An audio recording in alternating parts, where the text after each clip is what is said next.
Is the Strait of Hormuz open for business? Is it really?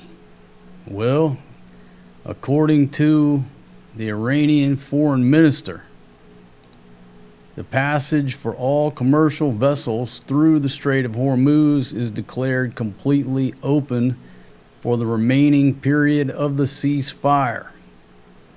That's what we're going to talk about on tonight's show. I want to welcome everybody here to my live stream and informal talk about what's going on with the war in Iran. So welcome. Before I go any further, as usual, I will go to your comments and make sure that you can hear me and that I am actually broadcasting live. And I always hold my judgment of that until I see your comments come across, because I have thought I've been broadcasting live and I was broadcasting to myself in the past. Sam I Am says, yo, UK veteran, good evening to you, my friend. If somebody could give me an audio and a both audio and video, thumbs up or thumbs down, let me know. Sam I Am says, sounds good, looks good. Thank you very much, my friend, for that report. Without further ado, okay, I want to get this map up there. And this is what excited me about going live. Last night I heard the news, splashed across the news that the strait was completely open. And I wanted to lay back and let the media take the beach on that, because it was announced by the foreign minister, and it's my belief that the civilian government's not in charge. It's the Islamic Revolutionary Guard Corps who is the actual government over there. So I was like, you know what? I'm not falling for no banana in my tailpipe. Maybe the civilians are announcing it. The guards didn't approve it. There might be a little rift going on. I said, you know what? I'm going to bed. And when I wake up in the morning, if they're still reporting that it's open, and if I see some little red arrows pointing in either direction, okay, I might be a believer. So what I want you to do is take a look at that ship traffic, what's it called? Marinetraffic.com, that ship tracking website here, which has been famous all over the internet and YouTube since this thing started. Look at the little red arrows. And I'll come over here to the vessel filters and just show you ship type. According to this, the red arrows are the tankers, the green ones are the cargo vessels. And I just filtered everybody else out, right? So we could just see the tankers. But as you can see, there seems to be a line of red arrows pointing in the direction of the strait. In any past live streams, this area here has been a ghost town for the most part. And there hasn't been a line of, hey, this way, fellas. So this dude right here seems to be leading the way.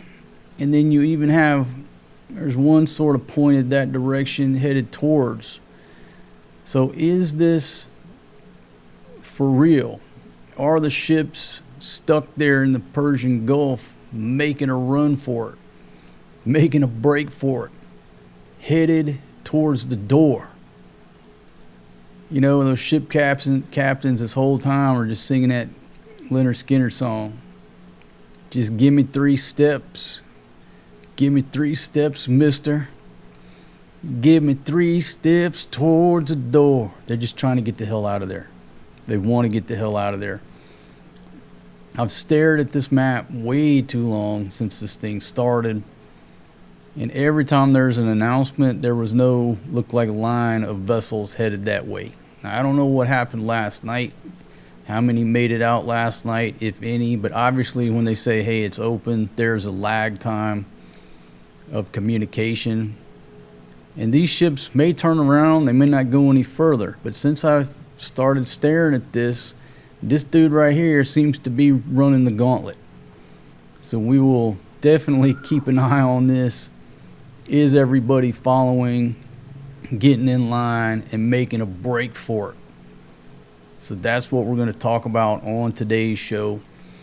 So we'll use that as a baseline. Everybody take a look at the map. Do we have at least a half a dozen tankers right there? Does it look like they're making a break for it? Let me zoom out for you a little bit. And let's just come over here and see if it looks like more red arrows are pointed towards the door. And it looks like the floodgates are open. And this would be the first time, from my standpoint, when I've been staring at this map, that the arrows have all been pointing towards the Strait of Hormuz and getting out of there. They've just been pointed in different directions. You know, they've been stationary, what have you.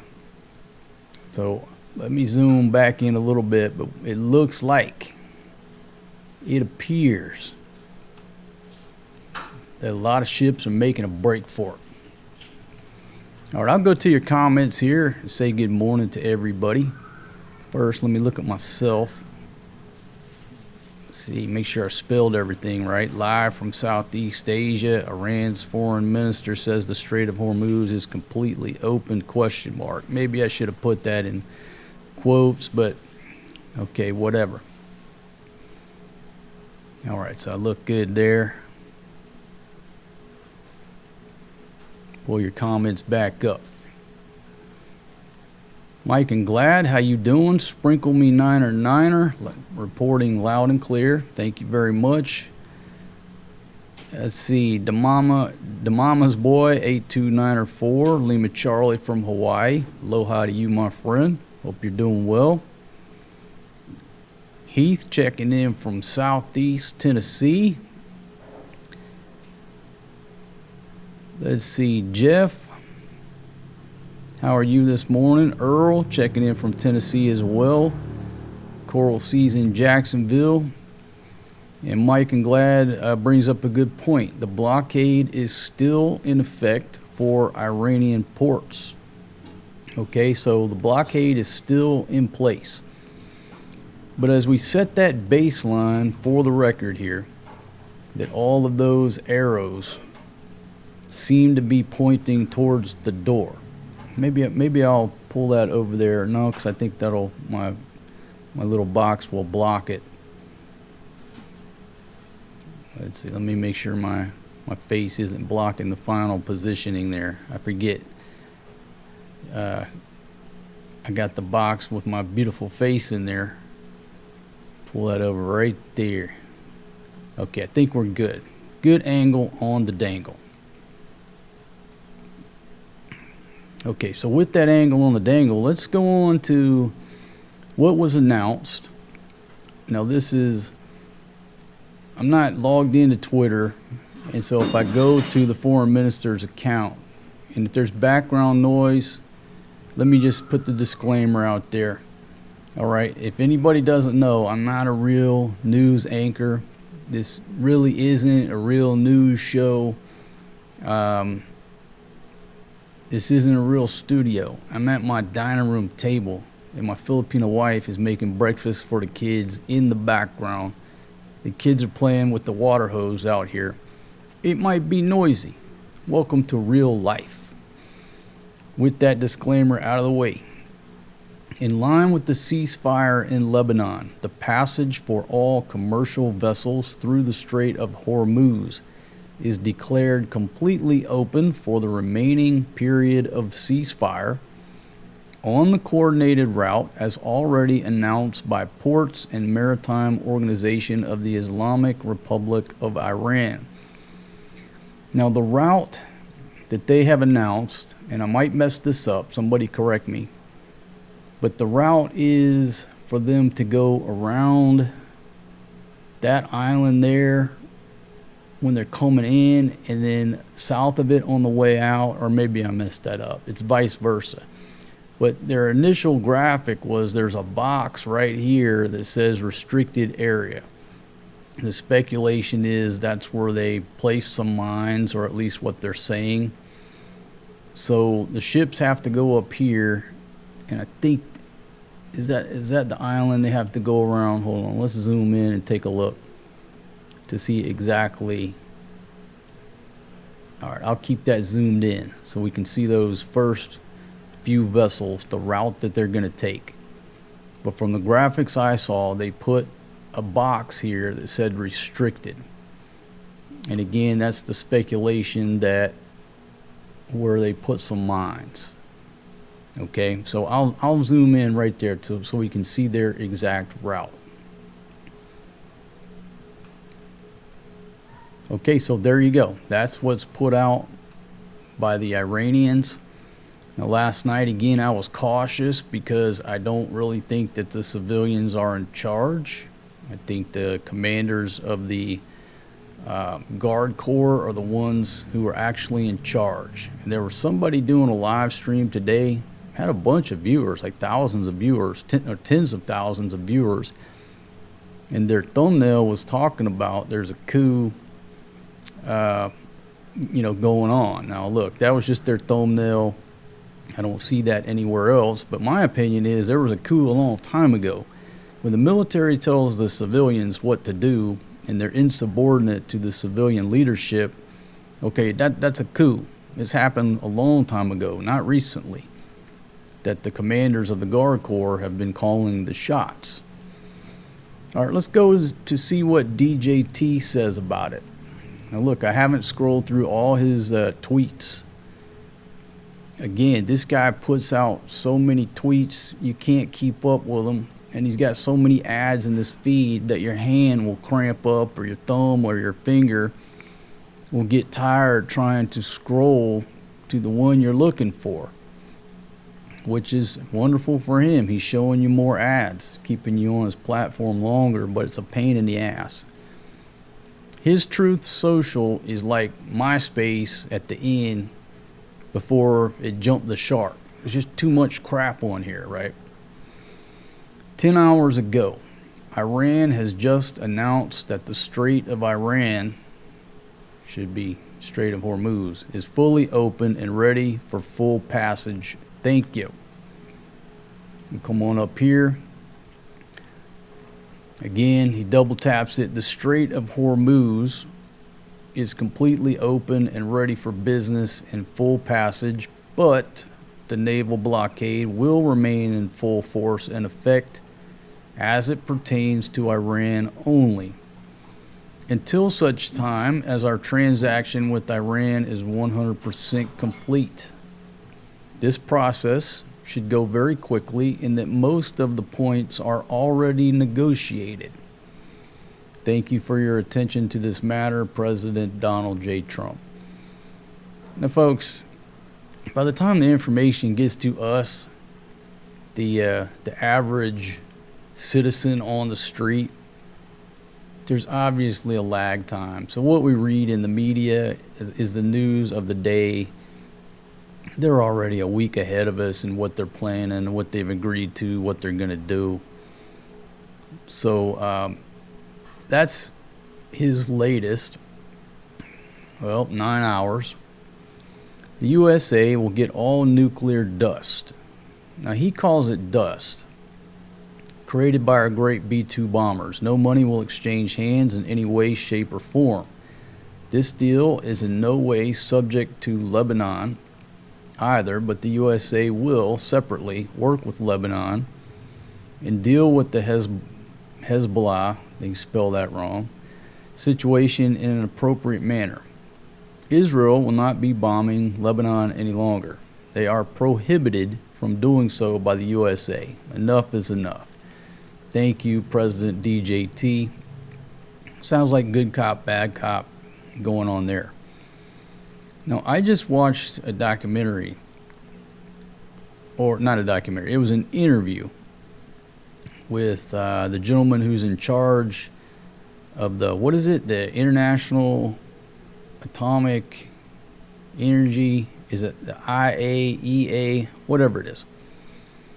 And what I learned during that was according to them, they think that all of the enriched uranium is in a gaseous form. Now, let me throw this out there. I'm not a nuclear scientist, believe it or not. Don't let the jacket fool you. Sometimes I play one here on YouTube. It's just for your entertainment purposes. But the uranium that they have enriched, I'll start from the beginning. It only takes like 3, 4, 5% enrichment to put it in a commercial reactor to make electrical power. They have reportedly enriched this uranium to 60%, which is one step before 90%, which means you can make a bomb. There is no logical reason to enrich the uranium to 60% if you're just trying to power the country. Makes no sense. Now, when we say uranium, you just think it's those fuel rods, or what is it? What is uranium?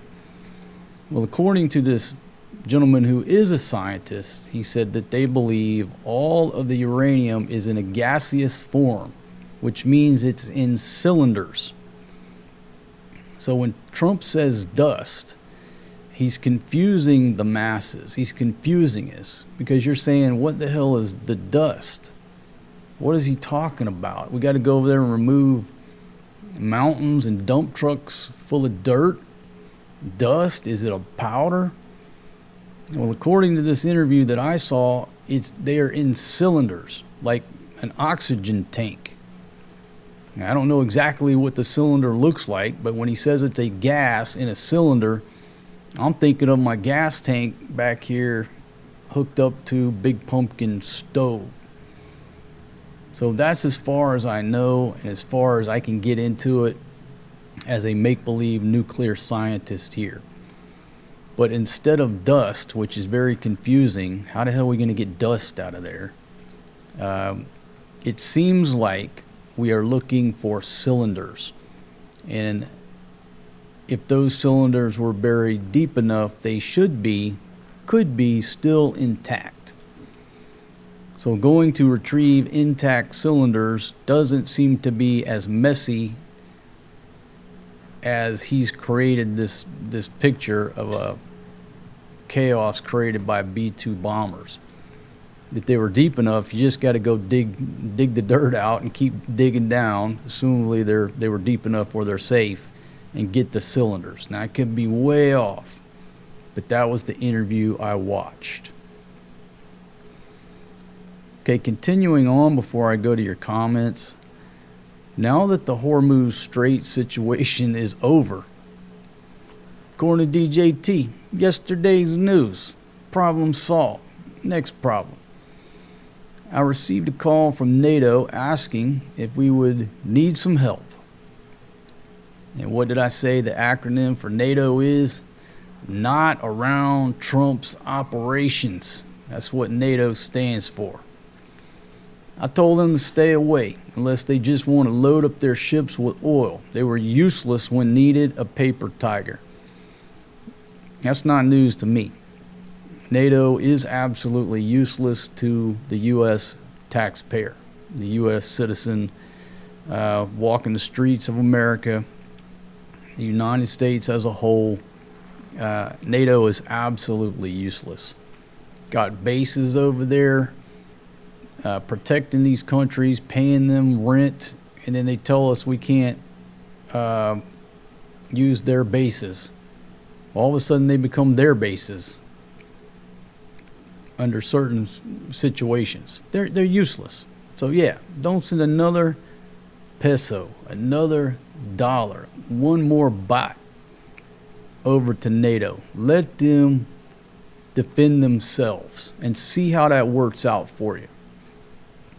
Let's go back to the ship tracker, get this thing lined up. Now, what just happened? I just refreshed the screen, and I should have looked at the particular ship, but did this dude just flip a U-turn, or was he already on the way? Man, oh man, I just sort of took my eyes off the screen, but I thought there was a man that was closer up here. Now I got a guy pointed this way. I don't know. Somebody will have to put that in the comments. But again, if you're just joining us, the arrows are pointing towards the way out. And you've got more arrows pointing in that direction. Okay? Those arrows remind you of that game, Asteroids, back in the 80s, right? So I'm sitting here talking that things look good, but I'm not sure if this man just cut a U-turn. I'll stay focused in there so we can all watch the action unfold together. Now look, folks, I don't know how many ships made a run for it last night over the past 12 hours. I started to get up and go live, and I said, you know what? I'm just not going to fall for no banana in my tailpipe. Let's see what happens. But here we are 12 hours later, and it looks like there's a line of tankers headed towards the door. To your comments, my friends.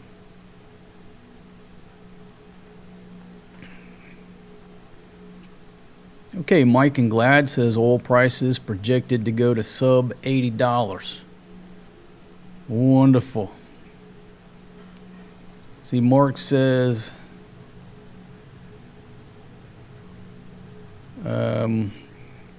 discussing radiation. Guitar Jams, how are you?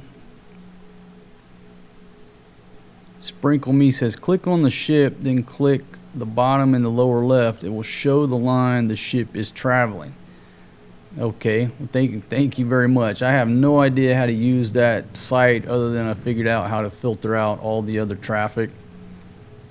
So I'm not an expert on how to operate this graphic. But I think, let me just verify here. Check the filters one more time. Ship type. There you go. The red are the tankers, the green are the cargo vessels. Okay. See, good morning, Rome. How are you? Okay, so even DJT says Iran is helping to clear the sea mines. Maximus, good morning. Jim, good morning. How are you? Okay, so let's go back. Let's just check. What's the name of this ship right here? Man, that's so small, the Karos. But all right, so I got it logged in, and we'll see if that guy turns around. Okay, thank you to Saudi Arabia, UAE, and Qatar for your great bravery and help. Okay, so here you go. Thank you for bringing that up. Iran, with the help of the USA, has removed or is removing all sea mines. So there you go. Seems to be some cooperation. Again, this deal is not tied in any way to Lebanon, but we will make Lebanon great again. Okay, thank you to Pakistan and its great Prime Minister and Field Marshal, two fantastic people. Yeah, big shout out to Field Marshal Munir, code name Lionel Richie, because he was up all night long working the phones trying to get the initial peace talks underway with J.D. Vance. So I think if anyone gets the credit to putting these deals together, code name Lionel Richie. A great and brilliant day for the world. That's 9 hours ago. Iran has agreed to never close the Strait of Hormuz again. It will no longer be used as a weapon against the world. More good news, should be forcing oil prices down.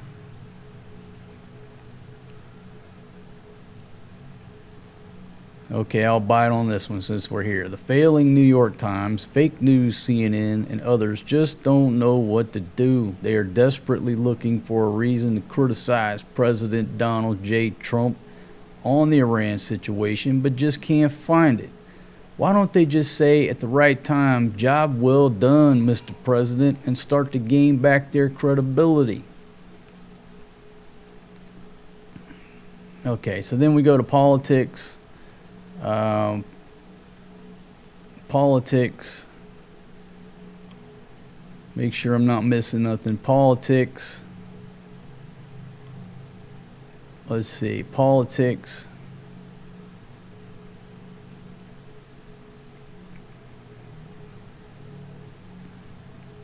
Just try to get to the meat and potatoes, but you have to scroll through this gentleman's feed. Let's refresh the screen to see if there's something new about Iran.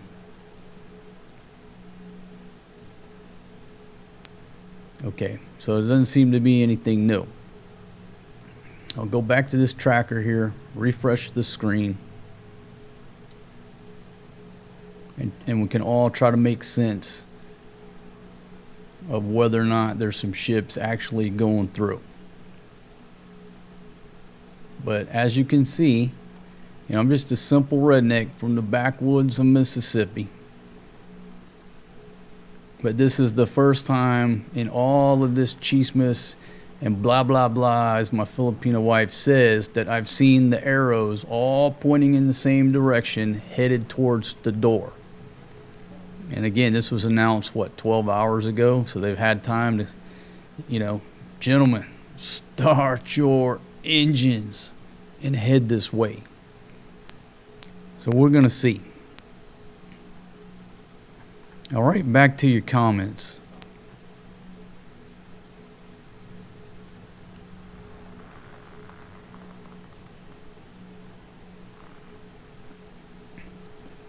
Let's see. You have to look at all independent reporting too. When you include Fox, you lost your argument. Folks, I don't put all my eggs in one basket on any news site. Okay? I reference all of them. And I believe basically nothing. Okay? But what these sites are putting out is what that segment of dedicated followers are going to believe, and that's what segments of populations, their perception. There's this old saying that perception is reality. But you have a segment of the U.S. population that has Fox News on in the background 24 hours a day, and they believe everything they put out. You have a segment that has CNN on. You have people like me who don't believe anything, and I just do drive-bys of every tab I see. And I discuss the information with the knowledge in my head. I don't believe shit. Okay? That's why this is what they are reporting. I don't believe nothing. I formulated this opinion a long time ago through personal experience. Being in the positions that I was in public safety, what have you, knowing the behind the scenes of an incident or an investigation or even a car crash. You would work the crash, people die, or you would work an investigation, and then you go and read about it in the newspapers, and it has like 5% truth as to what's really going on. And then you start to realize, well, the public is reading this shit. They believe it because it's in the newspapers, and it's 95% wrong. It really used to piss me off when they would misspell my name or get my name wrong or what have you. They couldn't even get names right. So I learned at a young age, I don't trust anything in the media, and it's a difficult business. News is breaking. You're trying to get information from people who can't talk to you. You're speculating. You're trying to beat the next news organization to press. At some point, you got to hit publish. You got to roll with it. Speculate, Ron Burgundy. Speculate. If you ever saw that movie, that's pretty much how it is. When you're sitting there with no clear information, you got to speculate to keep people glued to the screen. So I could sit here and speculate right now what I'm doing. I'm speculating that because all of these arrows are pointed towards the door, towards the route to get the hell out of here, that maybe the word in the strait is that, hey, it's for real this time. Crank up the engines, get the hell out of here before these fools change their minds. Okay, now think about this. All this was contingent on what? Okay, let's talk about this. Declared completely open for the remaining period of the ceasefire. So if you're a ship owner and you're looking at this, okay, everybody's got a nice warm and fuzzy right now. All sides are there. There's seems to be a lull in the action. They just said completely open for the remaining period of the ceasefire. Now Donald Trump is saying it's completely open and they promise to never close it again. But from the horse's mouth, it's the remaining period of the ceasefire. Now, here's the thing. Okay. Now remember I told y'all I did not take down that timer. I did not delete the timer. So let me put it up on the screen. Okay, I'll put it right under me here. Okay, that's the timer, and somebody can correct me if it's off because I haven't referenced it and I haven't been messing with it. But I think that's the countdown timer to the expiration of the ceasefire. 4 days and 8 minutes and 55 seconds. If that countdown timer is correct, that means by what Iran said, not what DJT said.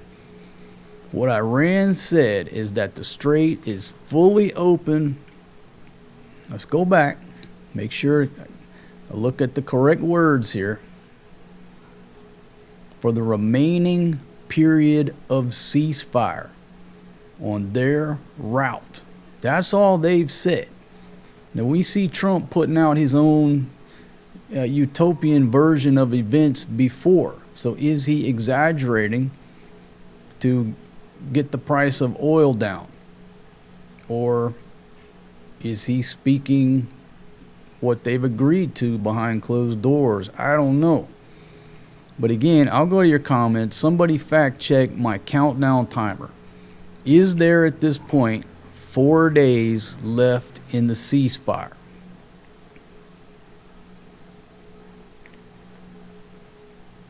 Okay. Let's see. Is anybody helping me fact check that timer?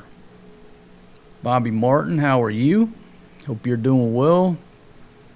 See, again, got Guitar Jams in the house. I'm assuming checking in from Thailand.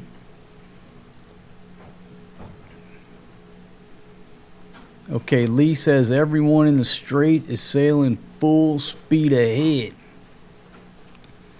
And Mike and Glad said many ships are waiting until clearance from their insurance companies. Yeah, that's what we talked about in the last live stream, about how the insurance companies, why aren't everybody sailing? It's all about the insurance. They're really scared. What it seemed to me to compress that live stream is they're scared about a huge oil slick screwing up the coastline of Dubai and all those rich properties. It's not like you're out in the middle of nowhere. They're scared of an environmental disaster. Not the ship or the crew. They can put a number on that. But if a huge, 2 million barrels of oil hit Dubai and Abu Dhabi, that you can't even put a price on the damage. People would be in jail. My goodness. I think that's what they're truly scared of. But yeah, they're waiting on clearance from the insurance companies. See Cool Breeze checking in from Oklahoma City. How are you?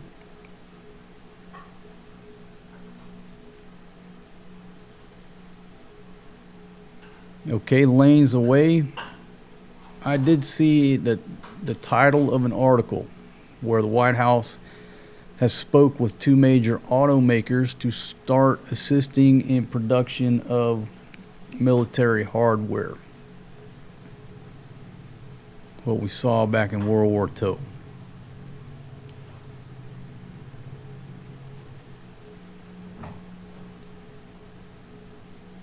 Okay, so I'm trying to see if anybody's helping me fact check that timer, because that timer could be way off. I guess I can go ahead and check with Professor Google myself. How many days left in Iran war ceasefire?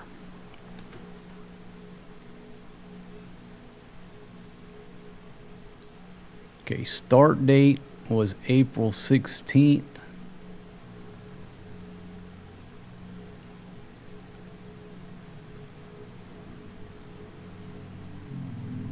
So 4 days. See, it's too complicated for me to try to figure it out and do the math.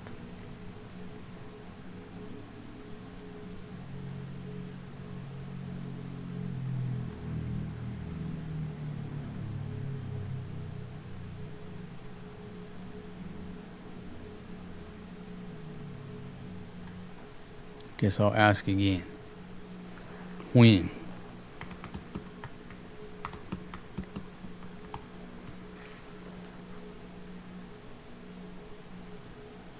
Okay.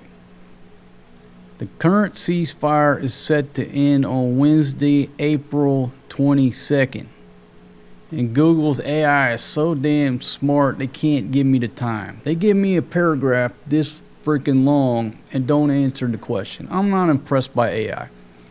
All AI does is take it's Google search engine 2.0, where they used to just give me some top articles where I can go check the articles. Now they give you a paragraph full of bullshit that don't give you the answer to your question. If I knew how to get rid of this AI overview at the top off this, I'm going to have to dig into it and figure out. I don't even want to see that AI bullshit, okay? Just waste my time.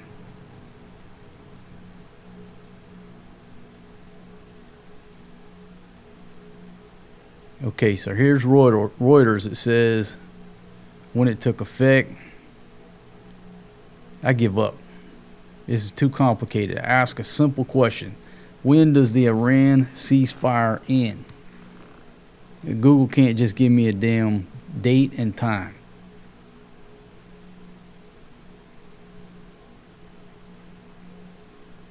My goodness.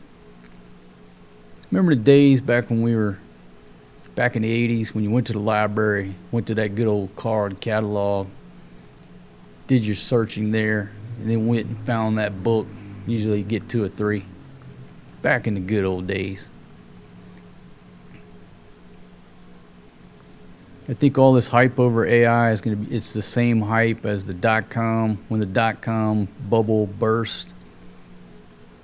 It's just hype for everybody to invest in this AI. And then when they come to realize that people are spending all this time, okay, it's like I talked about the Google AI-powered refrigerator.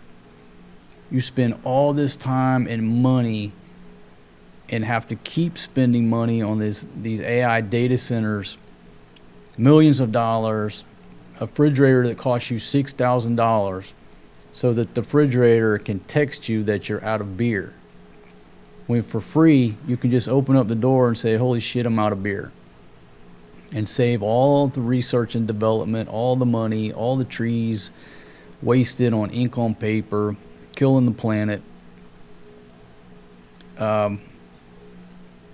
You spend so much time on AI, telling AI to write you an email, when you could have just wrote an email.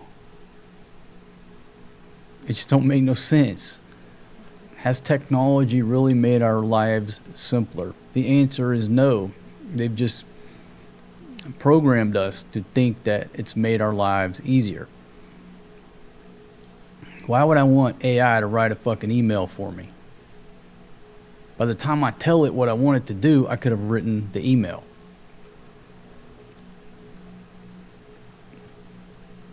Anyhow.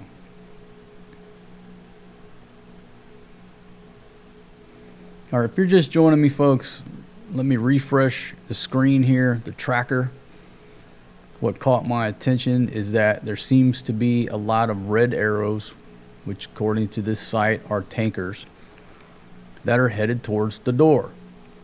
And in all the times I've been staring at this thing before, I have not seen all these arrows pointing towards the Strait of Hormuz. They've just been pointing in different directions, stationary. And now the difference, it seems, is that we have a lot of arrows seem to be pointing in that direction. Now, I'm not a ship's captain. I'm not an expert on shipping, as somebody pointed out yesterday, my esteemed colleague. You're just flapping your gums. If you want to know what's going on with shipping, go to this other website. And you want to ask the question, but you don't. Okay, so there we go. I'm going to go to some news. I'm going to leave that up there so we can watch those arrows and see if anybody goes around the horn.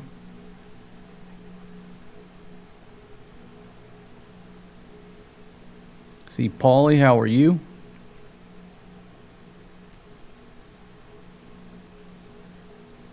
'83 folks here. I want to thank y'all for checking in. Thanks for joining us on tonight's live stream. Let me go to Al Jazeera. Al Jazeera seems to always have the scoop over in the Middle East. It's being Captain Obvious.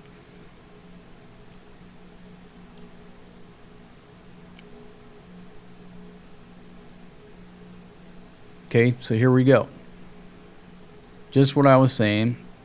This is from, 30 minutes ago. Trump and Iran giving competing accounts about where the negotiations are at. That's nothing new. The Iranians give their version, which is a beautiful utopian version of success, and Trump gives his same version, which seems to be through this whole thing, both of their versions are so far from the truth that there's just nowhere in it is reality. That's what we've seen during this whole thing. So the U.S. president's optimistic outlook of the process contrasts with the view here in Tehran. Now, this is coming from a gentleman named Abbas Aslani. He's a senior research fellow at the Center for Middle East Strategic Studies in Tehran. So this dude is in Iran. He's in Tehran. And this is his opinion. He considers the war has been completed and it's a done deal. And all things have been discussed and agreed. And he is talking of an imminent potential round. But the Iran side has a different interpretation of what is taking place, saying that they have been only able to address the cessation of hostilities, and issues like the nuclear issue remain to be addressed. Now, is that a reasonable statement? I think absolutely it's a reasonable statement. You know, Trump, not always, but often, most of the time, exaggerates what's going on. I mean, if we just went back a few days in time, he was threatening to destroy this entire civilization. So you have to take what he puts out there on his little Twitter feed with a grain of salt, right?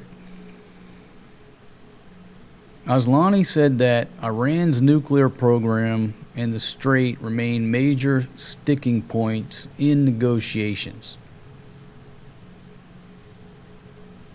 Okay, now this is according to one research guy, but he's sitting in Tehran.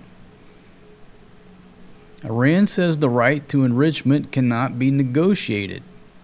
and that they are not going to export the highly enriched stockpile. Now that's in direct contradiction of what Trump is putting out there. And again, Trump's calling it the nuclear dust, and from what I saw on an interview, it's in gaseous form in cylinders. So that's a recent update there from Al Jazeera, from a gentleman reportedly in Tehran. And the title of that is Trump and Iran Giving Competing Accounts. And again, that seems to describe what's went on during this entire war of information. Nowhere near the truth on either side.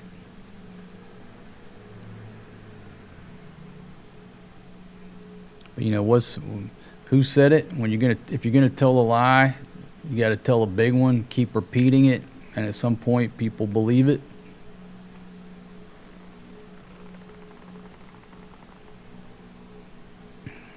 Okay, so 15 minutes ago, here's their breakdown of what's happened today. So this is 15 minutes old on their site as to what they're going to bullet points. Throughout the day, U.S. President Donald Trump has stressed that the U.S. and Iran are on the cusp of reaching a deal. But Iranian officials have suggested that major issues remain unsolved. Okay, so again, just illustrating that what Trump says is not exactly what the Iranians say. Tehran has dismissed Trump's repeated claim that Iran has agreed to allow its enriched uranium to be moved to the U.S. Trump says, yeah, they're going to let us come get it. And Iran's like, not exactly, dude.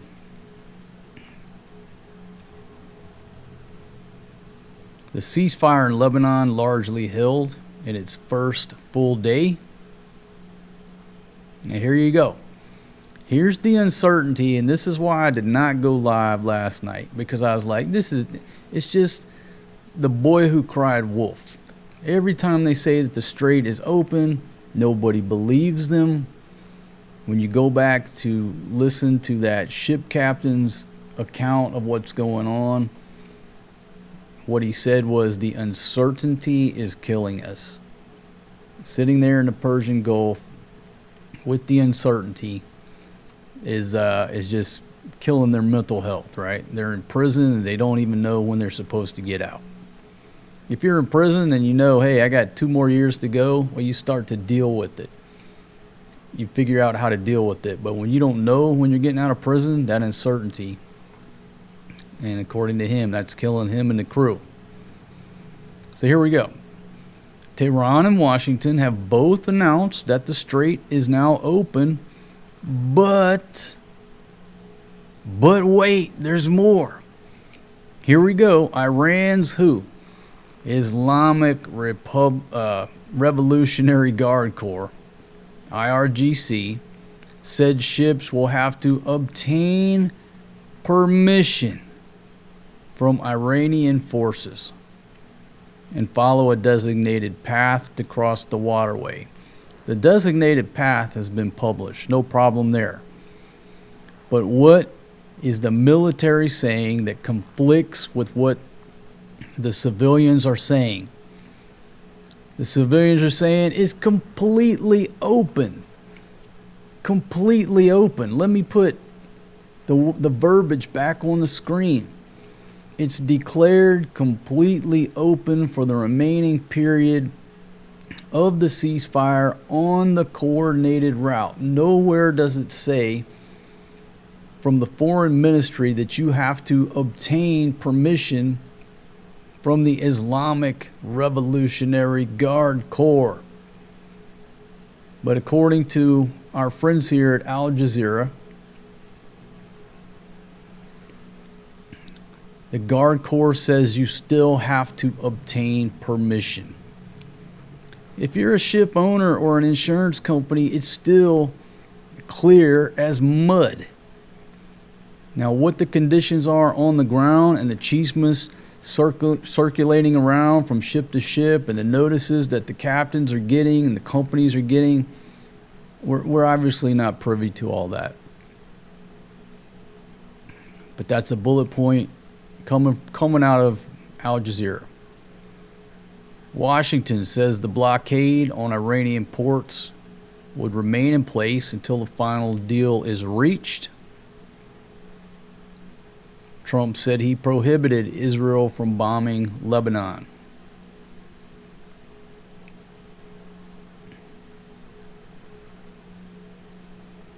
Despite the Israel-Lebanon ceasefire, several Lebanese news outlets reported that Israeli troops are blowing up homes in the border towns they continue to control.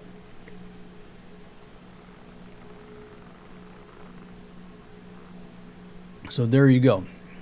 That's the latest. They're bullet points on what we missed today.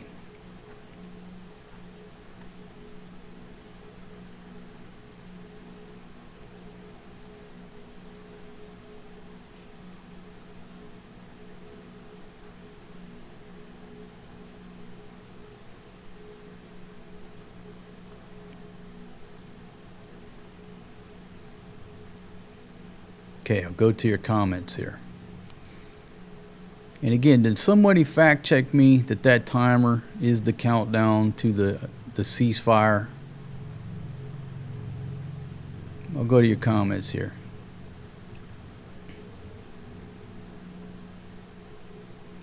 Let's see, Scott P, how are you?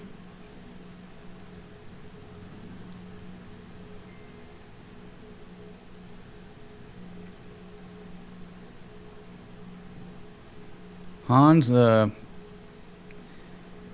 are you doing this morning, my friend? Hans says, you Americans have no clue, travel more. Okay, most Americans, you know, I'll agree that Americans do need to travel more. I don't remember what the percentages are now of Americans who actually have passports. I mean, we're traveling more than we used to. But you know what they say is you learn more about your own country when you travel than you do from within. And that's absolutely true. Because when you're inside your home country, everything is directed for them to program you how the government wants you to be programmed. And when you get outside of your home country, you can look at other people's opinions and look at things more objectively, and that's the old saying goes.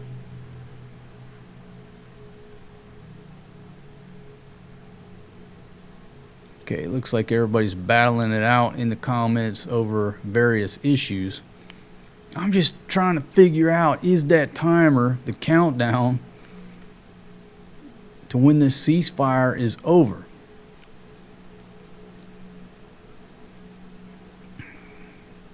I'm going to try to Google it one more time. Okay. How many days left in Iran war ceasefire?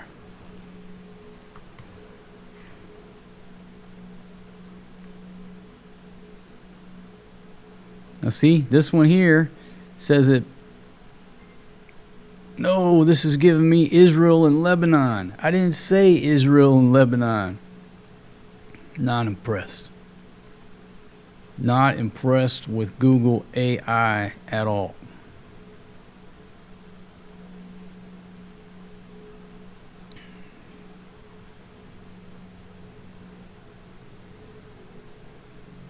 You know, and why is that? Why is Google making it so difficult for me to just find the date and the time that the ceasefire expires? You ever notice that? How you'll search for a certain topic and it's like Google just don't want to give you the answer? How much clearer can I be? Try this again. When does the Iran-U.S. ceasefire expire?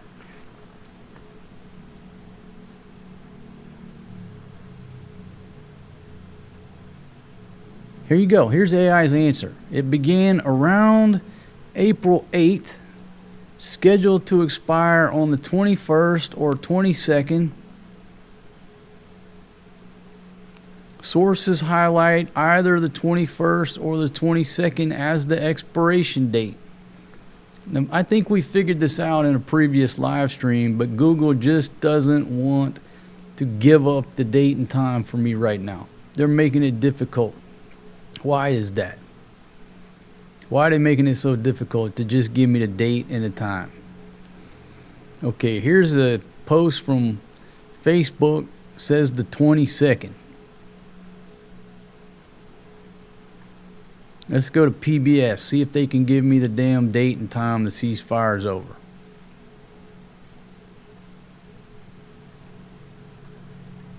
It just says next week.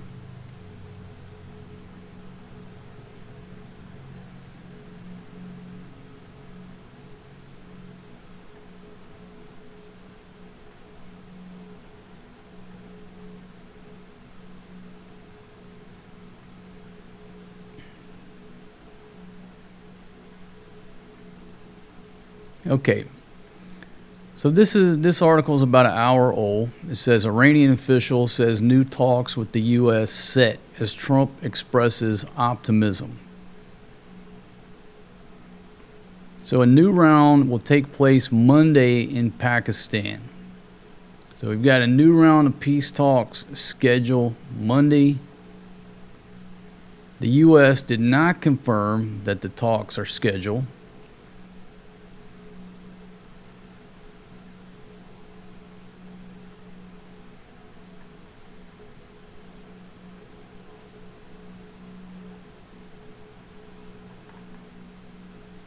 So, as usual, utterly confused about what's going on.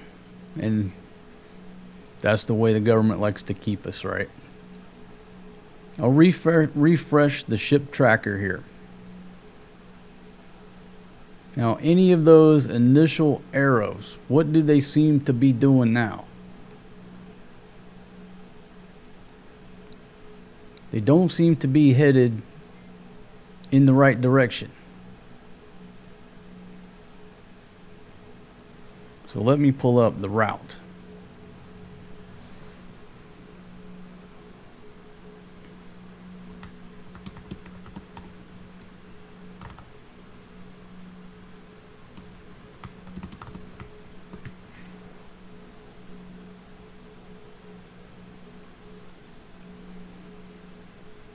Okay, so the safe route through the strait, they're shifting traffic north towards the Iranian coast near Larak Island and away from the traditional deeper shipping channels. Okay, so incoming ships head north of Larak Island, outgoing ships travel south of it.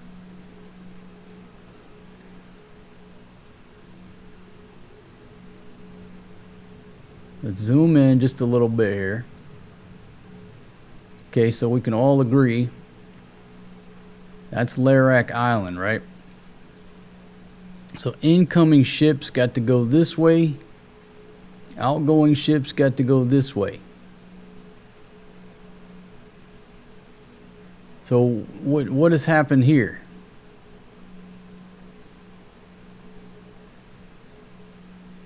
Our arrows were all marching towards the door. Now do they appear to be just loitering? Not wanting to go the final steps? What's going on here? Now it looks like we got a parking lot.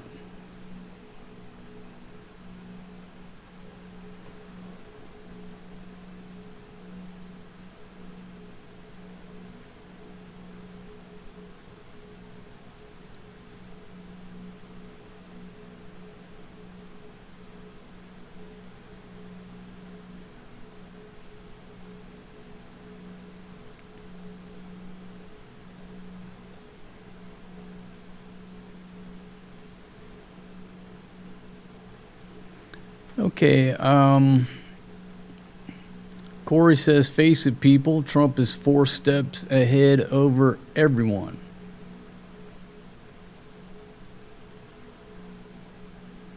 All right. JB Post says the current Iran-U.S. ceasefire is scheduled to end on April 22nd unless negotiators manage to extend it. So would that put my tracker in line?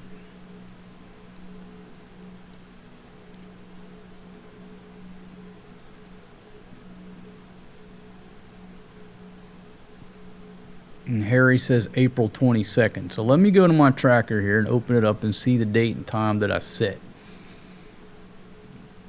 Okay, I had set it for April 22nd at 8 a.m., which would tend to indicate that it's on the 21st at 8 p.m. DC time.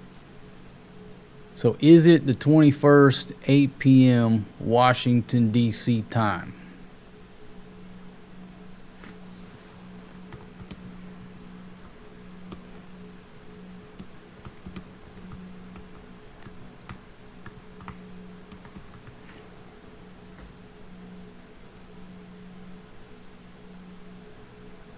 And again, maybe my tracker is off. Because my problem is I have to set it 12 hours ahead of DC time because my computer's going off of Philippine time. So that's how sometimes I get the tracker out of whack. So I need to know the exact date and time where I set the tracker precisely 12 hours into the future.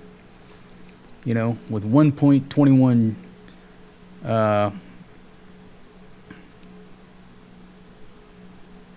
and start thinking about movie Back to the Future.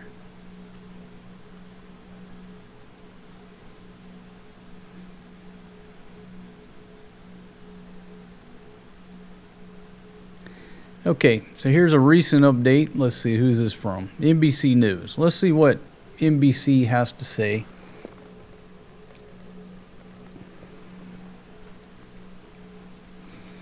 So here's what NBC is reporting. Okay, Iran declares the strait open, completely open. We've already read that. They have to use a coordinated route. Nowhere in this paragraph do they say you have to get permission from the Islamic Revolutionary Guard Corps. Stock surge. Oil dropped 12% on the news.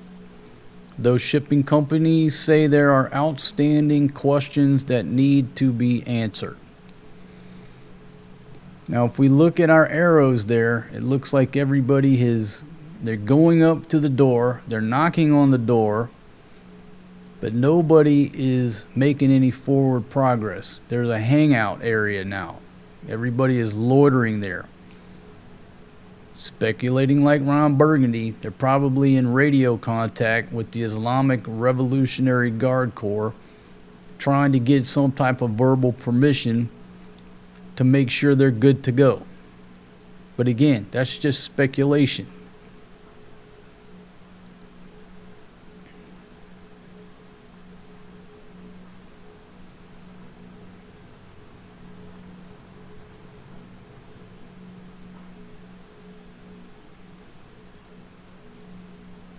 So here you go. Here's more conflicting news.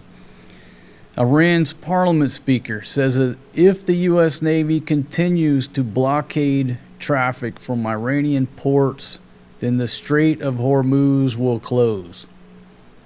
It's like the same shit, different day.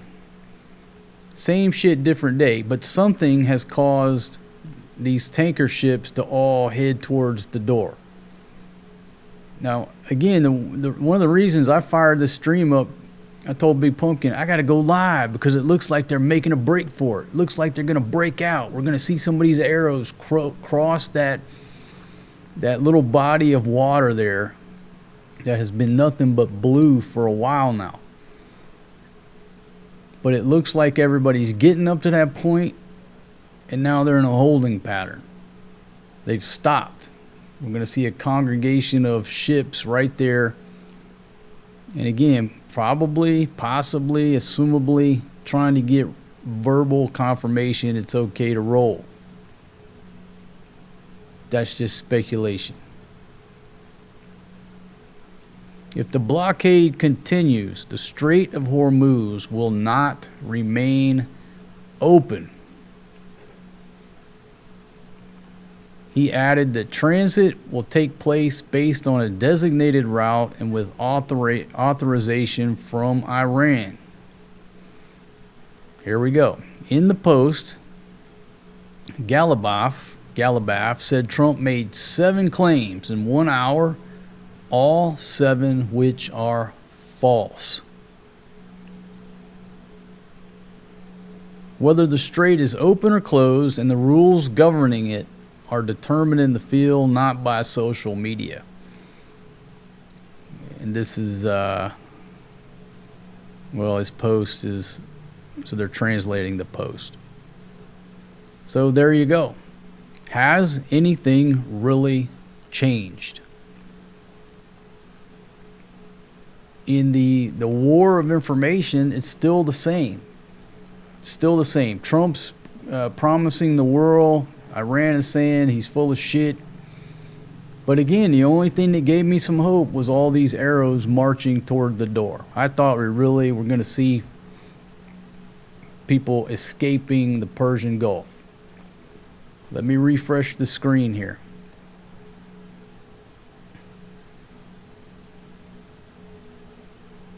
Okay, still got a, what do you call that? A gaggle, a gang, a flotilla. What's the terminology when a bunch of ships just hang out? Well, if you're on the lake drinking beer, we call it a redneck yacht club. You know, where all the pontoon boats tie together and take over a cove. You know what I'm talking about if you're a redneck, right? Like a redneck yacht club going on. So what do we got here?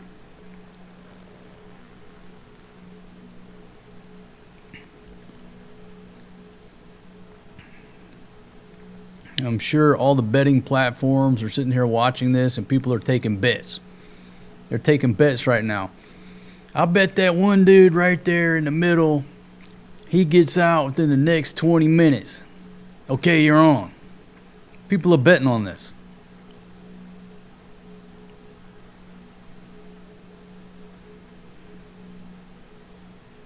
Yeah, you know what I'm talking about. You know, if you're redneck, especially from the South, and go on the lake, everybody just ties their boats together. You got 1 or 2, big yachts or big houseboats with the rich guy,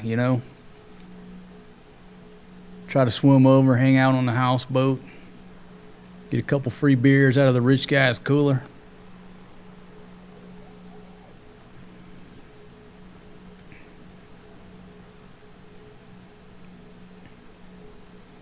Okay, so Scott says that his uncle is reporting that it's open. Okay, the U.S. government, Trump's reporting that it's open. But if you get to that point and the Islamic Revolutionary Guard Corps says hold in place until we give you permission, what are you going to do? Are you going to run the gauntlet and take a chance on them shooting a missile at you or sending a drone over? I mean, that's what the ship captain said. The uncertainty is killing us. Daily, we're getting conflicting information from the Iranians and the Americans. Nobody knows what to believe. The shipping companies aren't telling us anything. But in all fairness, how much more does the shipping company know that everybody else doesn't know?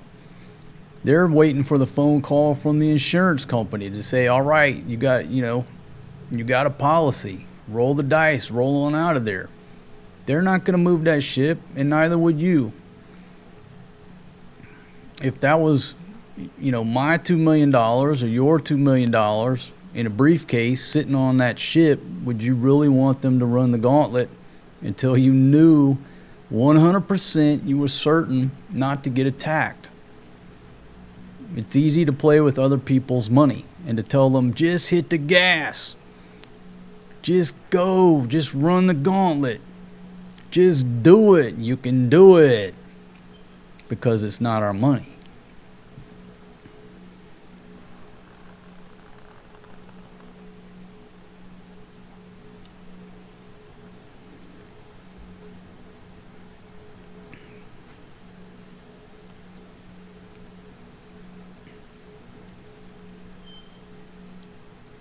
Okay, so everybody says, all right, Corey's talking. Yeah, what is that site called? Poly Market or something where you can bet on everything?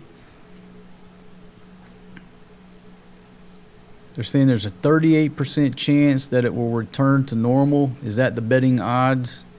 And pardon my ignorance, I don't know what it is. I saw a headline of an article talking about they were betting on everything.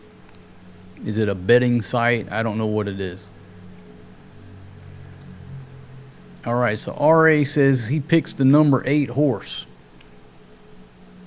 Okay, so again, if you're just joining us, Strait of Hormuz.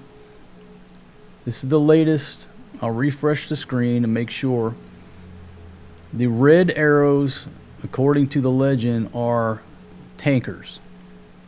The green are cargo ships. And what caught my eye earlier was that there is a line of arrows headed towards the Strait of Hormuz to get the hell out of there. As you can see, you know, the arrow is the direction that they are moving. So there looks like a line of ships. Maybe not so clear there, but if you look here closer to the strait, a line of ships headed towards the door. And I really thought, hey man, hurry up and get this thing live so we can actually see one of those red arrows get out of the Persian Gulf. Okay, and again, the guidance that Iran has said is that incoming traffic has to go north of Larak Island, and I'm just reading what they say. That's what it said. There's Larak Island. Everybody going out has to go south. Where the old route was like here, deeper water. Now they're saying that's off limits, assumably because they mined it, which they basically mined Oman's waters. Okay, again, the Iranians are nothing but greedy pirates. That's my term for them now. They're just greedy pirates. But as we can see, there seems to be a holding pattern right here. Now look, I'm not a ship's captain. Is this the normal routine? Is this the normal routine, or has been the normal routine for anybody leaving? They pull up here, stage, wait to get a clearance, and then they're free to proceed. I don't know what's been going on for the few ships who have left. But it looks like these ships were full steam ahead, about to escape, and now you can clearly see they're not heading in this direction. They seem to be in a holding pattern.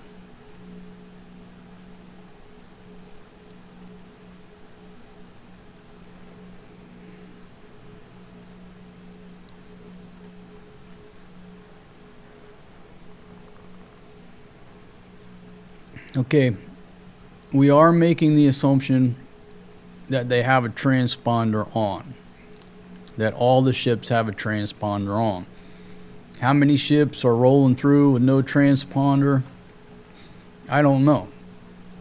I can only show you what's here on the map. So that is a good point. And in no way am I saying this is 100% of the ship traffic going through there. All I can tell you is these are the ships that we see being tracked on marinetraffic.com. Go to another site. They may have some different ones popping up there. I don't know exactly how it works. But there's clearly something going on that you're not free to leave on your own accord. When I first started doing this, there's still, see this line of ships headed that way? And then all of a sudden they gather right here. They're in a holding pattern. This one right here seems to be rolling. Destination Djibouti. So Djibouti, the cargo ship, and it's so small I can't read it, but this ship headed towards Djibouti is going along the route. So we'll keep an eye on this dude here, and we'll be able to see the route that he's going on. And again, all these ships here should follow this guy. But right now, I'm just one dumb redneck looking at a map saying, okay, you say them red ones right there, them's the tankers, yeah. And them green ones, they're the cargo ships, yeah. And then they gotta just go south of that little island and head on out, yeah. Well, what the fuck are they waiting on? Why the fuck they hanging out there? What are they talking, drinking beer? Haven't they been trapped in this place for a month? What the fuck are they waiting on?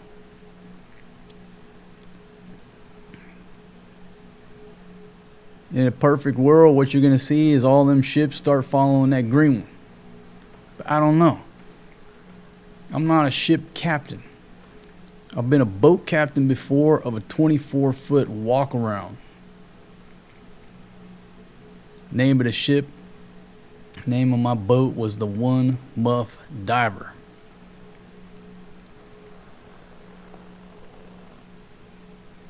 Let's see, Butch, how you doing? Yeah, and that's the thing. If the U.S. is saying, hey, come one, come all, come to the Gulf of America and fill up, why would anybody want to take a chance on going into the strait? So if you're a shipping company and your ship is outside that strait, I would avoid the place like the plague if I could go get gas somewhere else, go get fuel somewhere else. I would avoid it for the next 6 months, no problem. Okay, unless you got contracts that totally bind you to go in there. If there's any way you can just utilize your ships, go somewhere else, keep making money, let somebody else deal with those problems. If I was a ship owner and my ship had been stuck in there for a month, once I got that out, we would never go back for at least 6 months until I made sure. Because when that ship is sitting still, it's like an airplane sitting on the ground. It ain't making no money. It's all about the money. Why take a chance and go in there?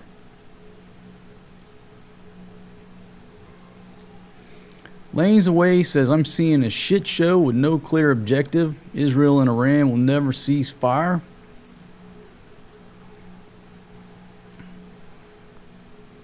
Yeah, you know, for me, it'll always be the Gulf of Mexico.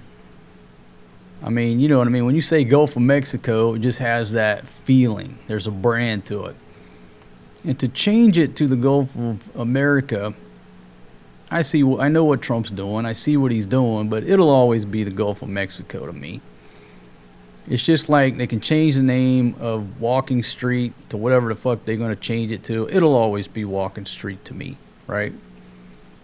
When they change the names of all those army posts, I don't even know what the hell they changed it to. It'll always be the names that I know it as. You're not going to change my mind. Got JXX in the house, Virginia player on station. Got my friend checking in from Phnom Penh, Cambodia. Dan, how you doing? How are things in Cambodia?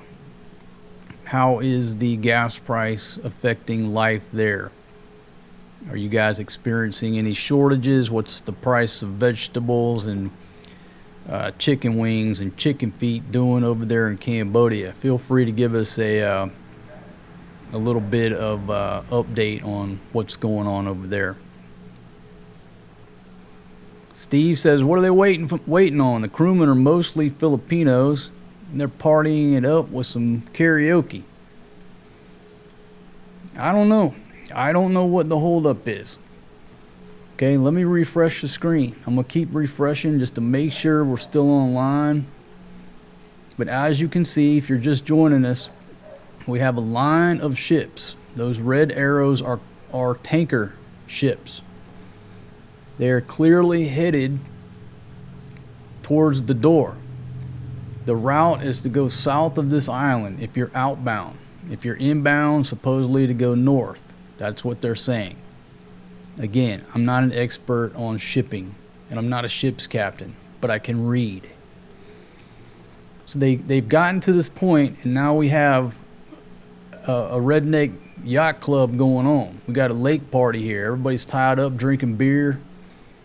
What is going on? What the fuck are we waiting on? Okay, drop the hammer and get the hell out of there. And what we're waiting on is the same thing we talked about yesterday. The ship captain said it's just so much uncertainty between what's put out in the media from the U.S., from the Iranian side, the shipping company, what the notices that are being floating around, and the chismes. There's so much uncertainty. But when Trump and the Iranian foreign minister said, hey, it's completely open, just take this route.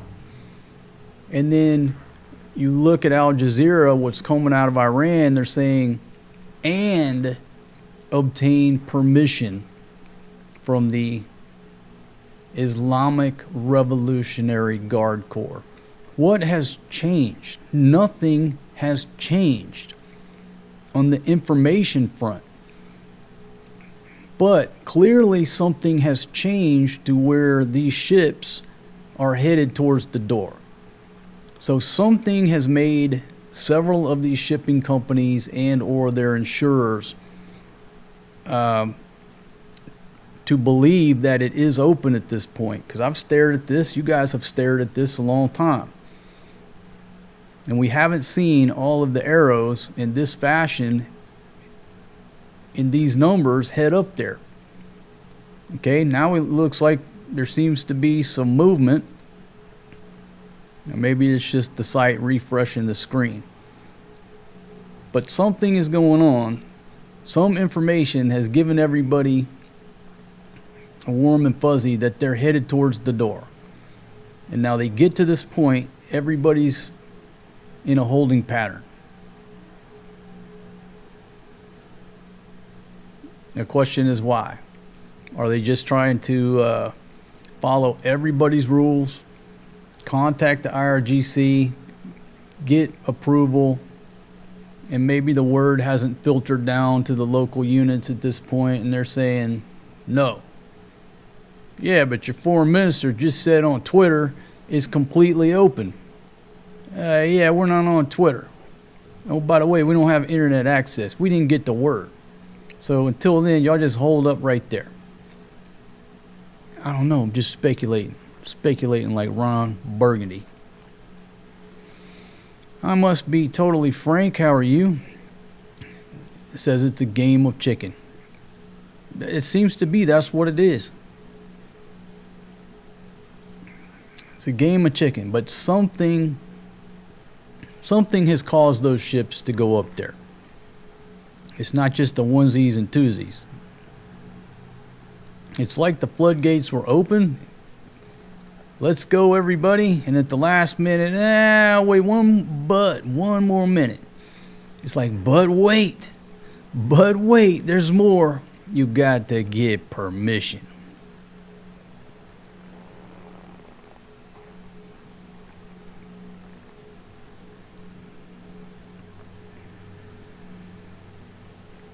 Let's see, the price of gas, border closed with Thailand and some flights from the Middle East cancel, has hit tourism hard, which has a huge ripple effects on the economy. It's going to be a hard low season. Report from Cambodia. Yeah, I would tend to agree with you. You know, if you don't know about, Southeast Asia, you get the high season, the low season. So they make most of their money when? Like November, December, January, February. When it's cold over in America, people come over to this region to warm up, thaw out, and you make most of your money. It's the same way with the retail industry. You make most of your money for the year around Christmas time. And going into the low season with everything that's going on, it's going to be tough on folks. Scott says they're waiting for signed documents and some type of agreement. The problem is who is signing. And again, that's the problem. The reason I did not go live last night is because who tweeted this out? Who tweeted this out? The civilians tweeted this out in their CENTCOM. Right there. The Iranian foreign minister who was in Pakistan with meeting with Vance, the civilian leadership, that's who tweeted this out. But I'm of the opinion that they are not in charge of the country. It's the commanders of the Islamic Revolutionary Guard Corps, potentially this gentleman right here, if he's among the living. I don't know if he's been targeted over the past few days, but it seems like this gentleman right here, Ahmad Bahidi, also known as Shah Raji. Anyhow, he's got a couple names. That dude right there is probably who's in charge of Iran. It's not the civilians. So the civilians can put shit out there. They can tweet some shit out. That's not the ground truth. And who's in charge of the country? The military. Who's in charge of giving these ships permission to go? It's the military. So that's why I didn't go live last night. I wasn't excited. It's coming from the civilians who don't seem to be in charge of anything. It's quite clear. So is this just another case of the boy who cried wolf? And this is going to make Trump not look good. If he just put all this shit out, the foreign ministry just put all this shit out completely open. All you got to do is take the route. And if all these ships who fired up their engine and come up here and gaggle and hang out and they're told no, that's going to tell us right there that Trump ain't got no juice. The Iranian government has no juice. The foreign minister has no juice. And it is truly the IRGC who's in charge of the country. Therefore, all these peace negotiations mean nothing. We'll see. What are the odds? I'll ask the question now. Instead of putting a poll up, let's just ask it. Okay? Who here thinks that within this live stream, that gaggle of ships are going to break out and get out of the Persian Gulf? Raise your hand. If you think they're either going to stay there or go back into the Persian Gulf a little ways, then let me know. But is there anybody here that's 100% certain that those, how many we got? 1, 2, 3, 4, 5, 6, 7, 8, 9, 10. There's 10 in the flotilla here. 10 are hanging out in the Redneck Yacht Club with more people on the way going to join the party. Who is of the opinion that we're about to see a breakout? We're about to see all these ships get the hell out of Dodge. Now, I'm asking the question. Let me go to your comments. M. Lovemo says, I just sailed through the Hormuz today like I own the place. It was no big deal. What kind of vessel were you on, my friend? Could be on a jet ski, on a wave runner.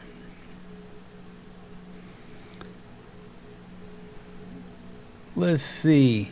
Mr. Adobo says, hey man, when are you going to start going back to your old style? Bar girls and booze, no more family stuff. I think a lot of people ask that. But you just have to understand what this show is about. You know, most channels have a niche, right? They have a specific niche. You got anything from nothing but a cooking show. Therefore, you go to that channel, every show, every video is about cooking. You got somebody who talks about working on engines. That's what they do. That's their niche, right? Travel, which is kind of a broad niche, or you could say Philippine travel. You're niching it down, right? Or you got somebody who does nothing but videos about a certain island that they live on, right? What's the niche here on this show? It's what it is, and it took me a while to realize what my niche was. This show is about my life. One guy's life. That's what the show is about. And it's basically a running documentary of my life. living on what I call the old Overstay Road. Now, the Overstay Road branding came later on. I changed, the initial channel was just my name, and then I changed it and I rebranded it again to Overstay Road, which pretty much was a more accurate depiction of what this show is about. But it's about one guy's life. So if you want to see me sitting in bars, you just got to scroll back to the years as to that's what my lifestyle was. And if you didn't know it, I have organized all my videos into playlists by years. Just go to the playlist. You want to know what I was doing in 2019? Just go there. It's in order, hit play, you can see my whole year. That's what I was doing back then. I live a quick trike ride from Walking Street. Over the past year, I've been over there just a handful of times when I had visitors come into town. Never have I went over there by myself on my own because I wanted to. The only reason I'm over there is if I go to 583 to travel during the day. Usually the old lady and the kids are with me. So I'm in the same location. It's just that times change. Our interests change. What we do changes. So I'm not saying that in the future I might go back to drinking. I'm at the 2-year mark. One day this month will be 2 years I've been on the wagon. I might go back to drinking beer. Occasionally go have a drink at a bar, but it's not my lifestyle anymore. We want that guy back.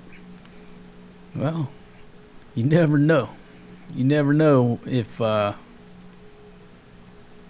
things could change. I could definitely go back to that lifestyle, but I don't see it. Go back to drinking beer while I barbecue with some ladies hanging out, more ladies, yeah. But sitting in the bars every night, it just don't interest me anymore. I got burnt out on it years ago. Okay. Mike and Glad says, if something happens, who pays the damages? Loss of life, ship, oil, and environmental cleanup. It's the insurance companies. The insurance companies are all about making money and keeping their money in their pocket and not having to pay out a claim. So the insurance companies are the ones who are really controlling whether those ships fire up their engines or they sit.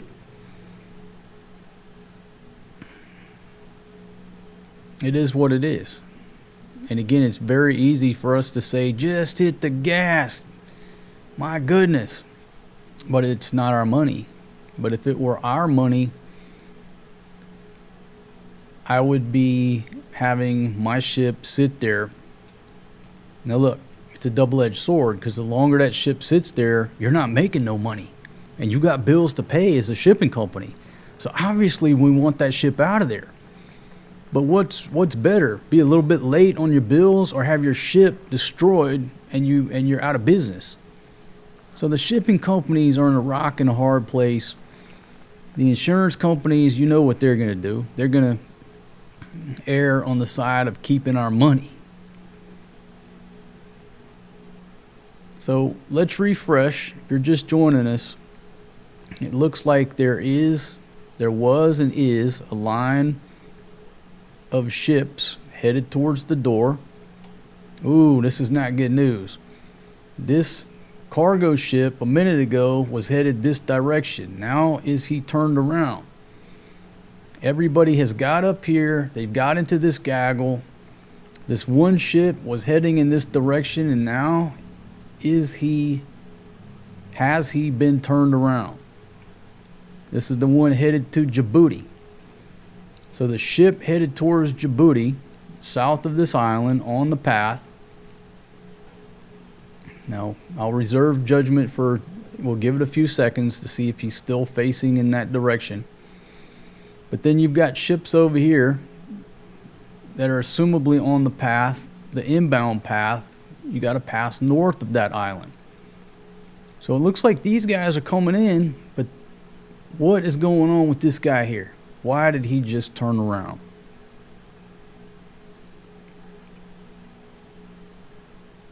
And I again throw the disclaimer out there. I'm not a ship captain. I'm not an expert on all this. But we all have eyes. And we can all read that the red ones are tankers, the green are cargo, and whatever direction that arrow is pointed in is the direction they are traveling. And I think we can all pretty much see that there's a gaggle of ships right here who have got to this point and now they're stopped.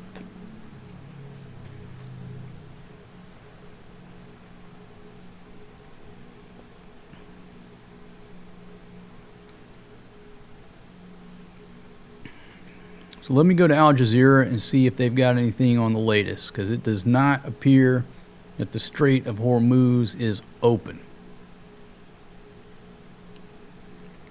Tehran says Trump made false claims amid peace talks.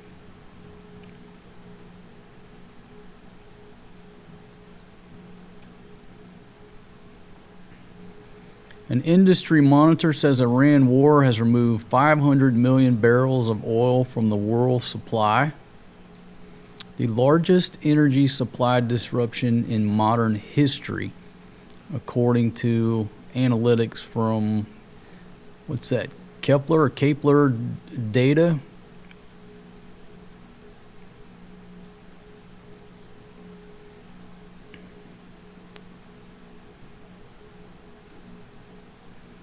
Reuters estimated in a recent report that the loss of oil supply due to the war was equivalent to all oil for the global economy for 5 days, or nearly 1 month of oil demand in the United States, or more than a month of oil for all of Europe. So obviously it's a huge disruption.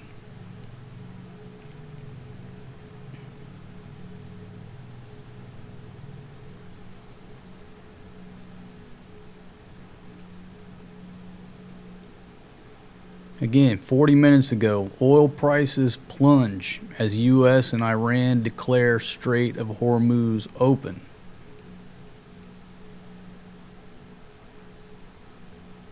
The announcement sent U.S. stock markets, even higher.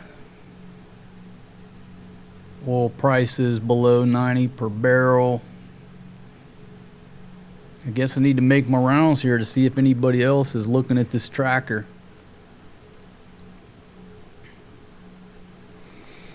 Okay, so here we go. We go to Fox News. What's the top report? Top Iranian leader threatens to escalate, accuses Trump of making 7 false claims in a single hour.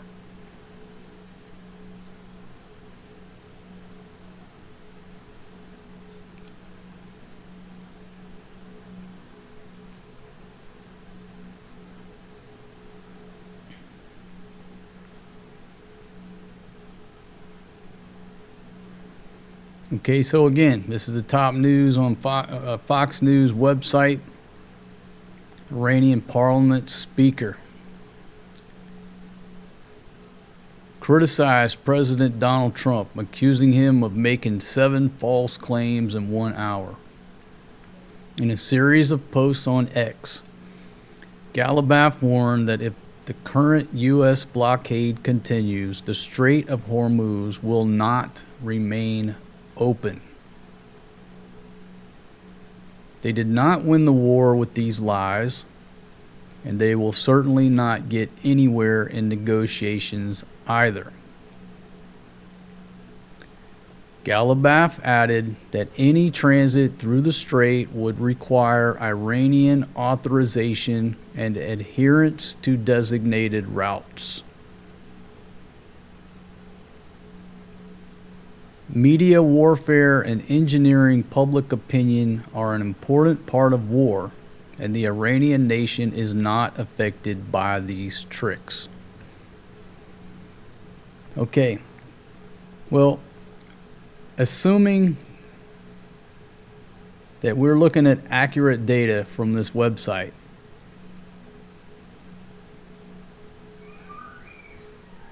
the picture paints 1,000 words.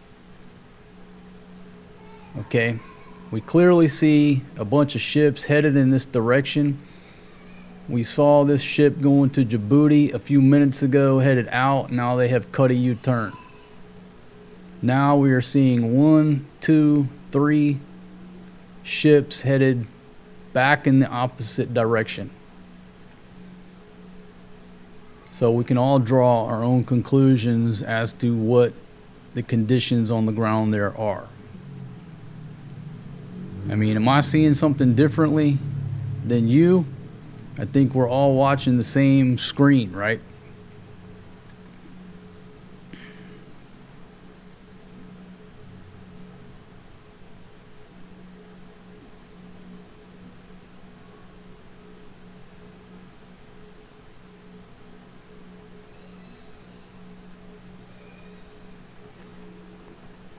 Okay, so just to put everybody back on focus, let me just ask again.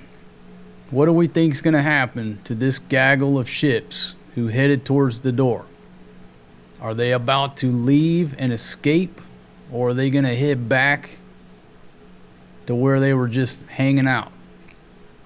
Is this group of ships right here, are they about to break out and head on out of the area? Again, this guy right here was headed out. Looks like he cut a U-turn. This guy right here, this guy right here, they're not headed in the right direction now. What is going on? How do you interpret the movement of these ships?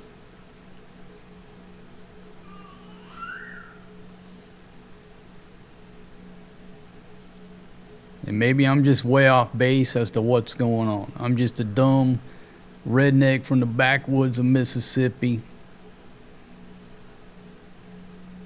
But it's like looking at a video game. Pretty simple. You mean them red arrows got to go out this way, and so did the green?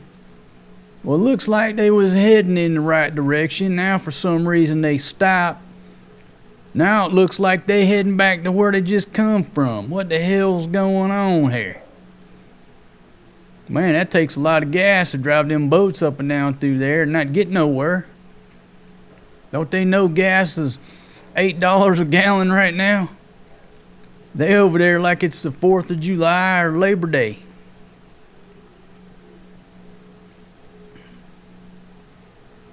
All right, folks, 93 folks here now. I want to thank y'all very much for joining me on this stream. And what we're talking about is Iran's foreign minister said the Strait of Hormuz is completely open. My personal opinion is that they're not in charge. It's the military who's in charge.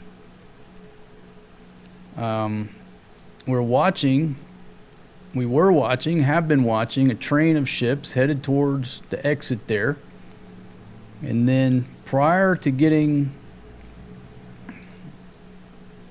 to this Larak Island, everybody has stopped and they're starting to hang out. Everybody's hanging out right here. And this guy right here who was headed out has now seemed to have turned around. That's what it looks like. And it looks like we've got 1, 2, 3 heading back. So I'm just sitting here speculating like Ron Burgundy, but it doesn't seem that the ships are leaving through the Strait of Hormuz. It seems quite the opposite.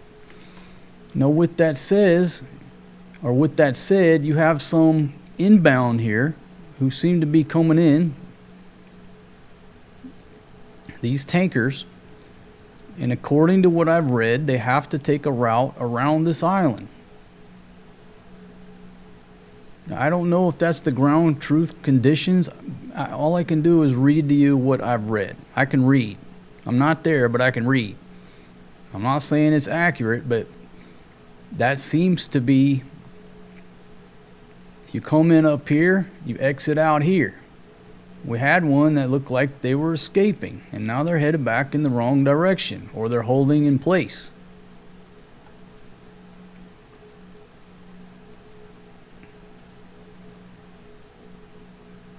So my initial optimism and excitement It's just like I said last night. When I read the reports, I just got kind of chuckled. You know, oil prices are going to go down. Everybody's getting this warm, fuzzy feeling that we're making some progress. It's completely open. Come one, come all.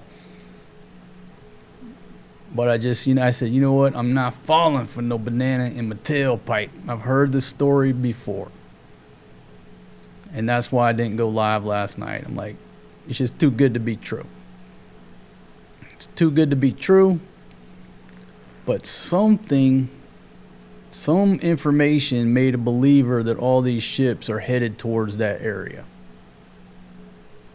What caused them to go up there? And then what has caused them to hold up and not head on out? Again, uncertainty is what the captain said. The captain of one of those ships that has been stuck in the Persian Gulf this entire time said the uncertainty is killing us.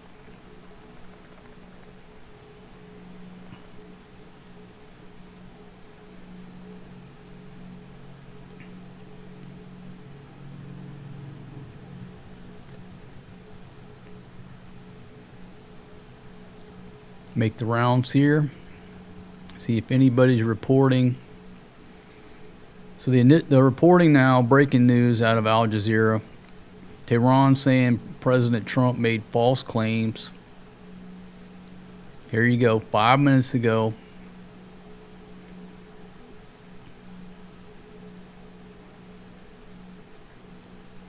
Reopening the strait is conditional,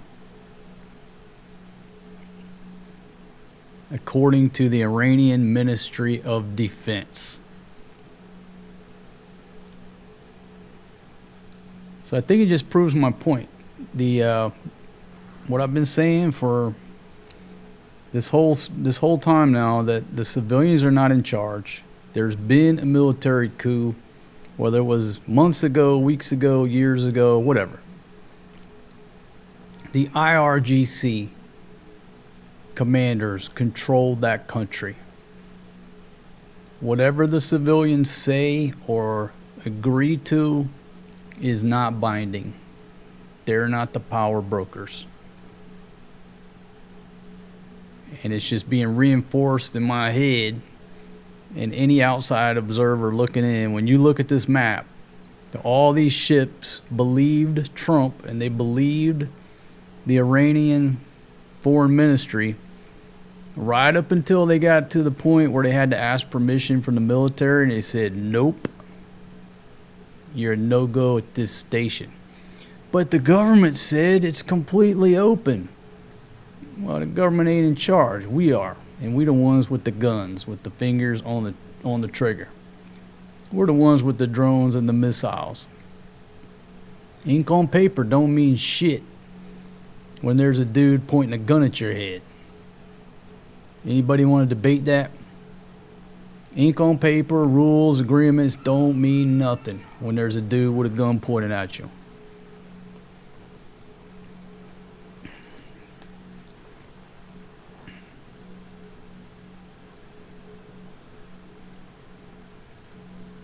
Okay, let's go to CNN. U.S.-Iran talks could resume Monday, Iranian sources say, as Strait opens. Well, apparently CNN can't. Apparently they're not looking at marinetraffic.com.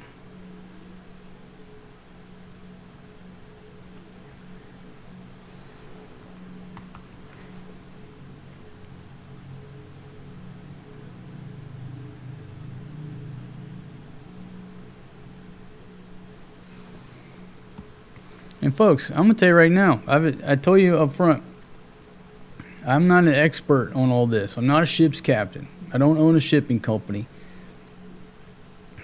I'm just interpreting this the way a reasonable, objective person who's not an expert on this would interpret it.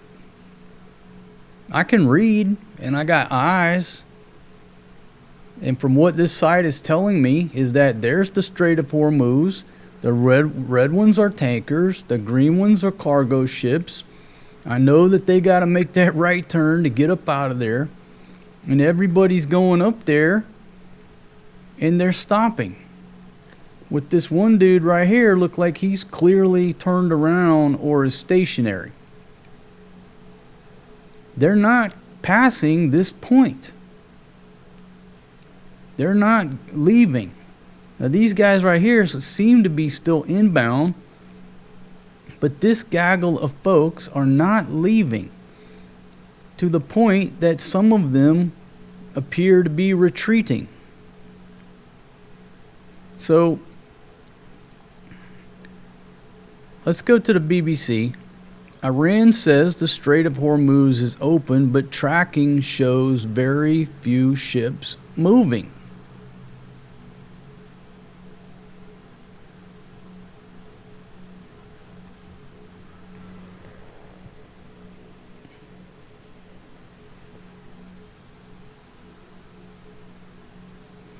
Maritime groups say they are still verifying whether it is safe for vessels to travel through the strait, and tracking shows minimal ship movement.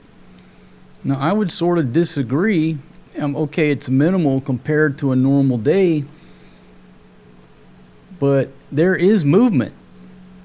You've got a lot of red arrows pointing out towards the fact that they cranked the engines and they drove up there and they're trying to leave. Again, it's not the 100 per day, but you clearly saw, especially at the beginning of this live stream, everybody was headed in the same direction. And now I think it's safe to say it's clear that this ship headed towards Djibouti got turned around. They were heading out. Somebody told them, cut a U-turn. You're not clear to leave. This one right here. And I'm just an average dude who has a pair of eyes and who can interpret what the green arrows are and what the red arrows are.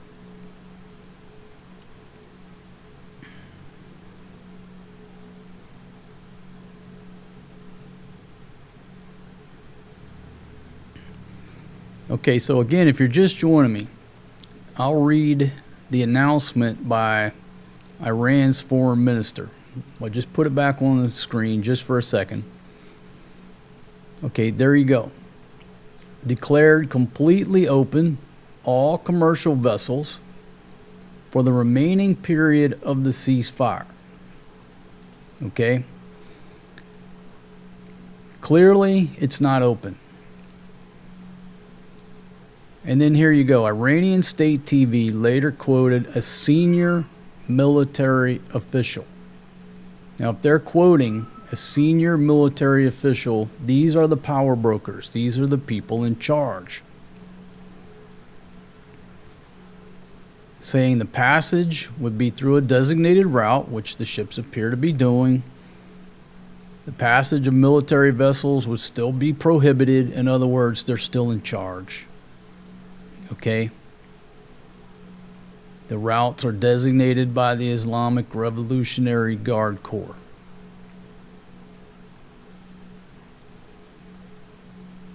All right, so I'm gonna let y'all look at me for a second while I just do a pull this up on the screen.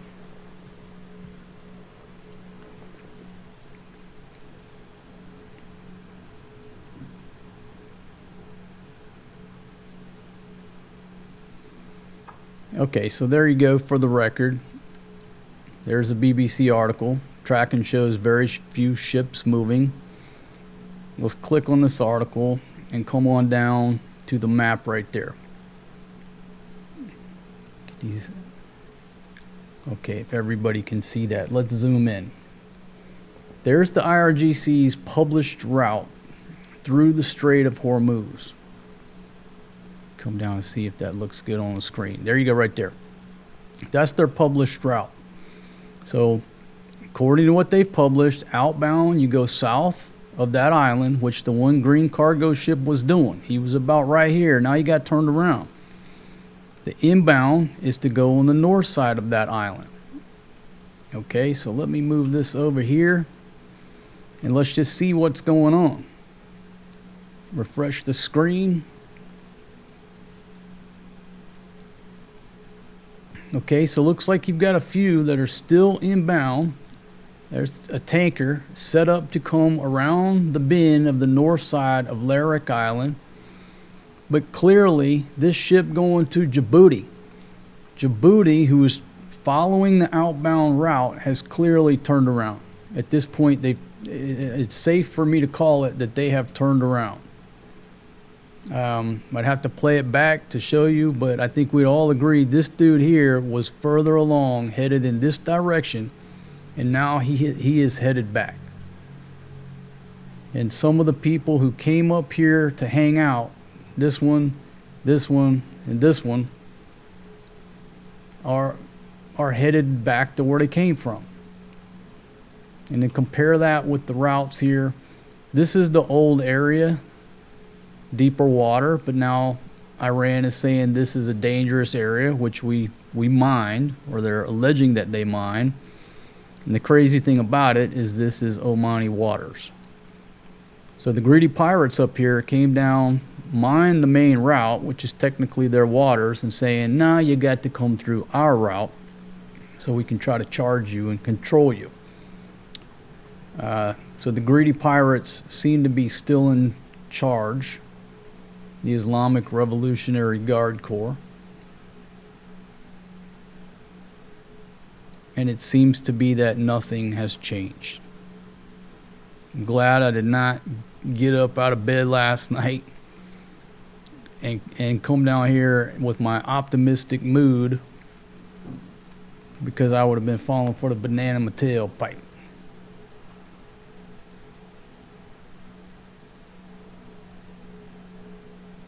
So we'll just keep watching the map.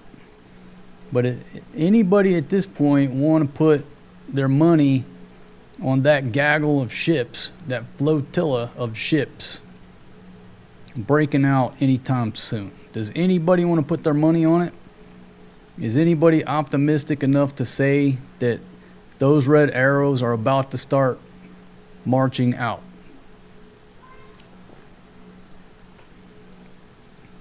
Let's see, Andy checking in from Pennsylvania.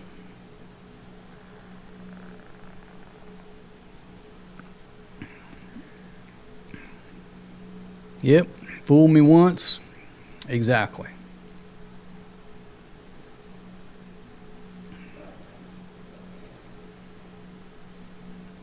Well, I mean, we're watching it real time, right?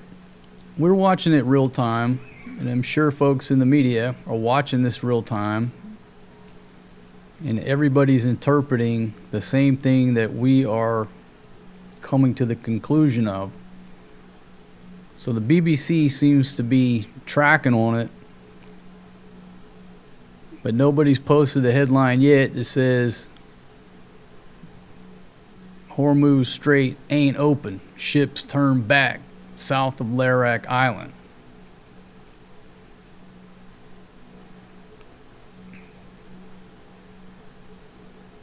Al Jazeera is pointing out that it's conditional. The reopening is conditional, but nobody's saying that the strait is closed. It is not open. Now look, we're only looking at ships on this website, transponders on. How many ships are going through there without their transponder on? I don't know. I'm not there. But clearly we can see on this site, ships with transponders on, they not going through. And again, this guy here appears to have gotten turned around. He was up here, seemed to be making a break for it. Now he's turned around and has been directed back to the holding pen.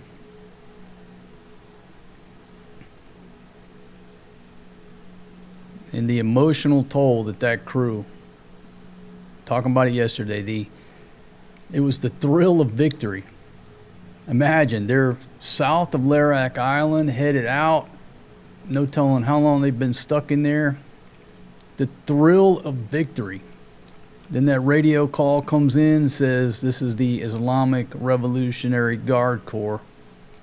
You are not authorized clearance. Please return to the holding area or you'll be fired upon. The agony of defeat. All right, Fox News, still same thing. Top Iranian leader threatens to escalate, accuses Trump of making 7 false claims in a single hour.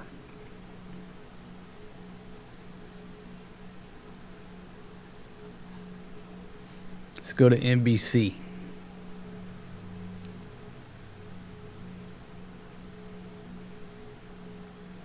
Oil plunges to lowest price in weeks after Iran says it will fully open Strait of Hormuz, which is apparently not the case, at least at this point. Let's go to CNN.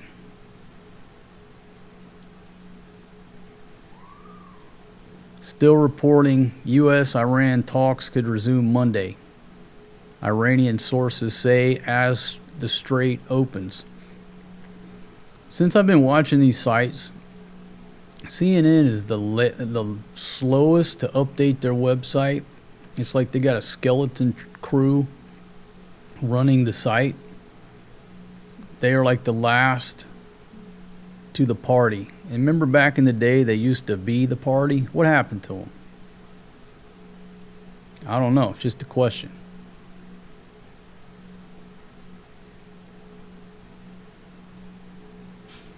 Go to The Guardian. Iran says Strait of Hormuz completely open.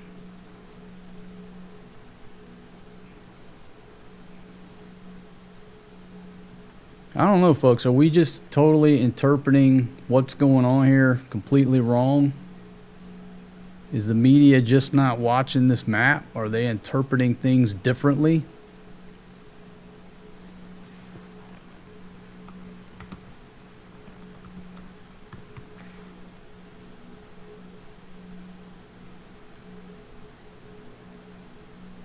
Okay, here we go.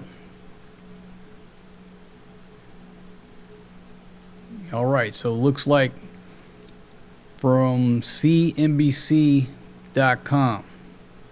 video shows ships turning away from the Strait of Hormuz as confusion persists over whether sea lane is really open. So I think at this point, I'm going to change this graphic down here to ask a question. Is it completely open? Strait of Hormuz is not open.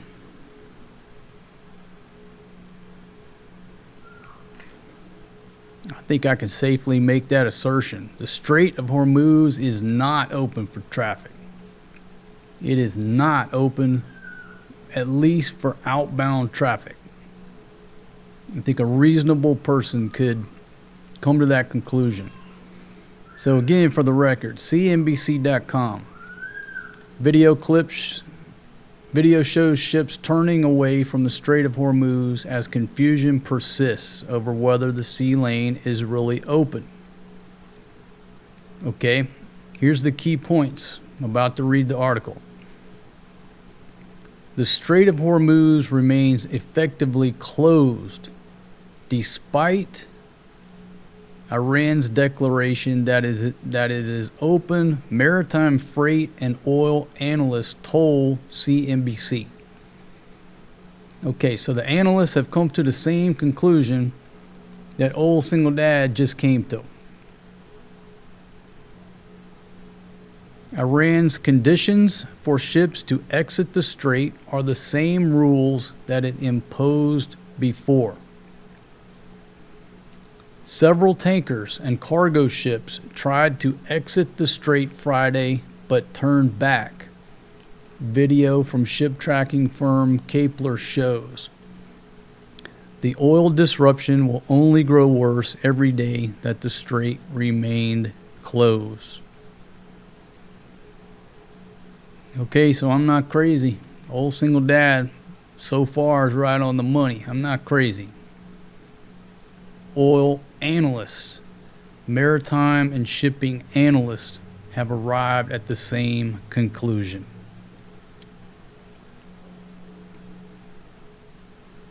There we go.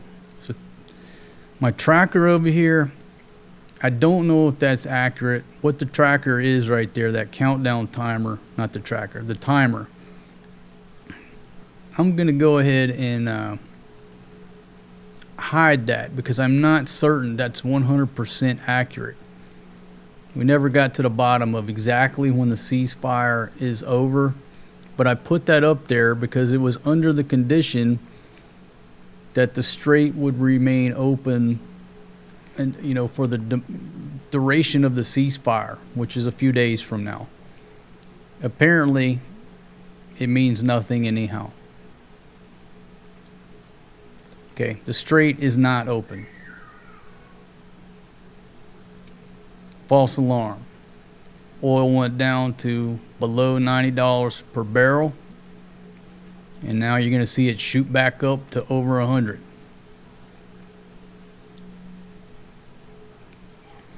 Continuing on with the article. Oil tankers are remaining cautious about sailing through the strait after Iran declared on Friday that the sea lane is open. Oil futures contracts tumble Friday.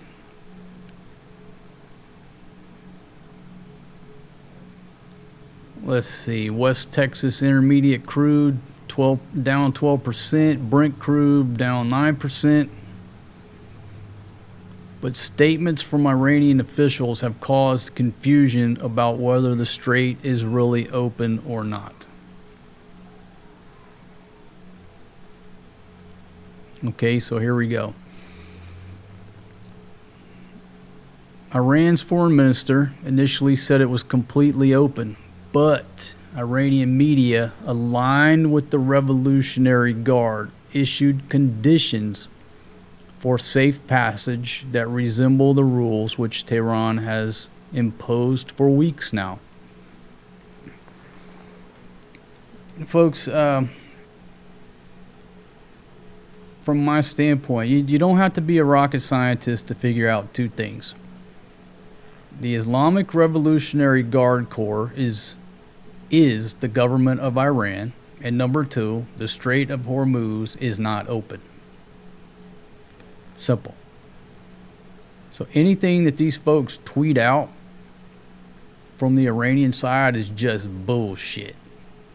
Fake news. Redneck noise, dude. It's bullshit. Who do I think's in charge of Iran? I think it's that dude right there. Okay? Good, bad, or ugly, that's probably the dude in charge. If he's not still with us and it's the next guy that pops up in charge of the Guard Corps, that's who's in charge. But right now, I think it's him. So clearly at this point, the ship headed to Djibouti got turned around. They got about right there. They were feeling the thrill of victory, and now they're experiencing the agony of defeat, as all of these folks here as well. What's interesting is that these folks over here seem to still be inbound. Question is, will they get no-go'd or will they be allowed to come on in? We'll see here shortly.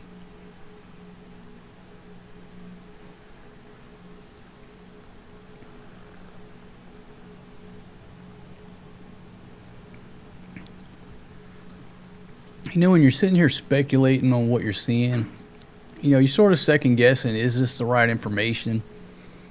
Is this information accurate? I'm just like anybody else. I got to go off of what my eyeballs are seeing. A false dawn. A number of tankers and cargo ships did try to exit the strait Friday via the route designated by Iran around Larak Island, but they suddenly turned back, said Matt Smith, Director of Commodity Research at, I don't know if this is Kepler or Kepler, it's spelled Kpler. They've clearly not been given approval to pass through, Smith said.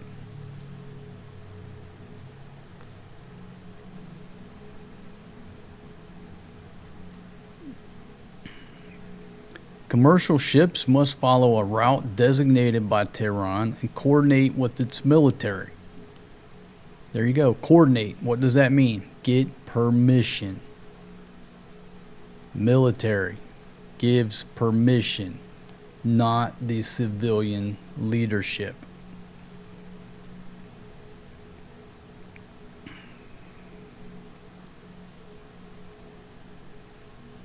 Ships are not allowed to pass if they or their cargoes are linked to hostile nations, according to Tasnim News. Nothing has changed. The military is still controlling everything and calling the shots. It is unclear whether there's a dramatic change here, said this gentleman who's a he's a maritime risk analyst. Iran still wants ships to transit through its territorial waters. Okay, again, put the map back up here. This used to be the route, deeper water. They've mined this right here, or alluded to the fact that it's been mined. So you cannot go through Oman's waters anymore. You have to come through our waters. This is the greedy pirates' way of thinking. If ships would just go on the Oman side, why should we pay you? Okay, let's mine this and force you to come through our waters. Now later on we can charge you a toll because we're greedy pirates.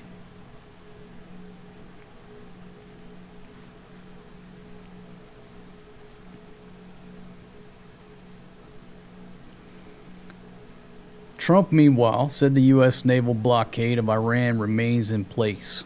Tehran threatened to close the strait if the blockade is not lifted. This all means that the strait remains functionally closed, said Matthew Wright, senior freight analyst at Kepler. It's a false dawn.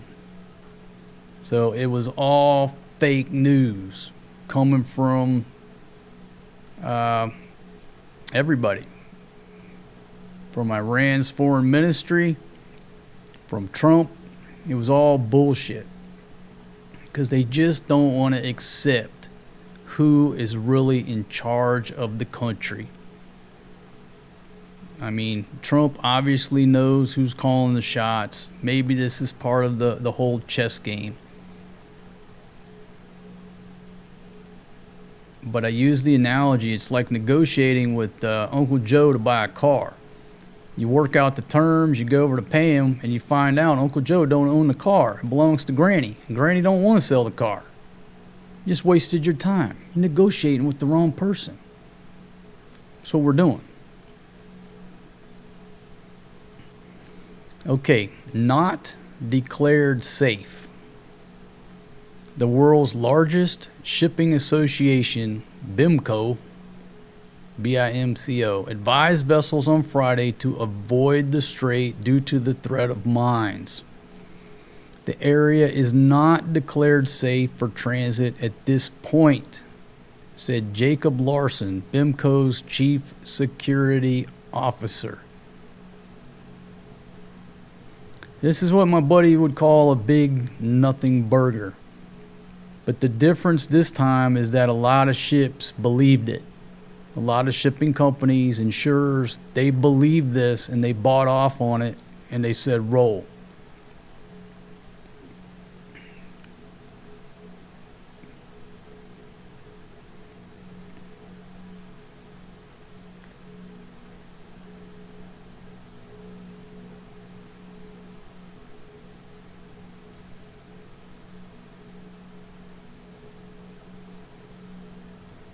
Okay, so here's something interesting. It says,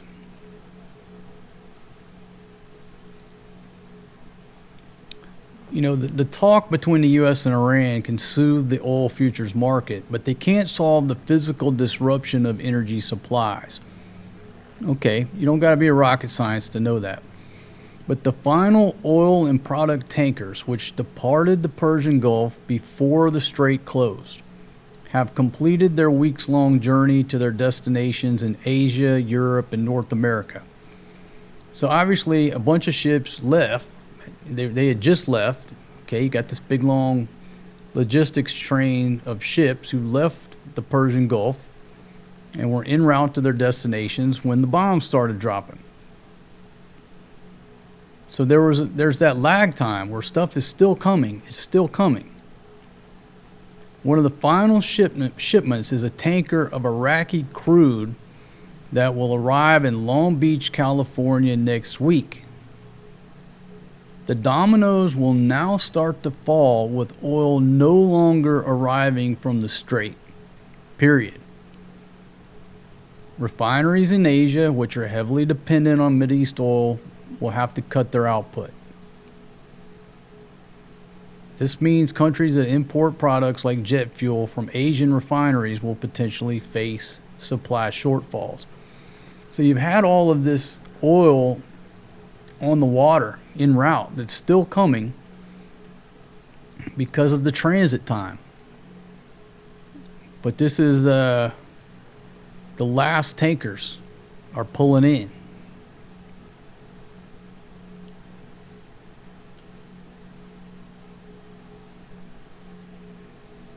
The supply crunch in Asia is bigger than anywhere else. They've already significantly drawn down on their onshore inventories, and it's going to take months for the traffic to return to normal. The large shipping companies will likely sit on the sidelines and observe the first movers before they dip their toes in. And that's what we were talking about yesterday. If it's your money, you're going to sit back and let others take the beach. You're not going to be the first ones to run the gauntlet over there. If it's your money. If it's your $2 million sitting on that boat, you're going to let others take the beach. All right, now let's take a look. Destination China. This is the MV Aquamarine. Destination China. Now, who wants to take odds that this ship right here has just received clearance and will be able to watch the route that tanker takes on the way to China? So all of these other ships here, Djibouti said, nope, turn around. So Djibouti got turned around. Owner is France. And I know you can click and see more information here.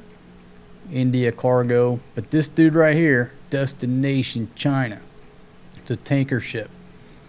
So they'll probably go through and we'll watch them go on their merry way.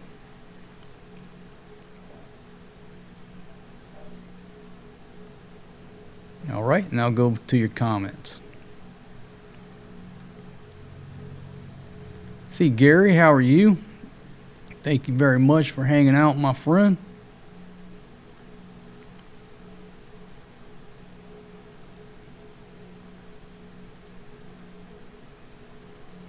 Okay, Slow says, click on the ship and show the people the picture of the ship. All right, I'll bite. I click on this. Oh, okay. There you go. Destination China. So the Aquamarine will probably head on to China. Okay, this one here is from Djibouti. Got turned around.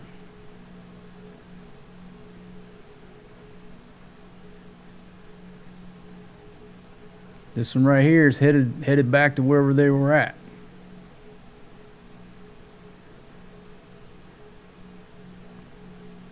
We got one inbound here, which is a tanker.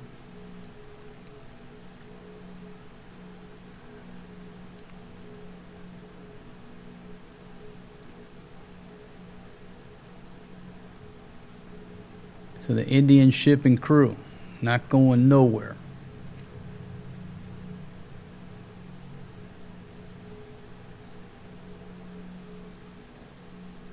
They turned around.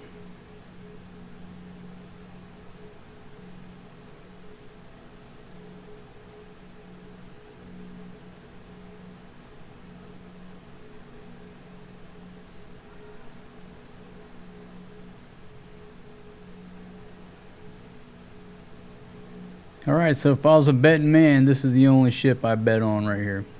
I'm not a betting man, but if I had to put $5 on it out of all this crew, I would say this one right here is probably going to roll through. Why? Tanker headed to China.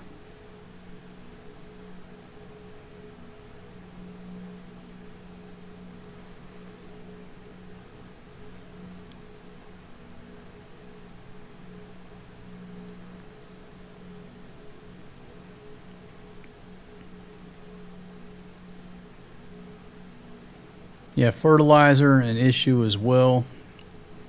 Yeah, I watched this short clip on the problem with the fertilizer, especially a lot of places.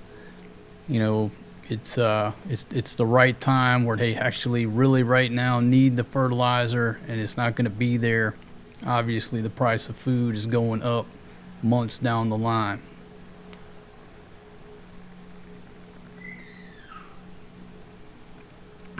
Let's see, Jeff, how you doing?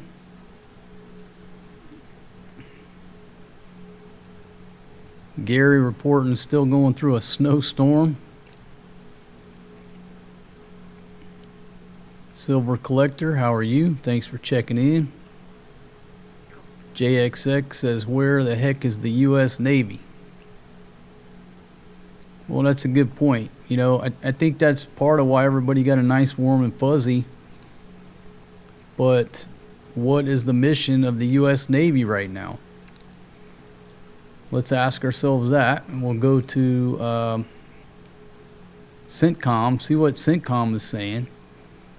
Their mission is to blockade the ports.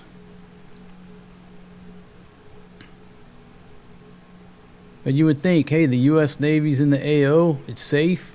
But is that anything to do with their mission right now? Their mission is what? Blockading Iranian ports. 10,000 U.S. sailors, Marines, and airmen are enforcing the blockade against ships attempting to enter or depart Iranian ports and coastal areas. It's a very strange situation. It's a very strange and confusing situation where the United States Navy is there in the AO conducting a blockade. Okay? Let's just use deductive reasoning. You mean to tell me that you can, and this is just trying to explain it to any of my relatives. Okay, now the U.S. Navy's over there, right? Yeah. And they're blocking the entire Iranian coastline. Nobody can go into or leave their ports, right? Yeah. And that's a big old long coastline, right? Yeah. And you mean to tell me the U.S. Navy can't help a damn tanker go from here to there? I don't understand that. What the hell's going on? Don't make a whole lot of sense, does it?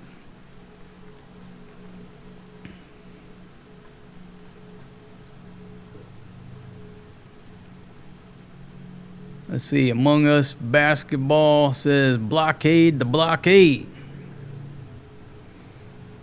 Yeah, I mean, the Navy's doing their job.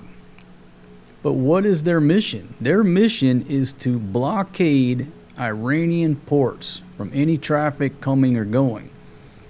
Now, unless there's something I don't know about or haven't read, they haven't been given the mission specifically to escort ships across the Strait of Hormuz. That's not their mission. Their mission is doing a blockade. And the way they're doing the blockade is not sitting right outside their port saying, hey, don't, turn your engine off. You can't back up out of there. They're doing it from a distance. Hey, turn around. If you don't, you might make it through the strait and get out into open water, then we're going to board your ass. So you don't have to be right on top of them to enforce the blockade.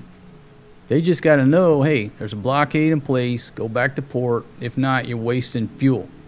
The minute you leave the strait, get out into open water, we're going to board your ass and you're going to turn around, motherfucker. I mean, so they're there, but they're not. Does that make sense? They're there, but they're not within range of drones, rockets, and missiles. So they can conduct this blockade a whole lot different than escorting ships across that strait.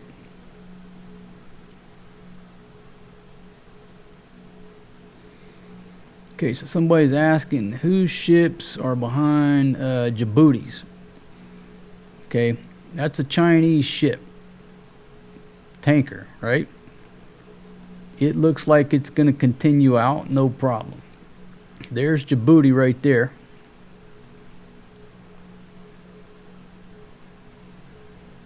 Looks like Dubai to Djibouti.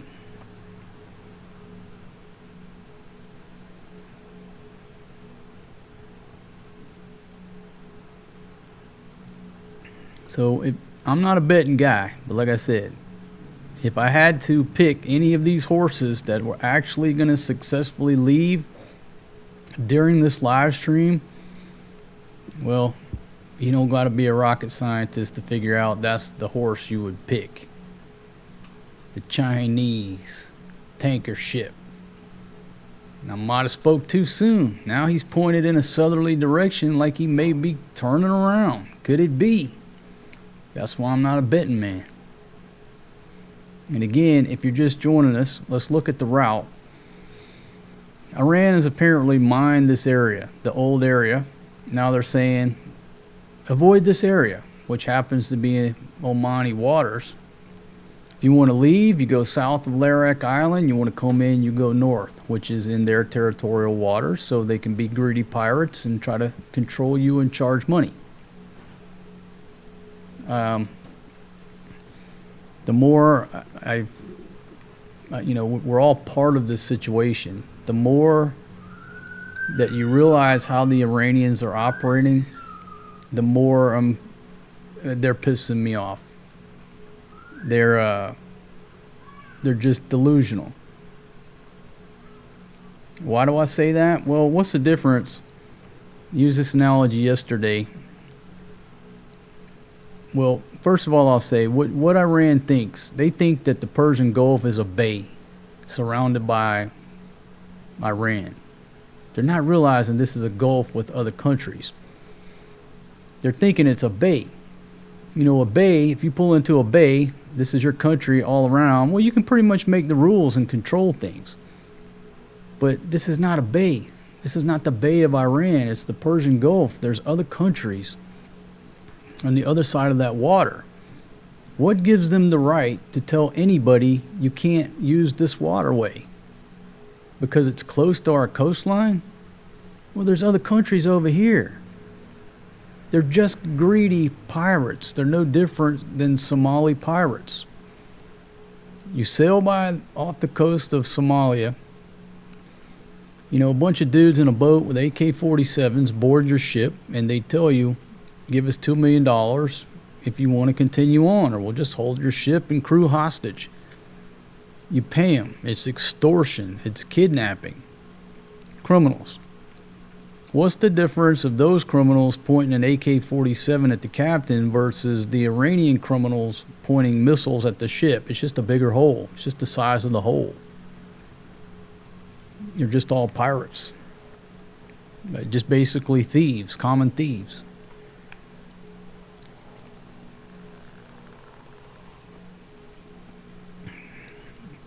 Let's see, Kiriko.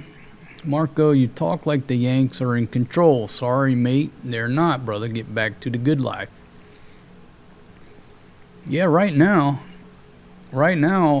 who does it seem, who appears to be in control? Just objectively, the Islamic Revolutionary Guard Corps is in control of Iran, the Strait of Hormuz, and the Persian Gulf. That's who's in control right now.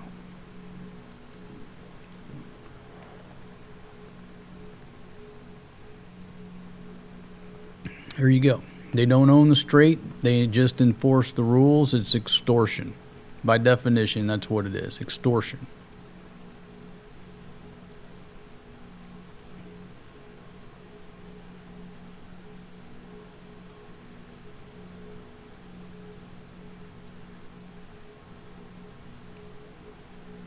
See, Juan Torres, how are you? Let's see, comments are funny. U.S. is winning so hard versus Iran, they had to again relax sanctions against Russian petroleum a few minutes ago.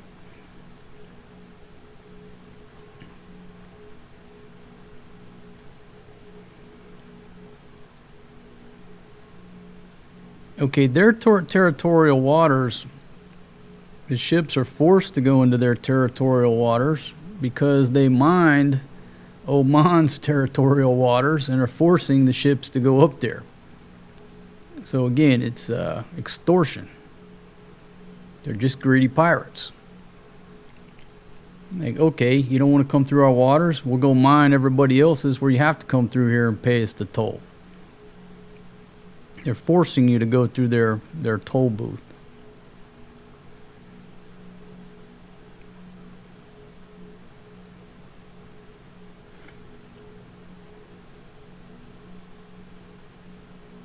See, King Joseph, how are you? USA is in control. British are a bunch of cowards. Bo says talks in Islamabad on Monday. If Iran doesn't give up their uranium, the war resumes. Now, if we go back a few live streams, we discussed whether or not any of this is valid or if it's just Trump's plan to give the U.S. military a couple of weeks to reload. And that's what he said in the tweets back then. We're rearming the ships. We're reloading with better weapons. We just dropped all the old dog shit ordnance on you. And now we're really putting the good shit on the ships. And then we lost the attention of what he said back then. Because we have a short attention span. But several days ago, that was what the news was. We're reloading. Well, it makes sense. Does operations drive logistics, or does logistics drive operations? Well, if you ask Rommel, he's going to say logistics drives operations because he ran out of gas. So is this just part of the Trump strategy? You know, the Navy says, hey, look, man, we're running low. Need to make some repairs. How long do you need? And we need about 7 days. I'll give you 2 weeks. Load everything up. You got plenty of time. No problem. So this whole time, the big distraction in the dog and pony shows that have went on, you're just giving the U.S. military time to reload. Reload, reset. Everybody get some sleep. Go get you some good hot chow. Hit the chow hall. Hit the gym. You know, call your family. They're just giving them time to reload for round 2. Round 2 gonna get ugly. That would make perfect sense from the art of war standpoint. All warfare is based on deception. This has been an elaborate deception campaign just to let everybody reload. Now we're really about to take it to you. So you ran your mouth. We give you 2 weeks to run your mouth. 2 weeks to run your mouth, look important, control shit, whatever. You're going to send the price of oil up a little bit. Some ships have to hang out. You just wait. Just wait till this peace, this ceasefire runs out, and you're going to see what happens. And folks, I'm not saying I'm hoping either. I'm not hoping for that. Okay? I'm like everybody else. I'm hoping for some resolution to the situation that involves the least amount of violence. But in the same sense, I'm a realist. Let's go around the horn. Al Jazeera, still same thing.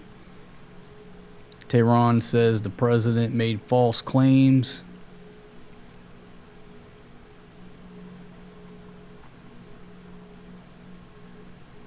Don't think it's no big secret now that the strait is not open.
Same thing.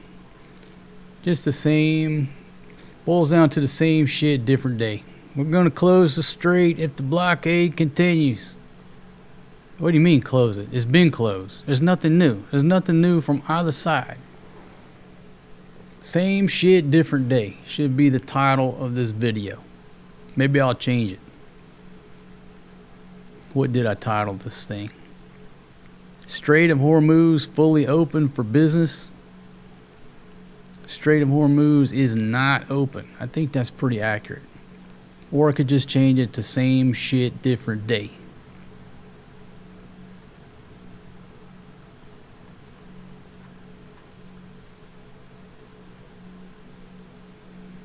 Alright, so right now I've got 91 folks here. I want to thank y'all very much for joining me on this stream, which has become a big nothing burger. The Strait of Hormuz is not open. Clearly, it's not open. And it appears that even our friends from China just got turned around. I was not expecting this. I'm shocked that the Chinese tanker also got turned around. Wow, I would have thought that China would have been allowed to go through. I guess they were feeling pretty froggy about it too, to step up to the plate. Looks like they got turned around. So I was not expecting that. If I had to have bet $5, I would have bet $5 that the Chinese ship would have made it through. Let's just hover over our inbound folks here. Okay, are they still inbound? Are they making any progress? Are they stationary?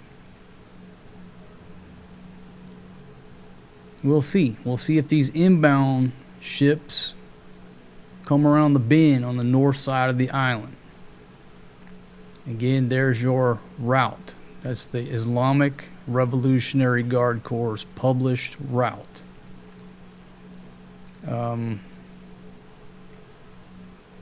According to the BBC.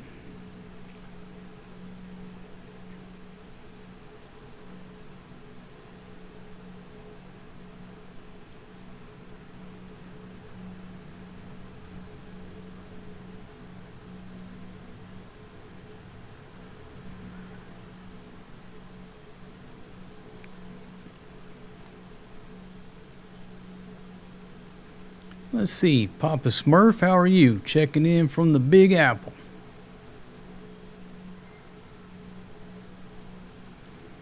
Alright, JB says Iran lied about nuclear capabilities, hid development under the earth deep in caves. Nothing can move forward until this issue gets resolved. Alright, now what I was talking about earlier is, Trump keeps referring to this. And you know what, speaking of Trump, it's been a while since we refreshed his Twitter feed here. See if he's making some threats, because it's apparently obvious at this point the strait is not open. Okay, he's not going to be happy about that.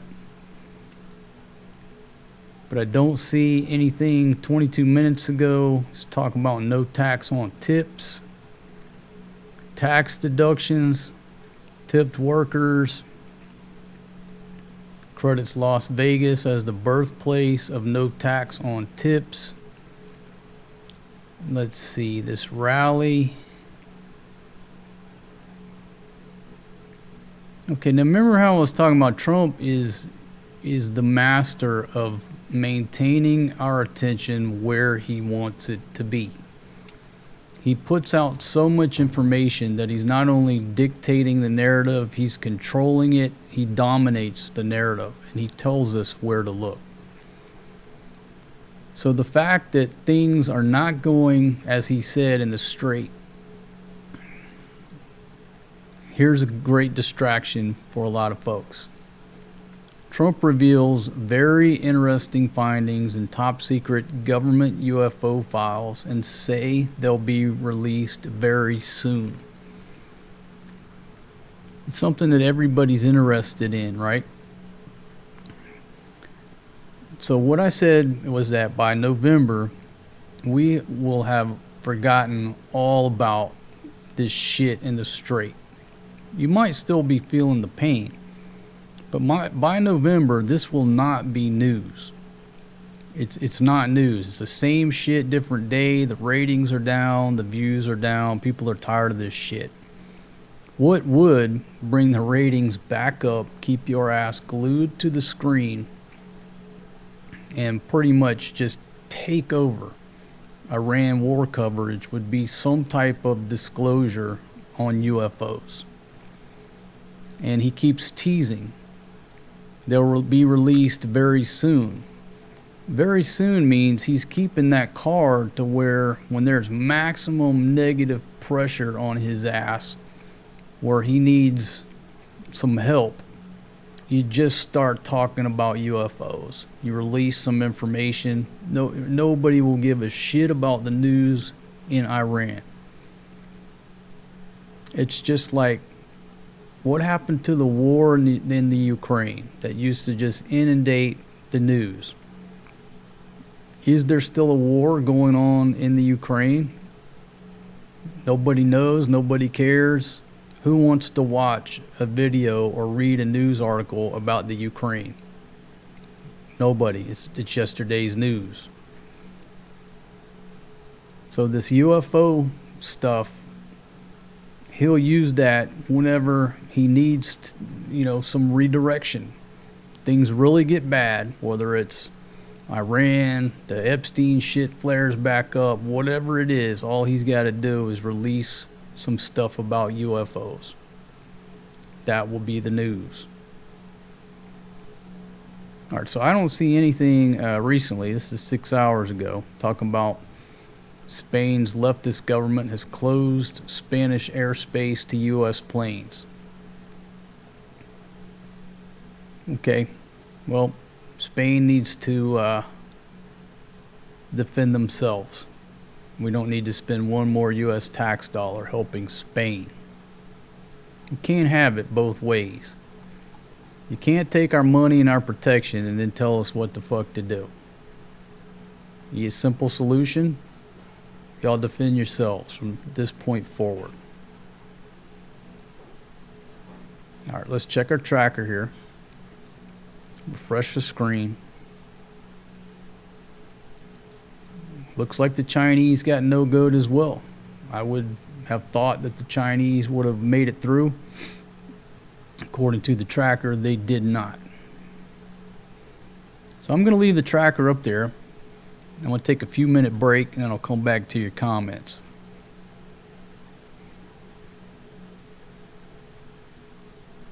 All right, so everybody keep an eye and let me know if anybody slips through there. Okay, 5-minute break. Old single dad will be right back. Got to take a 10-100. If you don't know what that is, somebody explain to them the movie, the codes. 10-100 break. Be back in 5 minutes.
All right, folks, I'm back. Took a little break right there. Checked on Big Pumpkin. Big Pumpkin is out there. She was supposed to buy some chicken, and she's out there with a bunch of little fish about that long. You know, if you don't like eating fish, don't marry a Filipina, because any chance they get, they're going to cook some fish.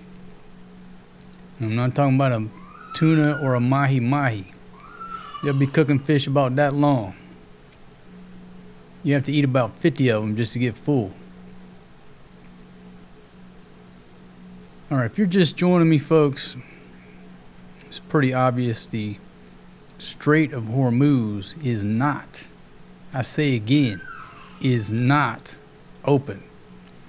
Regardless of what the Iranians said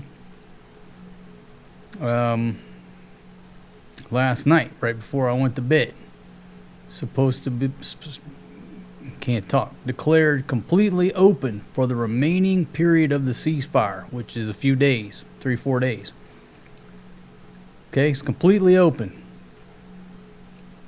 It's clearly not. When I first started this stream, we saw a line of ships marching in order to come over here and take this route out. They got to here, they all gaggled, they held up. There was a ship about this position headed towards Djibouti, got turned around. Even the Chinese ship has got turned around. Still have some inbound here, which will go to the north of Larak Island. The question is, will the inbound ships be able to enter, or will they be held up as well? But I think it's pretty much safe to say the Strait of Hormuz is not, I say again, is not open. It's especially not completely open.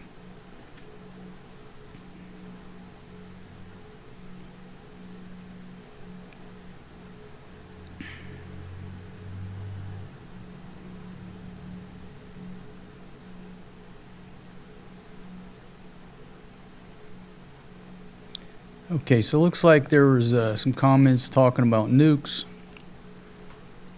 At the beginning of the show, I was talking about how I watched this interview because Trump keeps talking about nuclear dust. It's sort of confusing.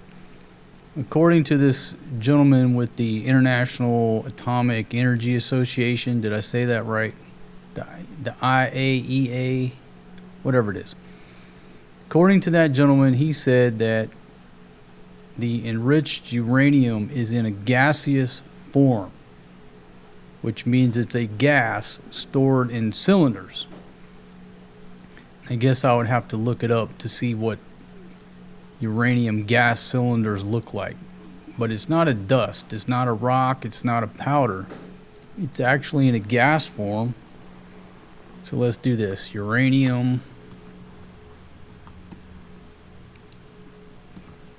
gas form cylinders. See if there are any images. You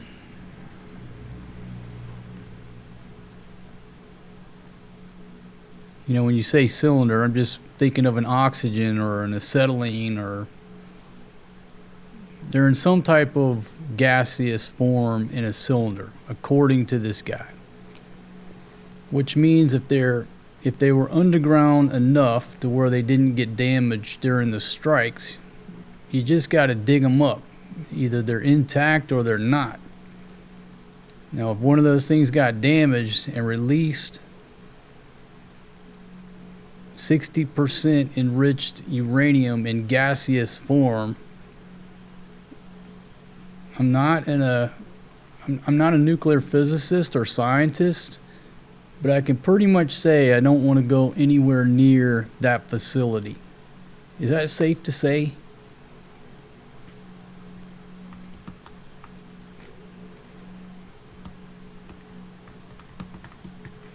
I don't want to go anywhere near there. Okay, so according to Professor Google, Iran's enriched uranium is largely stored in gaseous form as uranium hexafluoride within or transported to underground facilities like Isfahan,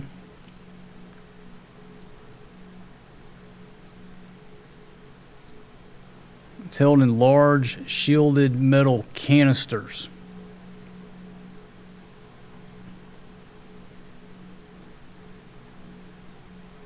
Okay, so I don't know about y'all, but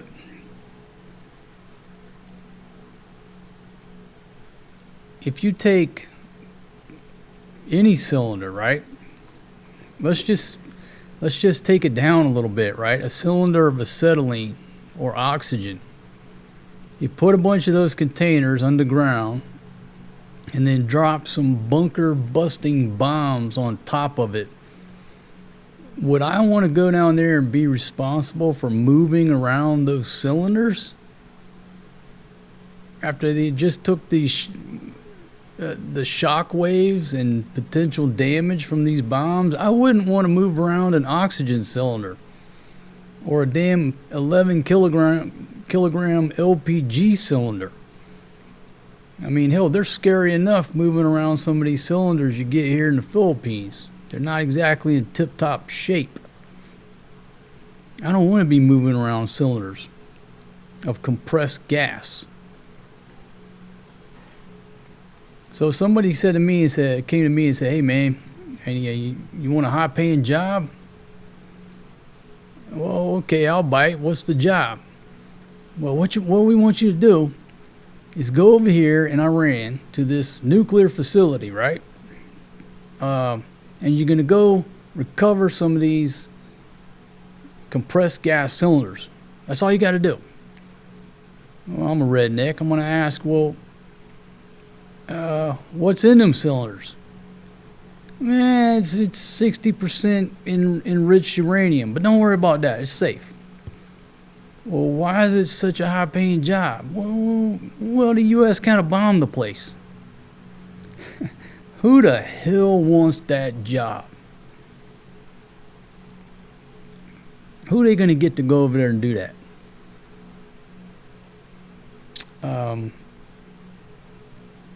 How would you like to be the recruiter, the job recruiter, the headhunter, the human resources guy trying to hire people for that job? No amount of money in the world could pay me to go over there and dig up those cylinders. How much is your life worth? Okay, so back over here to the map.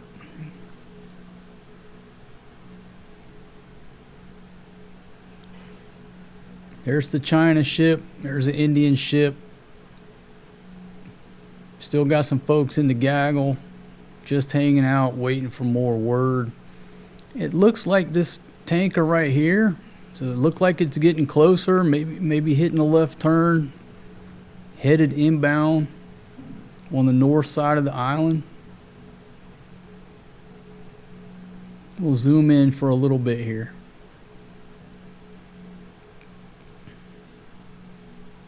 Let me bring it over just a little bit there.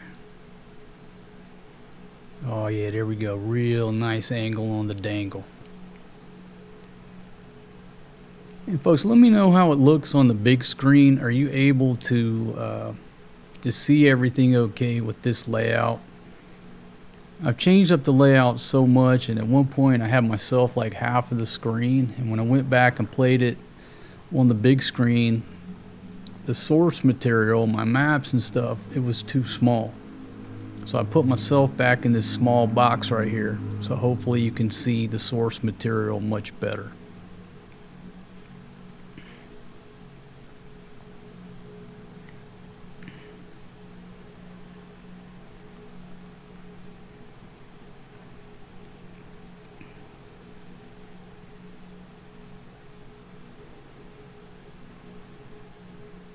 Let's see, DeSanti, how are you? Checking in from Concho, Arizona.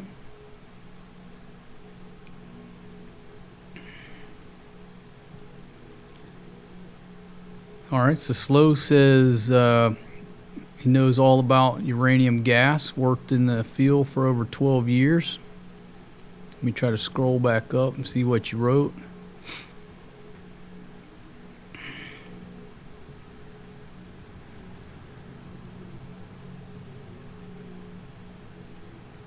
See, if I stopped getting intel from CNN, Fox, you wouldn't contradict yourself.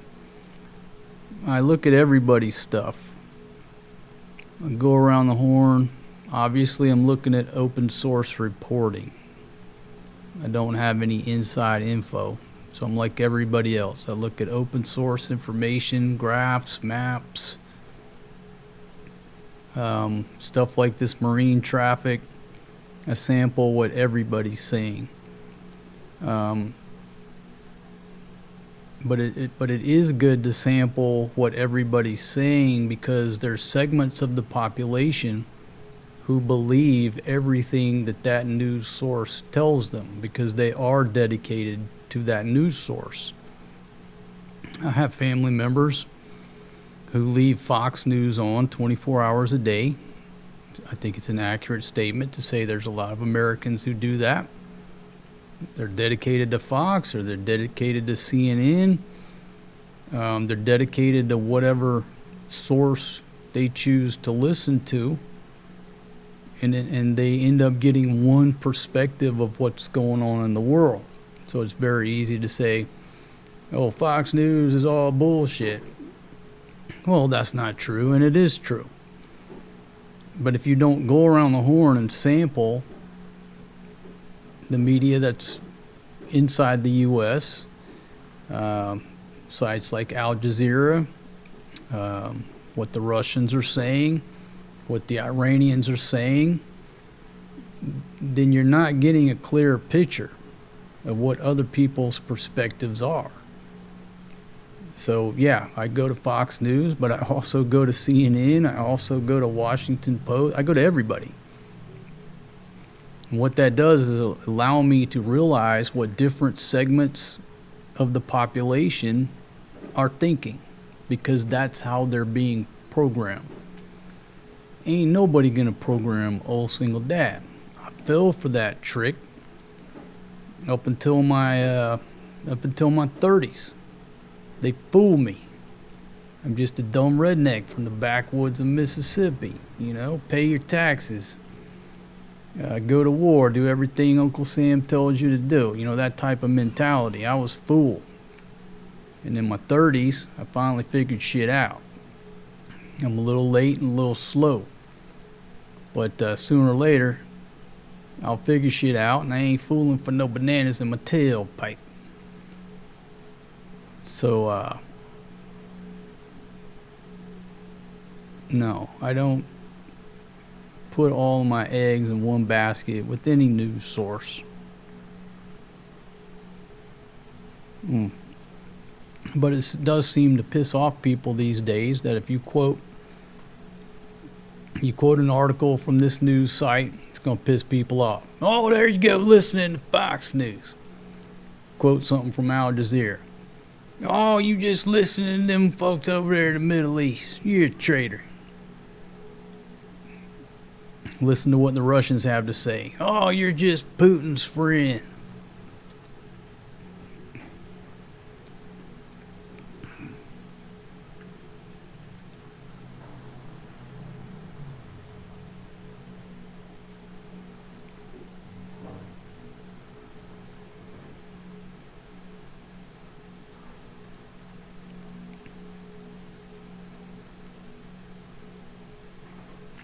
Okay, here's a recent article from ABC News, April 18th.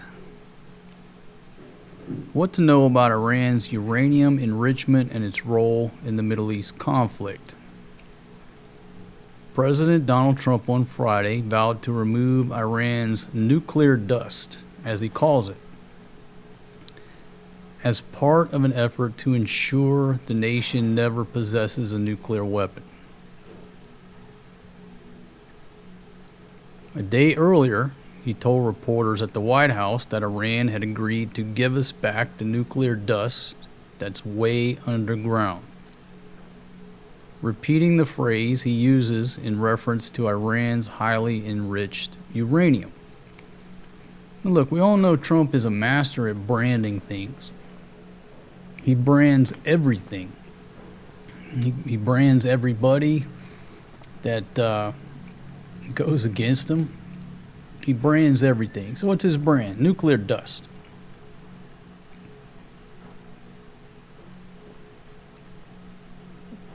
But a foreign ministry spokesperson rebuked Trump's claim. Iran's enriched uranium is not going to be transferred anywhere under any circumstances.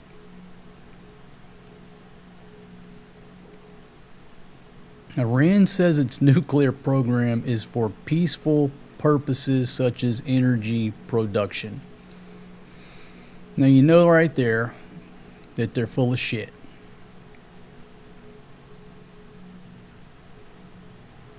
Okay, so here we go. Just to double tap what we've all talked about.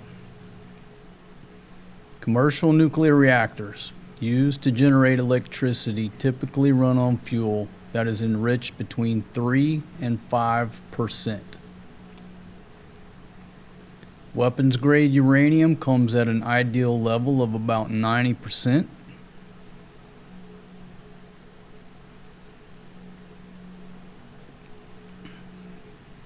Okay. Again, the numbers that are thrown around is that Iran has about 440 kilograms of uranium enriched to 60% as of a year ago. Okay.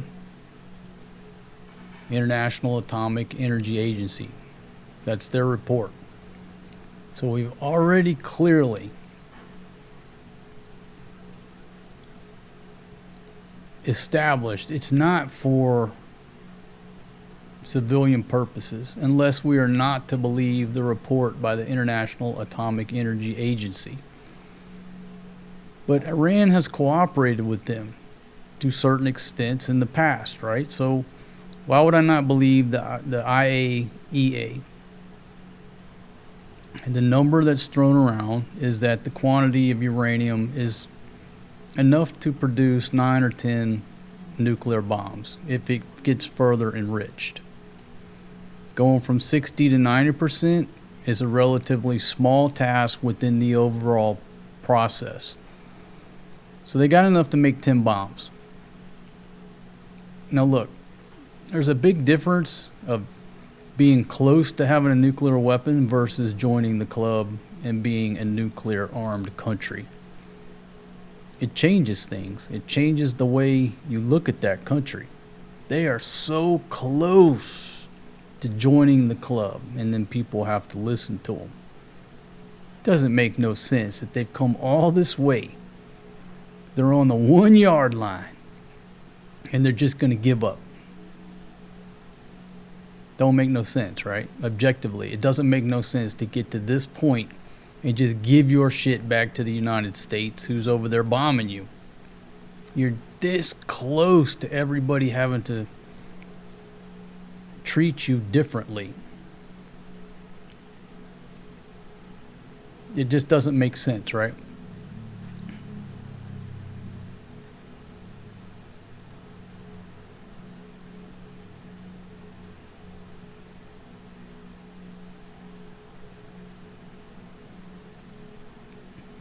Their stockpile also included about 9,400 kilograms of uranium enriched at lower levels, around 5%. So they've already got, 20,000 pounds of uranium at 5% for a commercial reactor.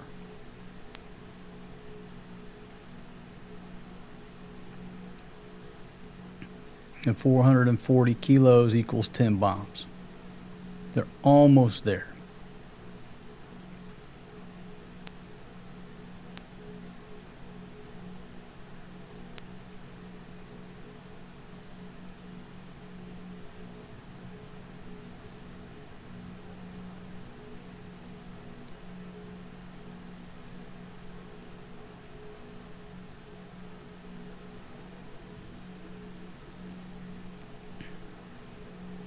Okay, so the agreement under President Obama, they had agreed to not enrich beyond, what is this, 3.67%? Well below weapons grade. But in April of 2021, Iran said it had begun enriching to 60%. That's what Reuters reported. So all that money that Obama gave them, they just took it and spent it and don't give a shit what the agreement was. They're just greedy thieves.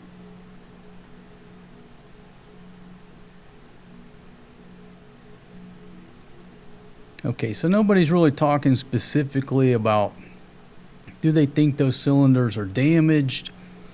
Are they deep enough to where they didn't sustain any damage? Does anybody think any of them are leaking? Again, I don't want that job. Is anybody interested in that job, even if it paid you $1 million a month to go over to Iran and dig up cylinders of uranium in gas form? Anybody want to apply for that job?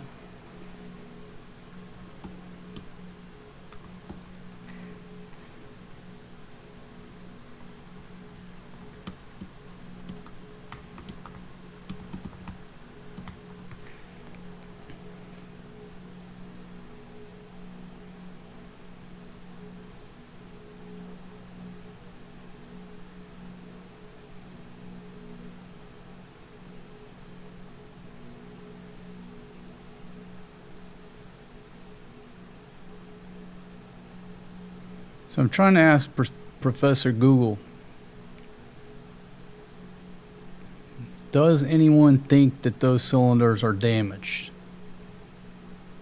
Again, Trump calls it nuclear dust. So here we go. This is an article from a year ago. How badly have U.S. strikes damaged Iran's nuclear facilities?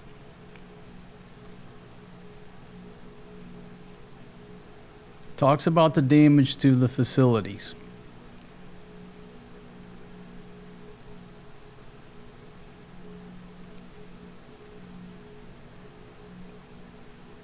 Nobody's really discussing in detail.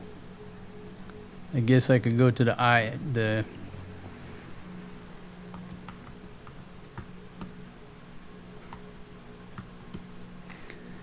Atomic Energy Agency.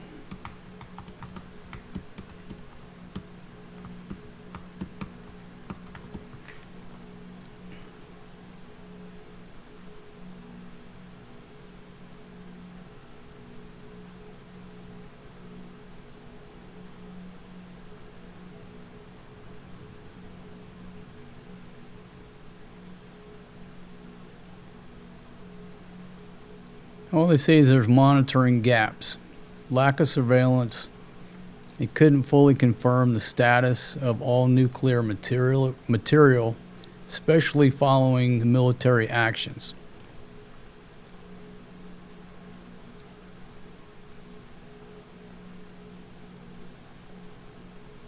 Nobody wants to say whether they think those cylinders are damaged or not.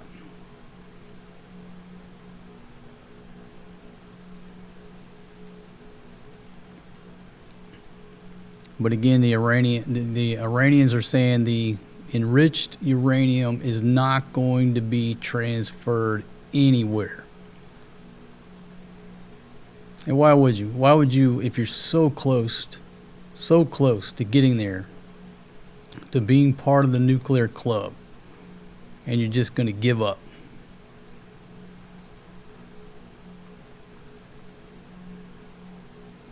It goes back to what I was talking about when it comes down to police work, right? What this old timer described when I was a young buck going through the academy. The police work is easily described like this. There's a problem and you have 3 courses of action. You ask somebody to do something. If they don't do it, you have to tell somebody to do something. And if they don't do it, you have to make somebody do something. And the same thing applies with politics, military. Somebody even said dealing with children. You ask them to turn over the nuclear material. They don't do it. You tell them, we're not going to do it. What's the last course of action? You have to make them. And again, that's just an accurate statement. I'm not saying I'm for or against it. That's irrelevant to the point that you have 3 courses of action. If they refuse to turn the stuff over, and Trump says, you're going to turn it over, you're never going to have a nuclear weapon, nobody can agree, the only thing left is military force. And it goes back to, is this 2 weeks and all this blah, blah, blah, as my Filipino wife refers to it as. Her assessment was too much blah, blah, blah. I just bombed them now. Did she just reveal Trump's secret war plan? He's just letting them blah, blah, blah for 2 weeks. Let the ceasefire run out. No agreement. Fuck you. We're not turning over the nuclear dust. Okay, here we go. Round 2. And it just gave the Navy 2 weeks to reload.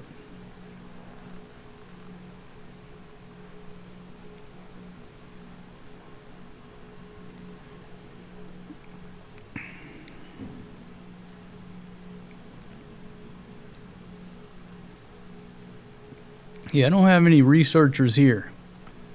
I'm the producer, director, the talent, the videographer, the cinematographer, catering,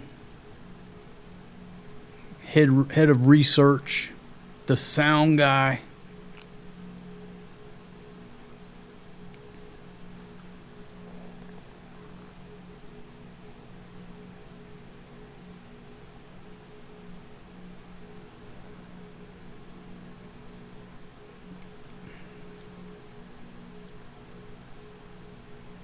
This looks like the comments are focused on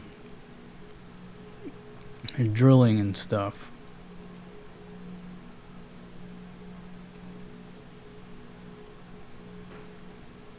Okay, Slow says there's no 60% uranium in those gas cylinders. It has to be turned into U-235 at around 5.5% first. Yeah, brother, you may know more than me. Again, I'm not a nuclear scientist. I just play one here occasionally on YouTube. But if you go back and look at this guy's interview, the takeaway was it's in gas form, which I just wouldn't have thought of that. I just would have thought it's in those fuel rods or some type of solid. I wouldn't think it's in a gas cylinder. That's what the gentleman said.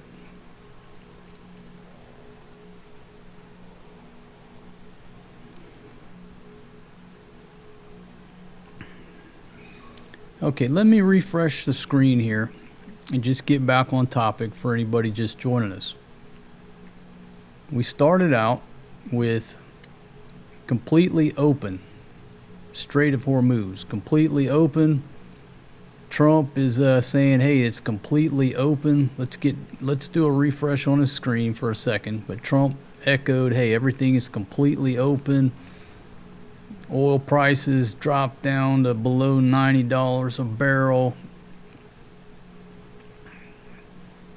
Okay, now this is almost to the point of being delusional. President Z is very happy that the Strait of Hormuz is open and or rapidly opening. Our meeting in China will be a special one and potentially historic. I look forward to being with President Z. Much will be accomplished. President Donald J. Trump. So now at least he's changing the verbiage and or rapidly opening. Okay, well, his earlier celebrations and his earlier statements are not the ground truth. We all sat here and witnessed these ships roll up to this staging area, and then a couple of them try to break out and got turned around. clearly nobody is leaving through the Strait of Hormuz. It's not happening. It's closed. For whatever reason, everybody thought that it was open. They're rushing up there like they're free to go. Everything looked good. There was some optimism. But the reality is, according to this tracker, ain't nobody leaving on the route south of Larak Island. They're in a holding pattern right here, confused, got denied, waiting on more information. So the strait is not open. Even to the Chinese ship. Where's this Chinese ship at? Right there. That Chinese ship was making a break for it, got turned around. So not even the Chinese got clearance to leave by the Islamic Revolutionary Guard Corps. Could we put any more fucking syllables into a title? I'm not calling them that anymore. That's too many syllables. It's a word salad. Okay, the Iranian military. Now realize there's like two distinct sections of their military. It's too many syllables for me to remember. But the strait is not open. I think we can all agree on that. Let's scroll down. Politics, a million ads. Trump touts historic $300 billion Texas refinery, his first new U.S. plant in nearly 50 years.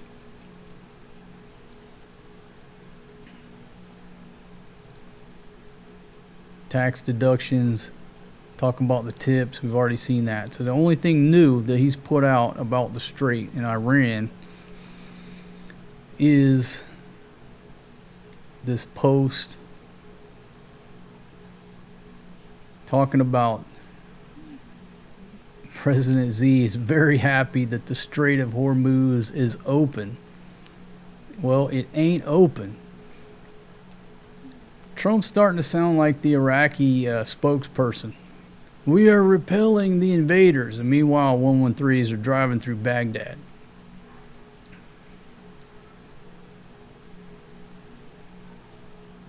In the words of what was that movie? I remember the name of the movie now.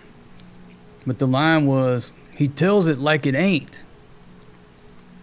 Rodney Dangerfield, talking about the professor, right? When he's teaching business. He tells it like it ain't. What's the name of that movie? Great movie, by the way. Rodney Dangerfield. It's a classic.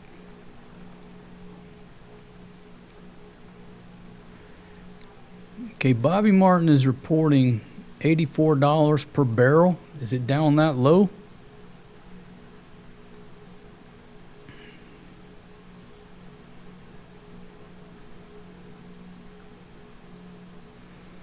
Okay, 8 off G says you can't find the evidence in a country like Iran. You need eyes on the ground. It's a needle in a haystack situation. They have it, but you need to find it and take it. They are not going to give it up. I agree. It just doesn't make common sense at this point. They feel like they have some cards, which they have a few cards. They're not really feeling any pain over there, at least not yet.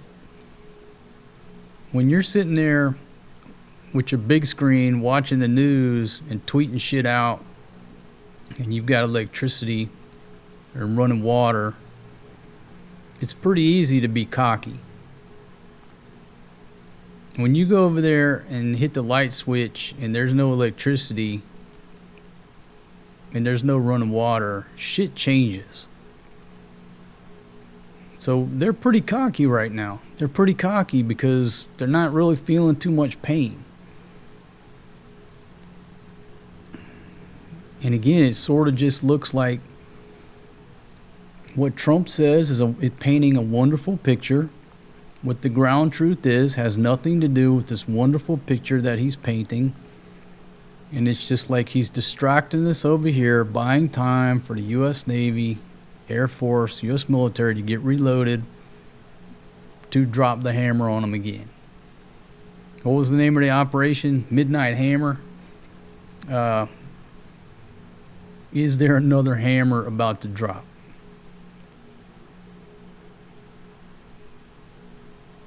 It just doesn't seem like it's just the same shit, different day. There doesn't seem to be any progress being made. So if the civilian government, the clerics have no power in the country, it's the military who's running the country, the guards. How do you deal with people who don't want to deal? You're left with military force.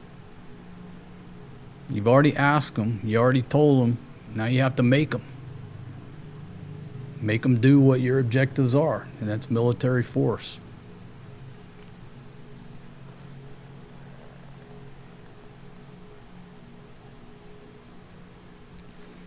There you go. The movie I was talking about is Back to School with Rodney Dangerfield. What a great movie. And when I was referencing, he's in a business course. You know, he goes back to college with his son. And he's a rich businessman. And the professor is talking about this and this and this about business. And he's like, hey, what about, it's cheaper to rent than build. You got to grease up the politicians. You know, and the instructor's like, I'm not going to stand up here and teach about having to pay politicians bribes or what have you. And at the end of it, he's like, well, he's a great professor, but he tells it like it ain't. In other words, he don't understand ground truth. He's a professor. He doesn't know ground truth. He tells it like it ain't.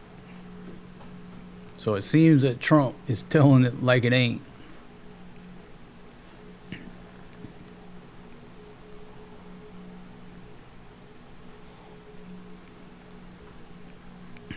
Got 87 thumbs ups. Got 3 thumbs downs. And I appreciate those thumbs down just as much as the thumbs ups.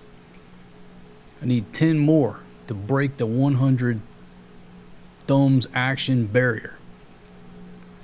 Again, it don't matter with me if you hit a thumbs up or thumbs down. I just want to hit 100 where the Google squirrels will be happy with me.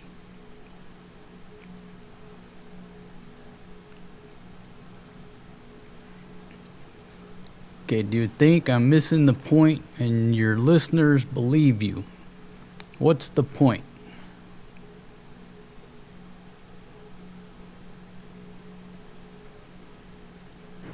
I like simplicity.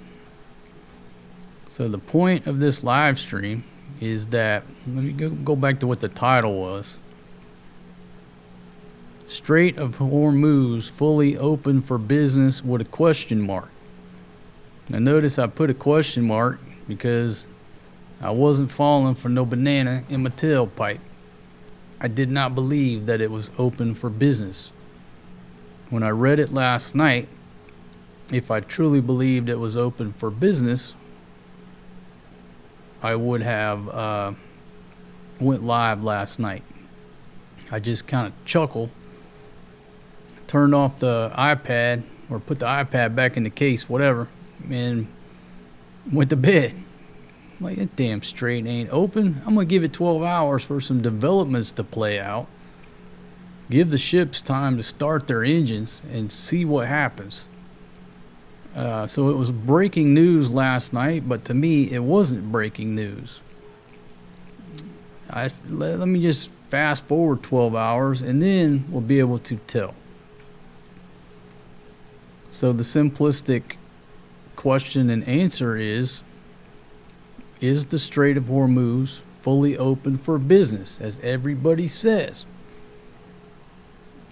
Okay, and I have come to the conclusion through extensive research on marinetraffic.com, utilizing 2 sophisticated devices called my eyes. And my eyes have determined that the Strait of Hormuz is not open. Dog 1 is not open. Okay? Where's the rally point? Well, the rally point is anywhere but here. Okay? It's the old saying. You ain't got to go home, but you got to get the hell up out of here.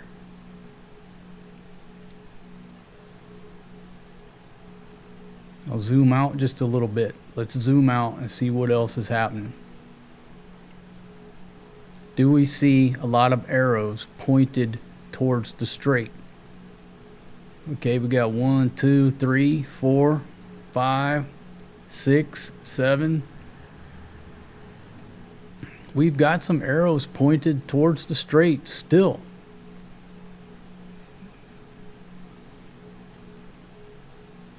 There's still some people headed towards the strait, hoping for the best. You know, you hope for the best and expect the worst. Then you're never disappointed. But I'll just keep this aspect right here, that view right there, focused in. Now this is what it appears to me. It appears to me that this gentleman here is making progress towards entering on the northern side. We'll see. Let's put this ship up there. Do we have any information? Called the Black Maya.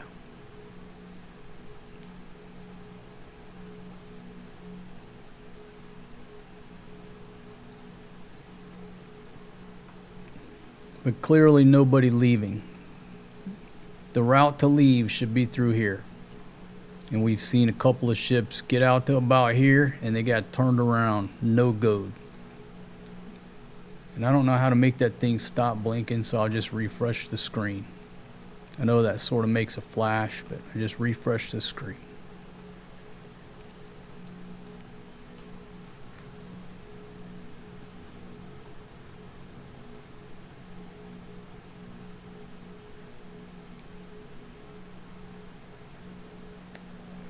See, Lou Guapo, how are you? Thank you very much for the thumbs up. Digging the new format and coverage. Always keep them guessing. That's a good point, man. You got to always keep them guessing. You never know what's coming around the bend here on my show. You know, we gain subscribers, we lose subscribers every time we move, or people come and go, cast members, people hanging out. But I think in the long run, that's what keeps my show from jumping the shark. If I kept doing the same thing over and over, how long can you run that before it's the same thing over and over? You know, life's like a box of chocolates. You never know what you're going to get. Now, the old lady says for me to quit talking about the war. So you need to quit talking about that war. Quit talking about politics. Too much blah, blah, blah. You need to quit talking about that. So Big Pumpkin is against me sitting in here doing these live streams and updates on the Strait of Hormuz.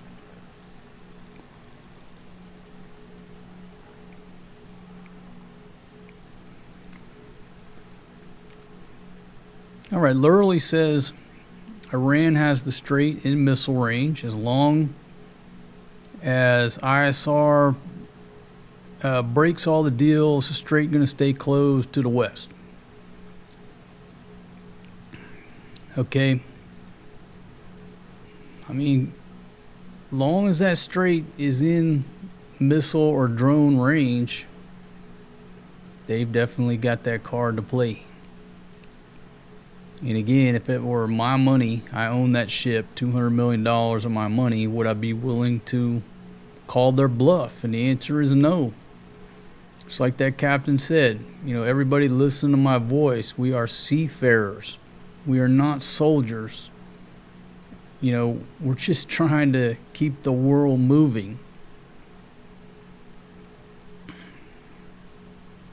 So you just got to have Just feel sorry for all these ships' crews sitting over there, caught up in this mess. They're just trying to move that ship from point A to point B and not get blown out of the water. And they're over there stuck in this mess.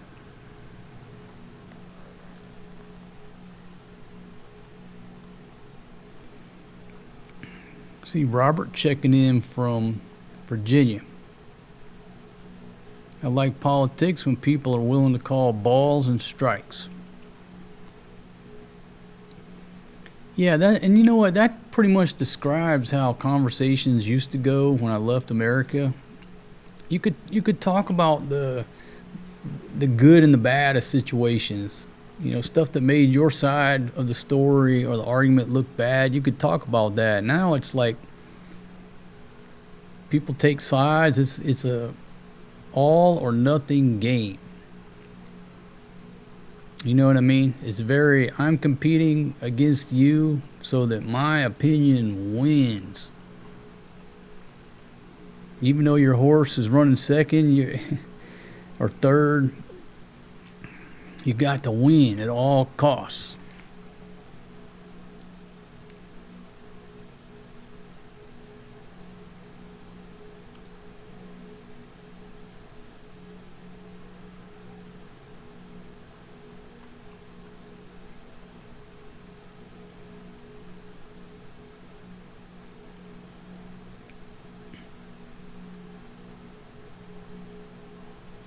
Okay, so John Rossi says Iran announced today that some cargo ships can pass, but the rest risk being fired at.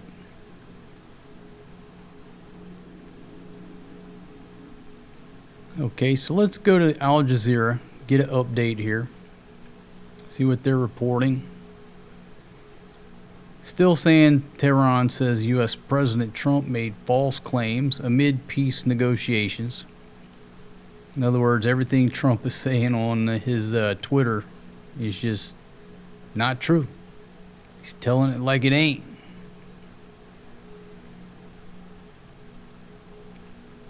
Trump says China's President Xi is very happy about the Strait of Hormuz reopening, which it clearly ain't. Traffic remains thin in Hormuz Strait amid questions over reopening. We are repelling the invaders. And meanwhile, 113s are rolling through Baghdad. Delusional is one way to look at it. Okay? Delusional is one way to look at it. Unless, where's my book? The Art of War, where all warfare is based on deception. Chapter 1, verse 18. Sun Tzu. Is Trump just playing a long game? This was decided months ago how this play would play out, and they're just reloading, rearming, ready for Act 2 of military action against Iran.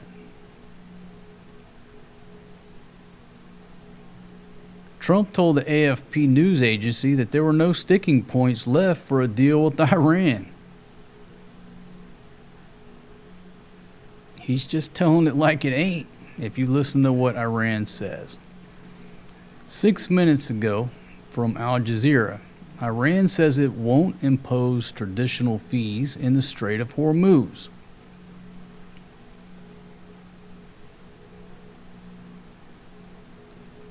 Okay, a spokesman for Iran's National Security Committee says that Parliament is currently preparing a draft law that would set fees related to securing the strait, adding that passage through the waterway would be exclusively through coordination with the Iranian authorities.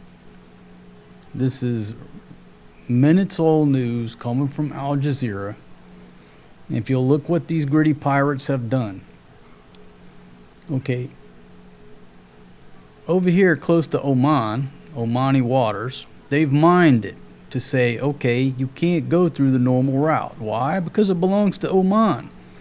We want you to be forced to come through our waters. Why? So we can tax your ass. We want that money because we're nothing but greedy fucking pirates.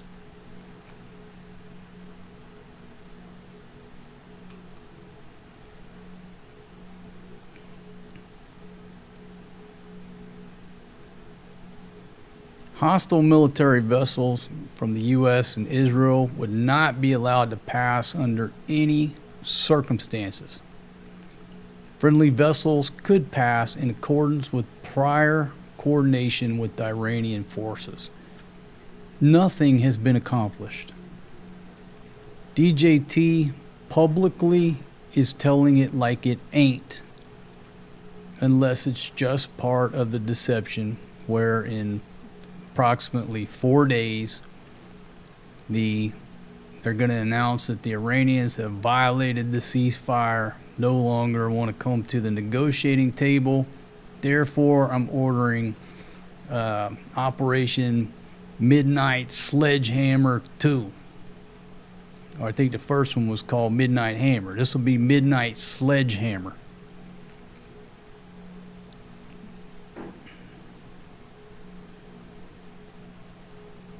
Iran rejects any American role in managing or securing the strait. We're going to be the only pirates taking money over here from the world. As we reported earlier, the Iranian ISNA news agency said that Iranian official Mahmoud Nabavian, for the record, said that some commercial ships will be permitted to cross the strait, but only after paying fees. Here we go. The greedy pirates still don't want nobody going by unless you pay them some fees. Pay us that money.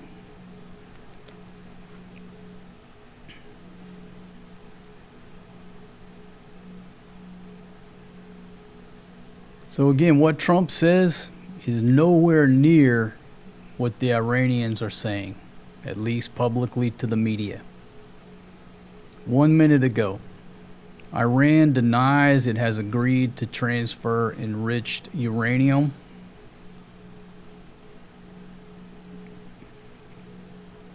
Again, basically saying Donald Trump is putting out bullshit on his truth feed.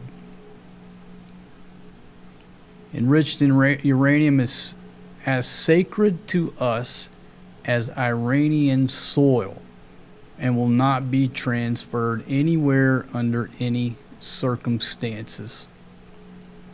Meanwhile, Trump says things seem to be going very well with Iran.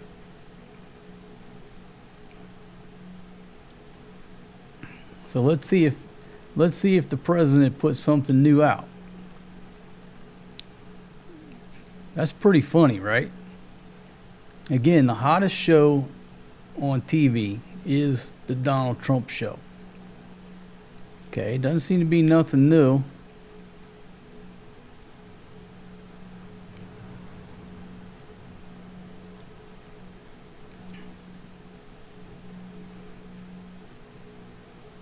Trump says he's got some pretty good news 20 minutes ago. Things seem to be going very well with Iran. The U.S. president also said he maybe won't extend the ceasefire if no deal by Wednesday, but will keep the U.S. blockade of Iranian ports.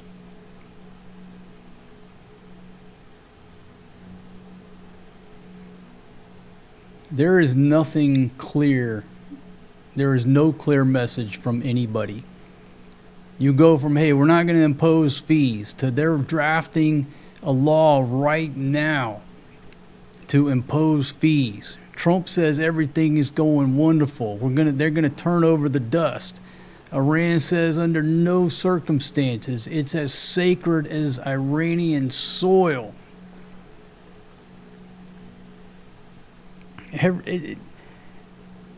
They're so delusional.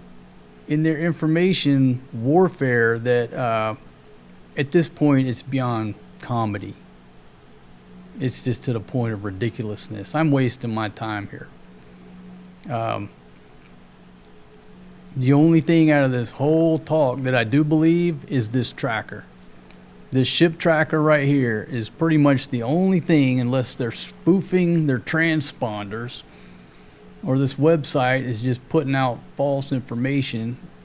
It's the only thing that we've discussed so far from the information side of this war that I do believe. I do believe what I saw. Ships were trying to make a run for it. They got turned around. Everything else is just a waste of time because it's nothing but contradictions at this point.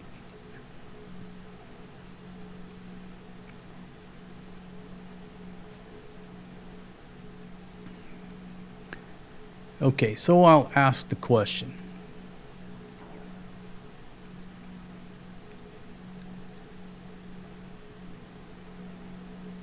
Let's see. I guess the question is this. Let me put my timer back up there, and I don't know if this timer is correct. Now I'll have to do some research to make sure I got the right timer, the countdown timer, right? I'm gonna have to put the timer back up there. It's either 3 days or 4 days. I thought we had that dialed in, but now I'm not so sure. So here we go again, another damn countdown timer. When that countdown timer right there goes to 0, what do you think's gonna happen? And I'm gonna take it back down because I'm not certain it's 100% accurate. What do you think's gonna happen when the ceasefire runs out? Now, as long as the U.S. doesn't violate the ceasefire, it looks like, all right, we did everything in good faith. We're the good guys. Iran didn't come to the table. We gave them a chance. They don't want to turn over to nuclear dust. The strait is still closed. Are they just playing into Trump's grand strategy that when this ceasefire expires, he's cleared hot to go forward with Operation Daytime Sledgehammer?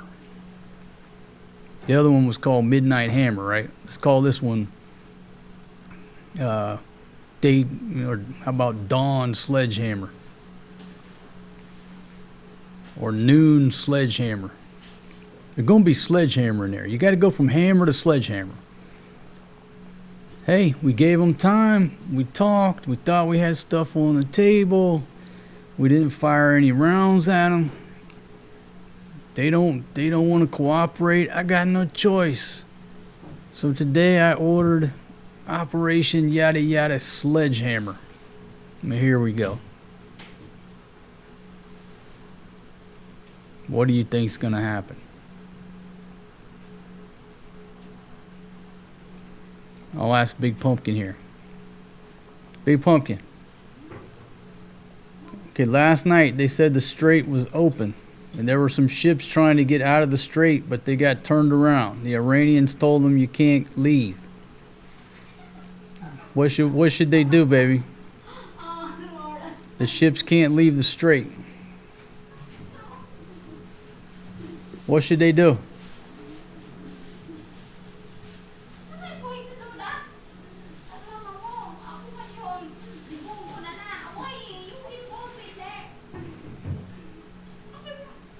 Sounds like a chicken in my kitchen. I have no idea what you said. Huh?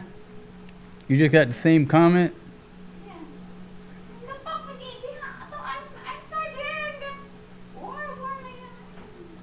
All I heard was, I'm tired hearing that. I'm tired hearing that, just they bombed them. It's Big Pumpkin's assessment of the situation. Okay, Tex Wade says another taco. But there is a countdown coming. The agreed upon ceasefire is coming to an end in a few days here. And when this live stream is over, if somebody knows the exact date and time, put it down in the comments below. So tomorrow when I read the comments and catch up, I can reset that timer. What time you going to finish in there? Maybe I'm trying to analyze. Water now. I know. This coming this. You got a lot of milk water. Okay, well, baby, you're out there controlling the children and their water hose usage. If my water bill is up, it's not my fault. I'm sitting here trying to prevent World War III. Philippines.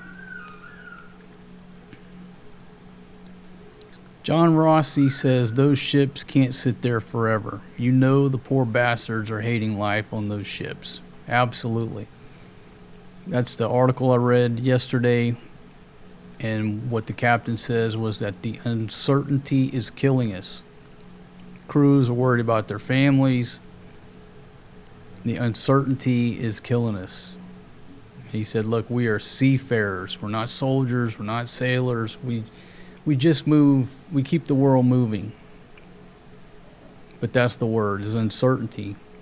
And here we go. Another day. Same bullshit. Hey, everybody, come one, come all. The strait is completely open, according to the Iranian foreign minister, who should have some wasta but does not. I sound like a broken record saying every day that the Iranian civilian government, the clerics, nobody has any wasta, no say-so, no power, no authority in Iran. It's the military. The military, probably this dude right here, is the king of Iran right now. That's the dude in charge.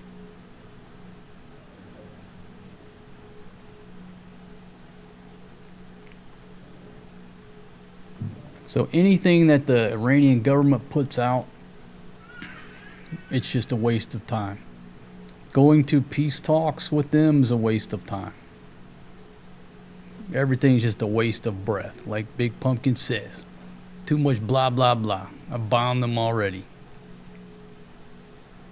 Did she just summarize what the plan was from 2 weeks ago?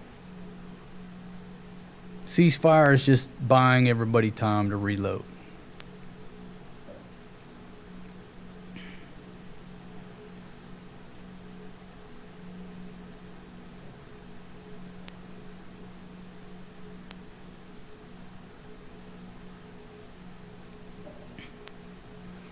Okay, so John says, just wait till the other carrier shows up in a few days, then it will hit the fan again.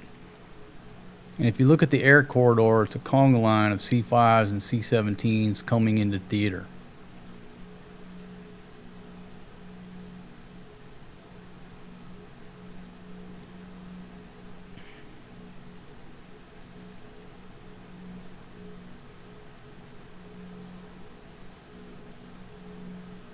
So is everything adding up to where everything is adding up to where they're just getting more folks into place and they're about to hit them? Operation, I gotta refine the first word. I know it's gotta have sledgehammer. Operation Desert Sledgehammer. Something to that effect.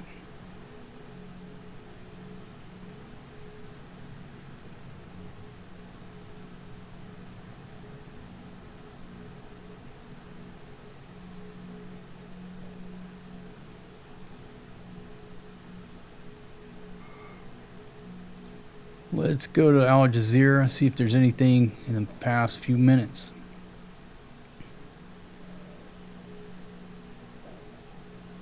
Asian markets fall in early trading amid conflicting U.S.-Iran claims.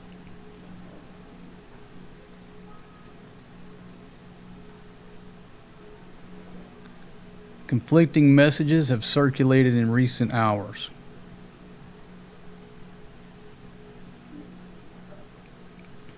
Again, Iran has denied it has agreed to transfer enriched uranium.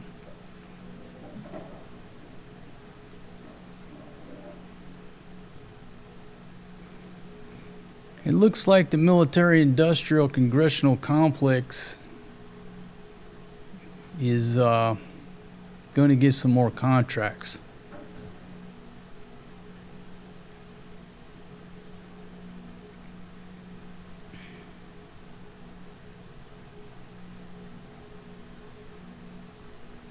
CNN still late to the party. Negotiators race for a deal after Iran declares Strait of Hormuz open. CNN must have a skeletal crew. They're so late to the party, catching up with what everybody else is already putting out there.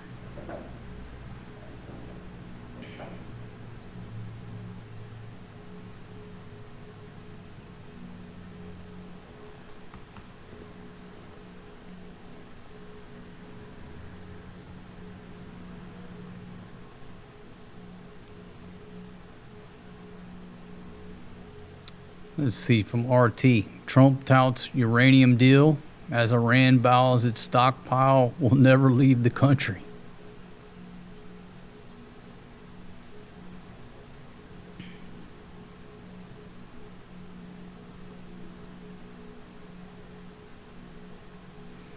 Situation remains tense in the Strait, where some ships have been able to pass after Iran announced it would reopen the route to all commercial vessels. However, most tankers and cargo ships attempting to cross have suddenly turned back, according to maritime tracking services.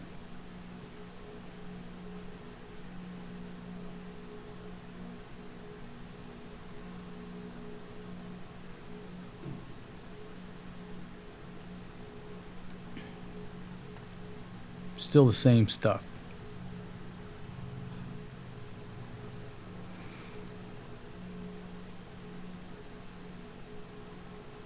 Okay, so this is coming out. This was from yesterday, according to an Iranian news source. Iran set 3 conditions, and again, this isn't anything new. Number 1, it must be commercial. Number 2, no military ships. And number 3, the ships nor their cargo may be linked to hostile countries. So any of the cargo linked to the U.S. or anybody they consider hostile cannot pass.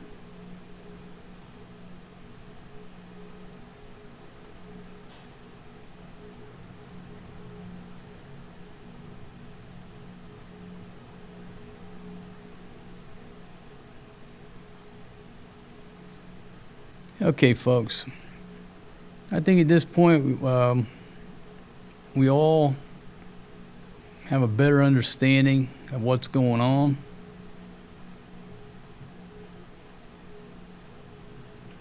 At least I do. Doing these types of shows and these live streams and hanging out and reading y'all's comments, it really educates me on what's going on in the world, or I would otherwise probably just barbecue and not worry about it. And again, Big Pumpkin has said, stop talking about the war. There's a Chinese ship there. I'm not sure what the circle is. Not sure what the difference in the circle. Let me go over here and see vessel filters. Just says the red arrows are tankers. Capacity. I don't know. I don't want to mess it up. I'll mess it up with my luck and I won't be able to get back to this screen. But as you can clearly see, nobody has crossed through the outbound route since we've been sitting here. Ships that are tracked on this marinetraffic.com. We haven't seen anything outbound. We still have some ships that are going along the route. It seems to go north, but are they stationary? Are they slow rolling?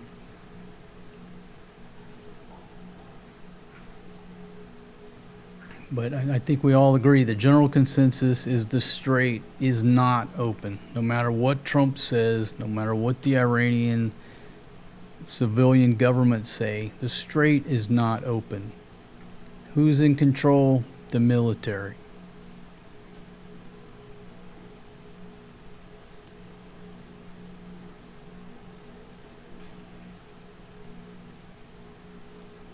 And again, Trump says things seem to be going very well with Iran. How can you not chuckle?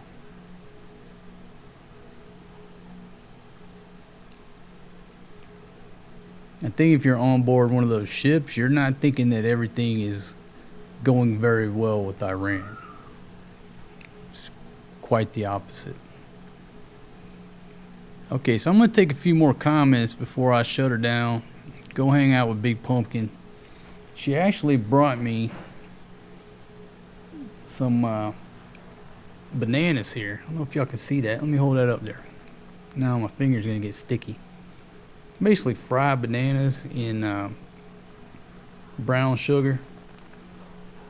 You know, here you call it banana Q or Turon if it's wrapped up in a lumpia wrapper. She was supposed to make Turon, but they look absolutely delicious. She brought them out there, but if I go to eating, sometimes it can't talk as good if I sit there and eat something.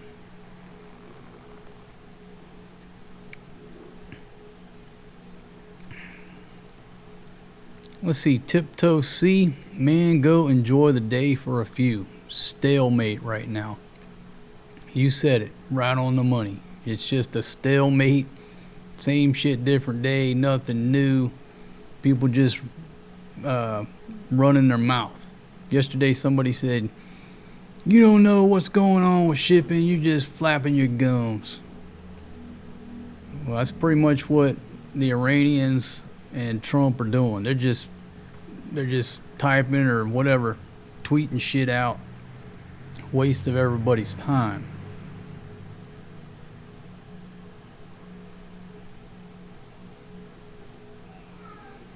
Okay, so Christopher says an LPG Chinese tanker is the Circle. So this one right here. That's all I had to do was click on it. Sometimes my brain don't work. So there you go. That's the Aquamarine. Headed to China. So what is surprising, he said all I gotta do is click on land. Okay, thank y'all very much for teaching me how to use this thing. What's surprising to me is I would have thought that the Chinese tankers would have been able to pass. At least.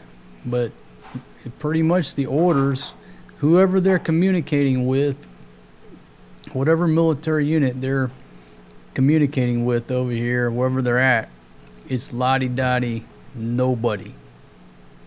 At least that's visible on this tracker. And what I would have thought, okay, if they don't have a transponder or what have you, I would have thought that the Chinese are coming and going still. But clearly, the Chinese are caught up in this as well. At least these ships are. And then are these folks still inbound or are they holding their position? Because remember, if they're inbound, they have to go north of this island. If you're outbound, you go south of the island.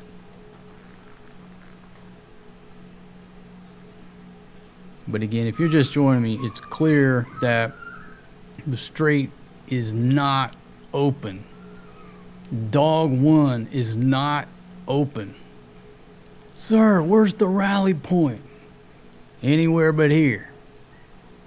Strait of Hormuz. You ain't got to go home, but you got to get the hell up out of here.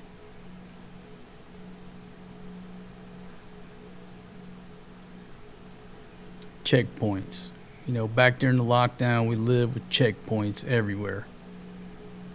And depending on what side you lived on a particular checkpoint was how your lifestyle was, unless you could get around that checkpoint.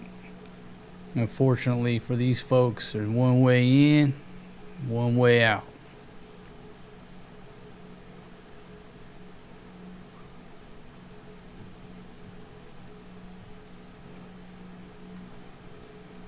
Let's see, Gary, thanks for joining us.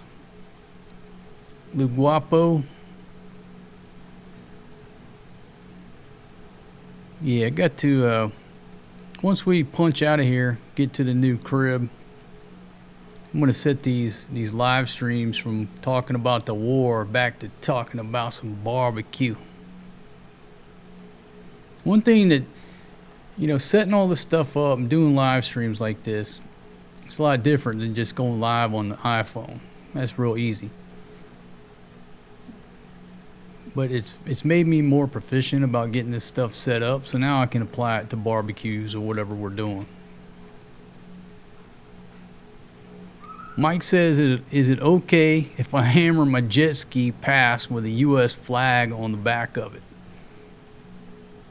Yeah, that's what we should do. Everybody just meet up over there. You know, get a few thousand jet skis, big old U.S. flags off the back, and just roll through there. You can't hit us all.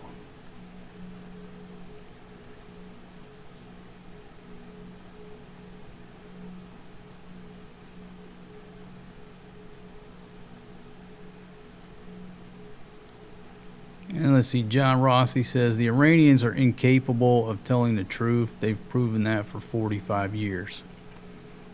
Yeah, folks, again, this ain't our first rodeo dealing with Iran. It's, you know, my generation, we've been hearing shit about Iran our entire lives.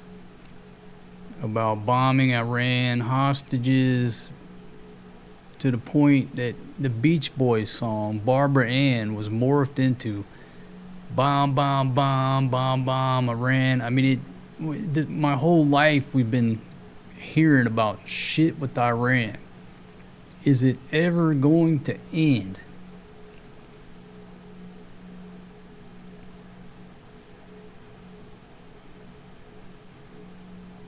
I mean, you know, Iran's the fourth largest oil deposit, right? So, you know, the Iranians, at least the Iranian government, okay, there's some crazy individuals.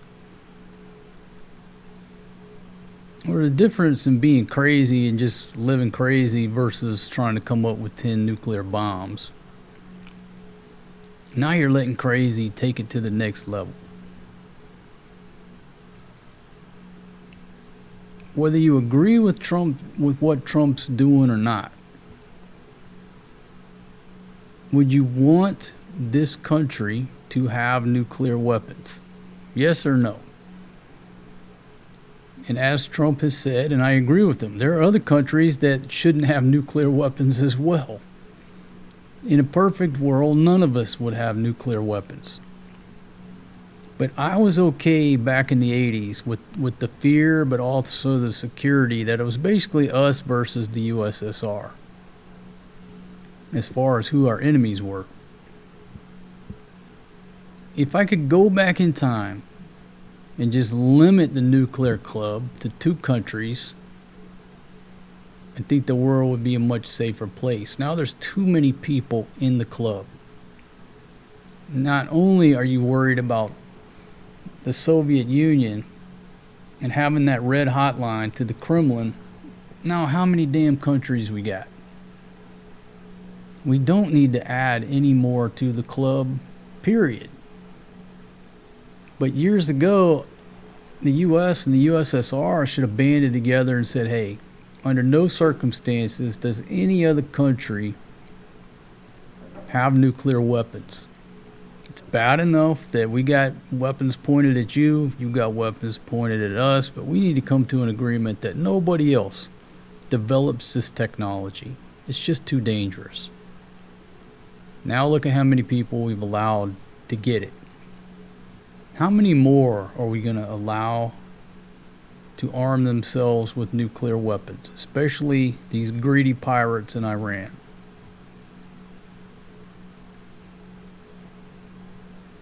So if we just sit down and take a vote, everybody in the world gets to vote.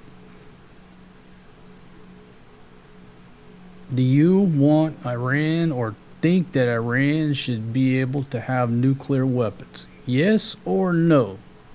Are you okay with it? It's a yes or no vote.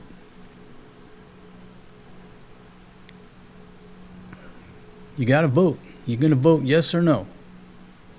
Is it okay with you that Iran develops and has nuclear weapons? Yes or no?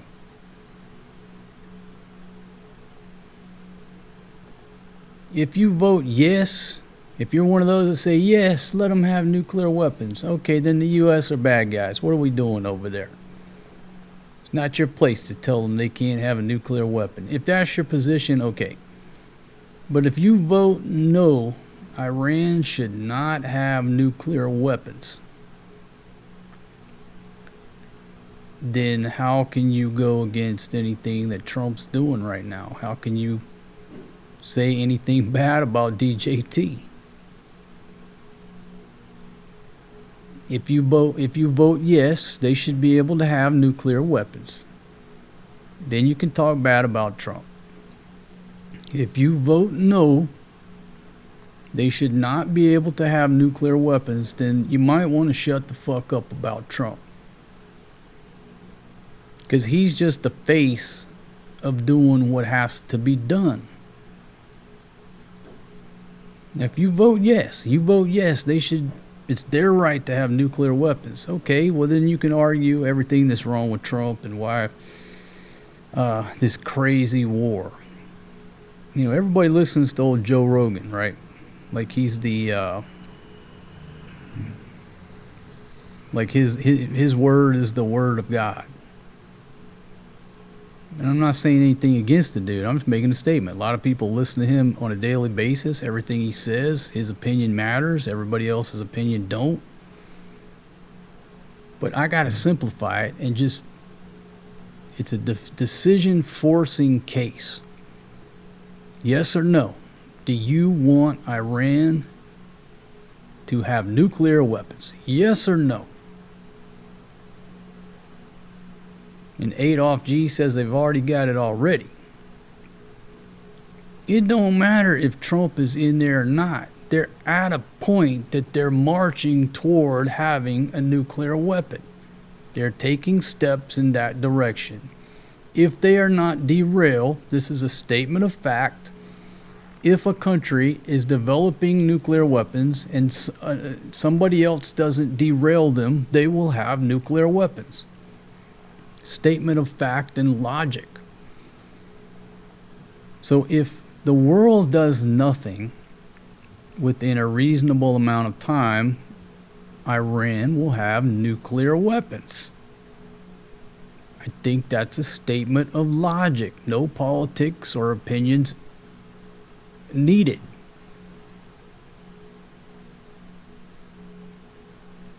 Should the world band together and prevent this country from having nuclear weapons?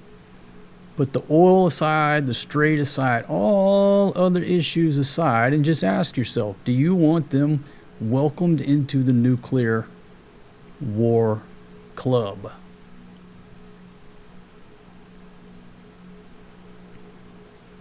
That's the question.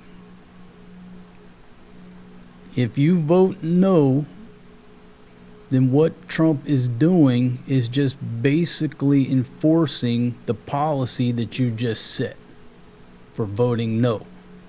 You voted no. You're the policy maker. You're the lawmaker. You voted no. No, Iran should not have a nuclear weapon. That's the policy, that's the law. Now you have to have law enforcement. Okay? People get mad at cops for enforcing laws. Cops didn't make the fucking law. Lawmakers made the law, and then dudes going out there every night in the trenches are enforcing the laws that other people made. But you get mad at cops. Cops ain't the one that says marijuana is illegal or cocaine's illegal. The motherfuckers sitting up there in D.C. or at the state capitol, they're the ones who says it's not illegal. They just got to pay the dude with the gun to go out and enforce the law. So if you vote that Iran should not have nuclear weapons, okay, that's your vote. You made policy. Who's going to enforce your policy? France? The UK? Fucking UK ain't got a boat that'll start without somebody giving them a jump, or they'll borrow a boat. Ain't nobody else gonna do it. DJT's doing what nobody else has the stomach to do. Now, if you vote allow them to have nuclear weapons. It's their right. Then you can talk bad about Trump's actions all damn day. Makes sense. Hey, they should be able to have nuclear weapons. You're over there fucking with them for no reason. You're the ones causing all this problem in the world. I would listen to your argument. You'd have a valid point. But you say no, they should not ever have a nuclear weapon. Then Trump's merely the street cop enforcing your policy. And I'm of the opinion I don't want them to have a nuclear weapon. Because on down the line, as this shit continues to go on, do I want my children to be facing the same problems with this fucking country, and now they got nuclear weapons? Nope. The world ain't fair. The world ain't pretty. It's unfair. It's fucking messy. Perfect example. North Korea. Do they have nuclear weapons? Do they really need nuclear weapons? Or another country that we could have excluded from the damn club?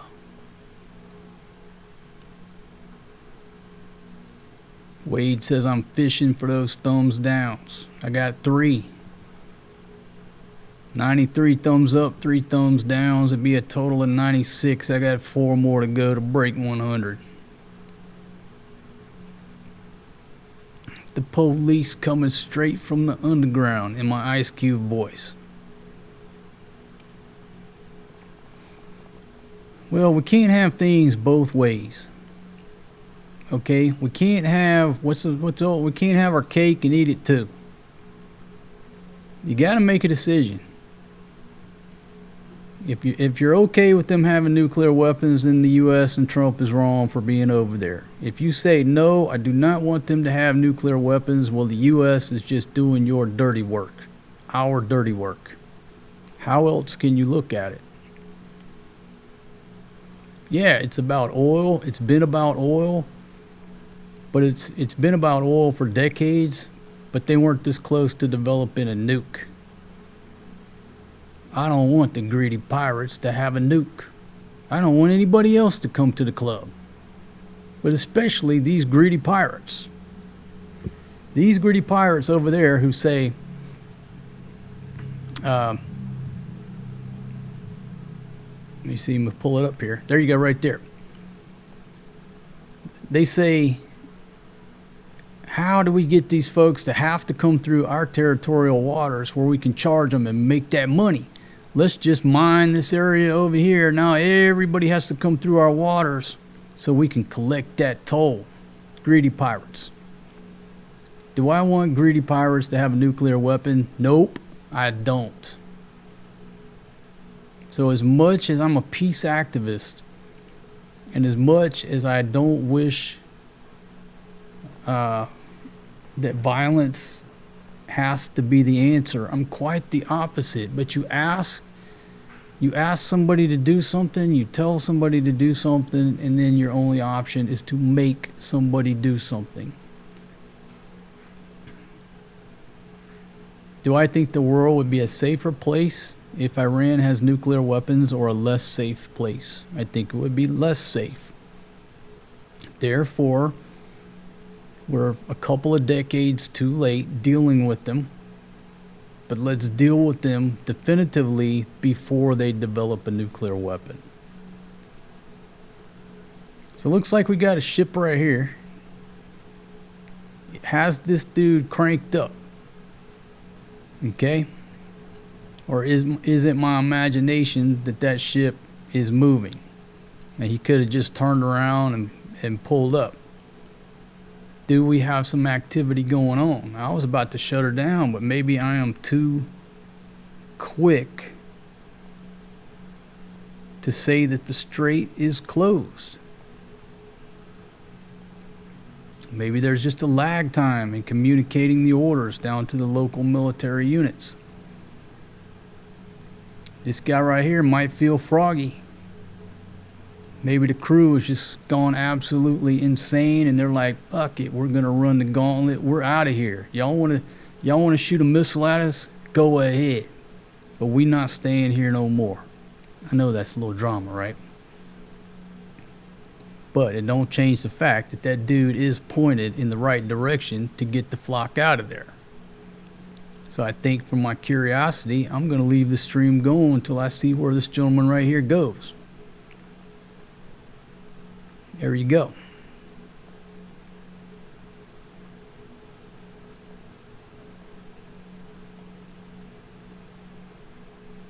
What do we got going on?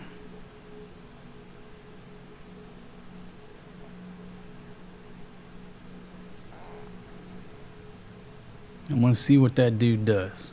Then spark my curiosity.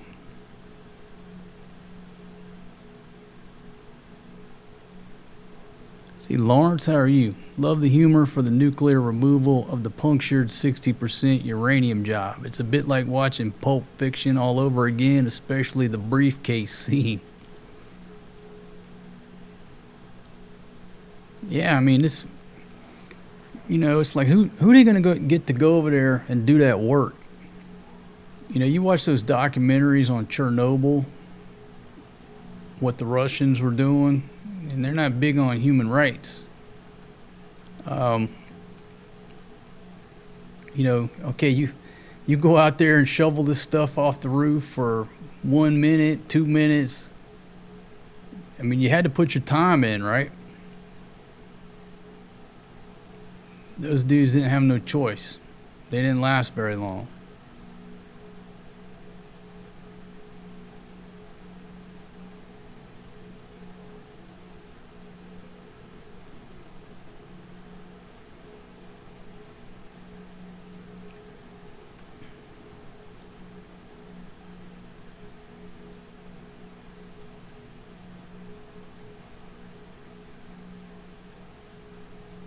Okay, you got 4 thumbs downs, 98 thumbs ups.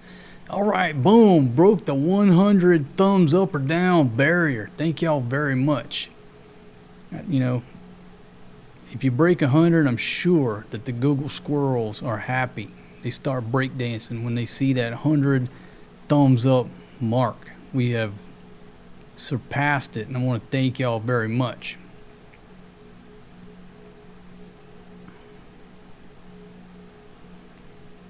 Yeah, when you have kids, all of a sudden the way you think and your planning horizon and everything changes. Where before, I was sitting drunk on a bar stool. I didn't watch the news for like 3 years. Didn't care. Just going out and drinking every day. I'm just concerned with myself for the most part. Now, with 2 young kids running around every day, you start to look at these things and you're just reminded. And folks, I got more kids too, but when you got kids just every day looking at them, taking them to school, and being a full-time dad again, you're like, wait a minute. A lot of the problems, most of the problems in America today are caused by me and dudes like me in my generation, our failure to get involved in politics.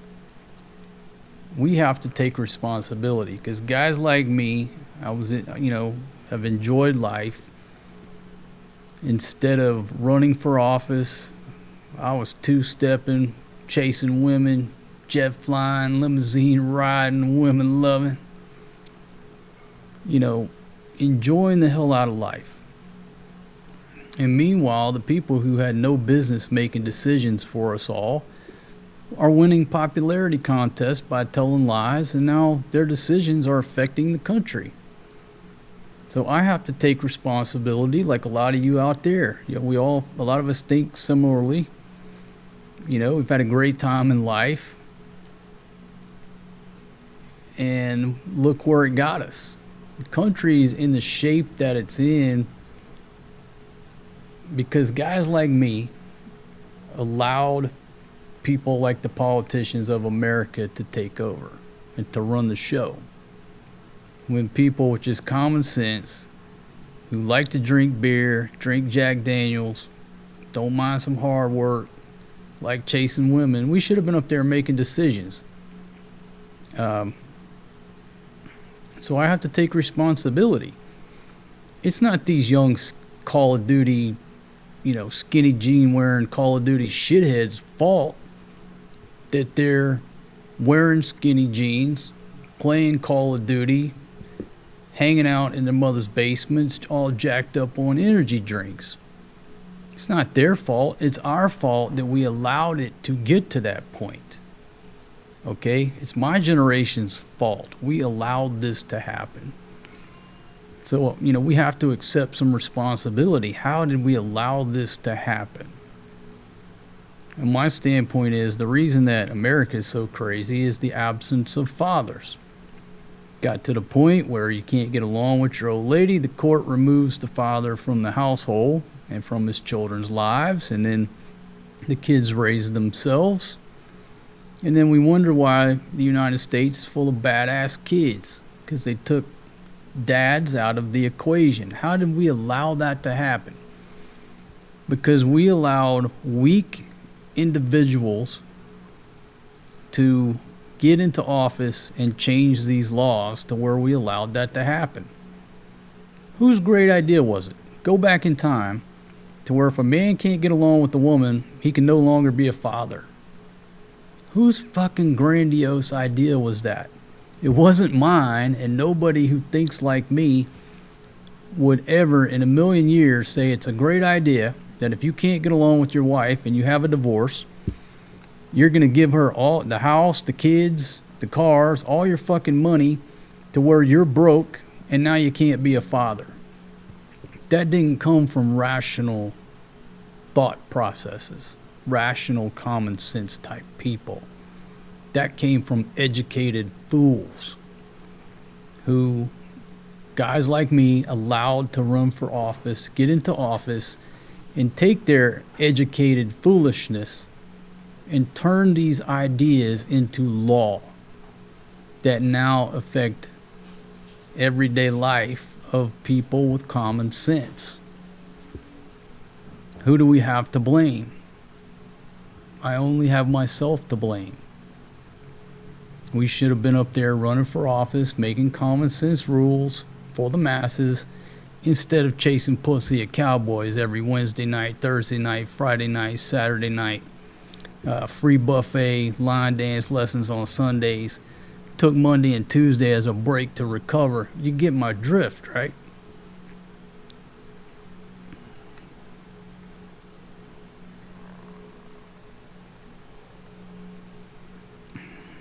Okay.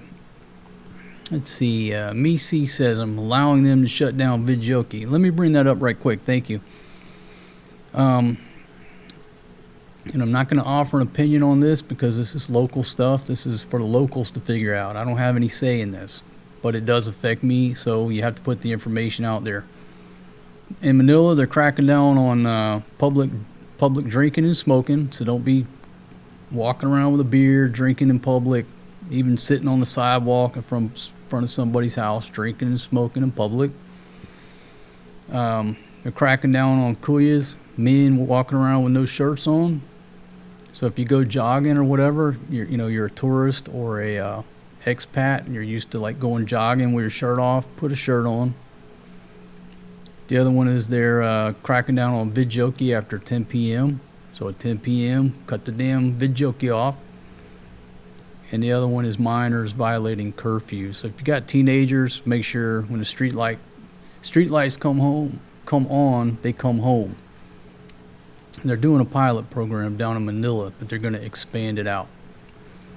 That's just what's going on here. And I'm not offering an opinion either way. I'm just putting out what the parameters are. Because those issues are so small compared to the issues on the screen here. So it looks like we got one making a break for it. We got one making a break or has got permission. What's this called? The taurine? It's a chemical oil/chemical tanker. Am I reading that right? It's so small. So he's blinking right there on the screen. So we got somebody rolling the dice, folks. I'm glad I didn't shut her down.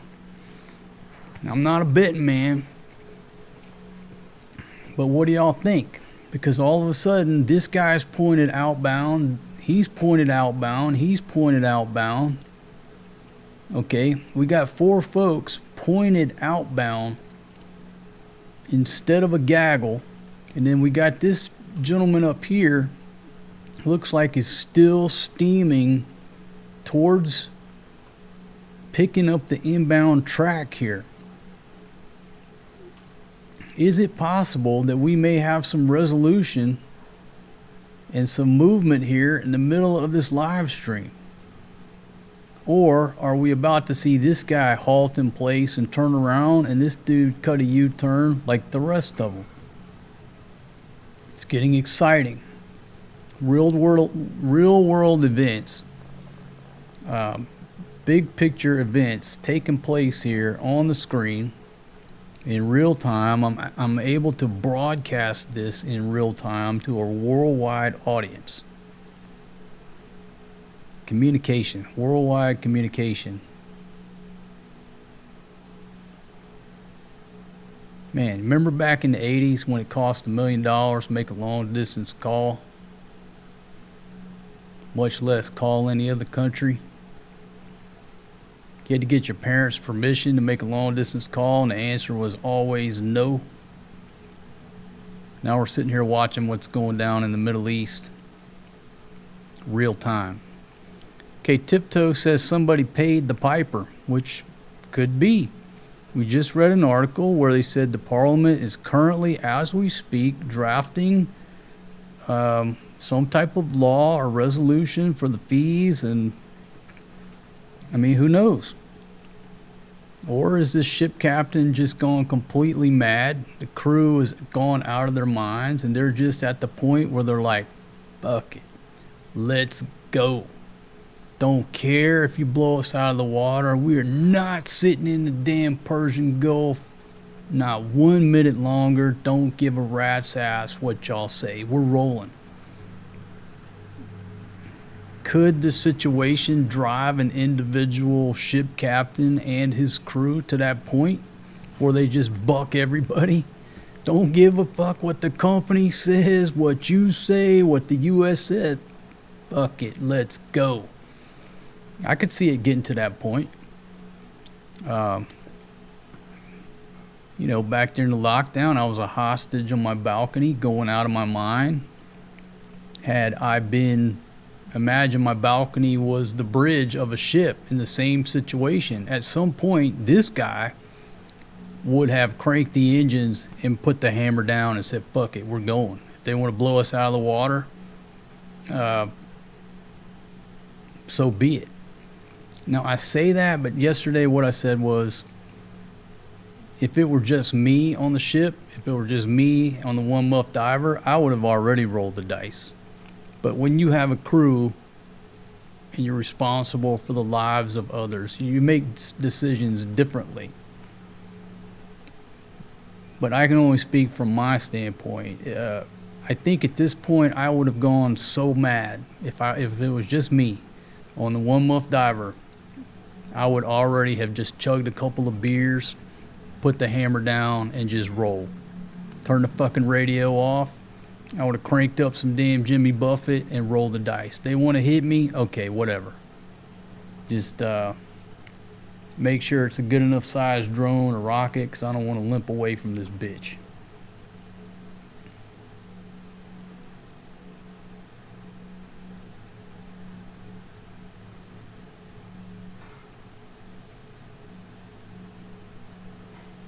Ask Big Pumpkin what she thinks will solve the high gas prices.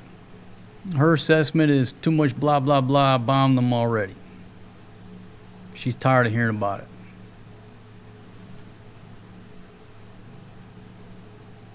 And folks, I'm not advocating any violence here on my show. Okay, so we got this one here. I'm zooming in a little bit. This gentleman right here is running the gauntlet. We have a winner, at least so far. The Torin. Did I say that right? The Torin is eastbound and down, loaded up and trucking. And it looks like, again, everybody is pointed in that direction. I don't know how far they got to move to actually make their little arrow point. Maybe they're just sitting there at anchor drifting.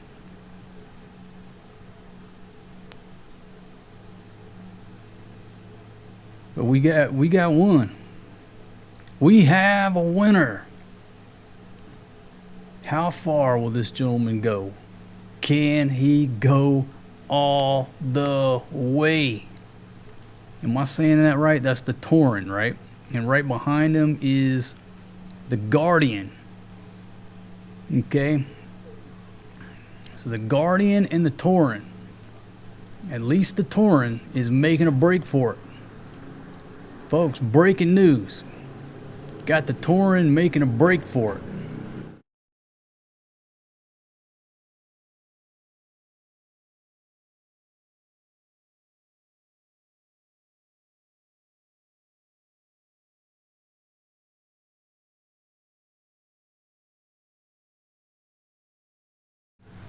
All right, the kids came through. Had to cut the microphone for a second. So folks, if you are just joining us, we started out, it looked like a lot of ships were heading to exit the Strait of Hormuz. We've had a couple of ships get to about this area here and get turned around. Get no-go, they turned around, came back into this holding area right here.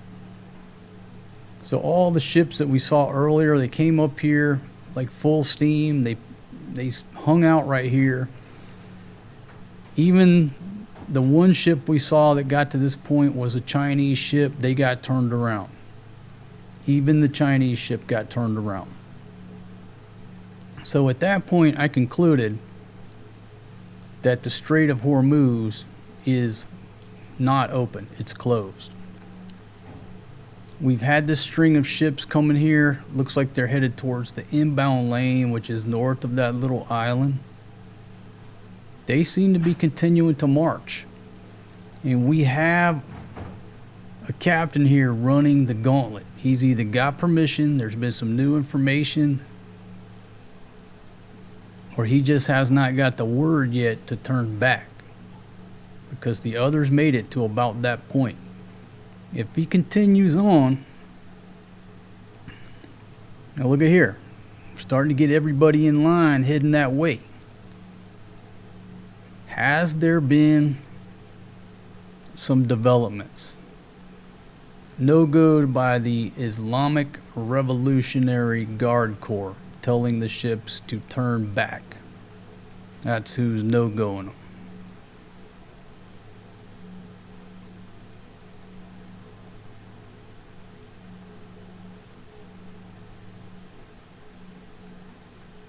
Okay, now that's a good point. Are these ships the ones coming out of Iranian ports?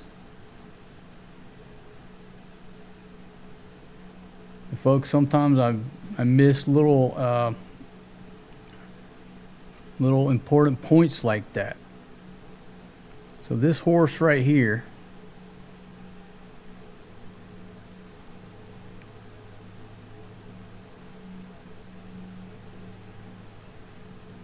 you refresh the screen. Oh, look at there. No, look at here. Looks like everybody is starting to march in the direction here. We got 1, 2.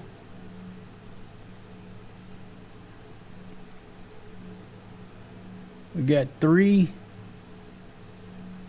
Everybody's starting to look like follow a line there.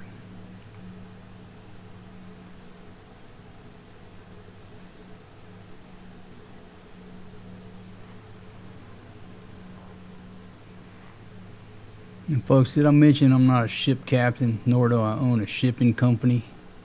I'm just here speculating like Ron Burgundy, just like y'all are. Okay, so this ship right here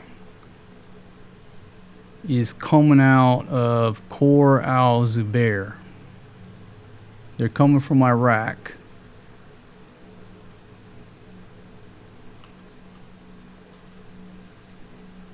Looks like they're still continuing to march.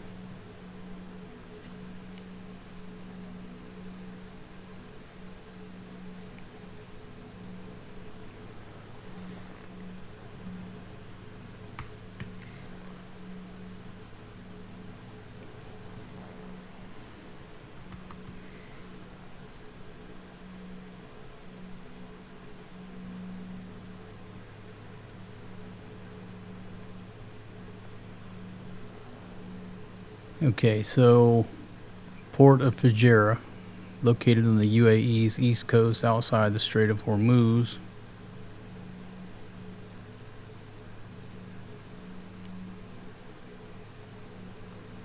Let me keep refreshing the screen here. Alright, what's it looking like now? Does it look like this dude has got further than anybody has got before since the stream started, or is he still in the AO where the last ships got turned around?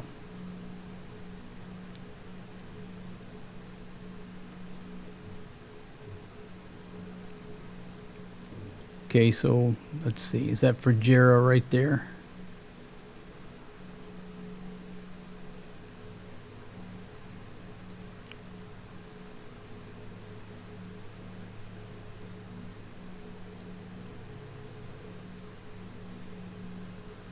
I think it's too close to call it. It's too close to call it, but it's looking better.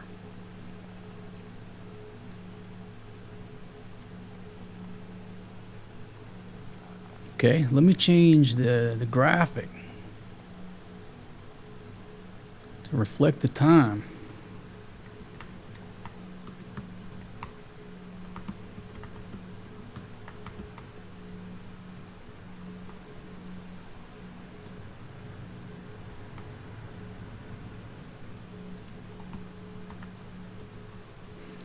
Is the Strait of Hormuz finally being open?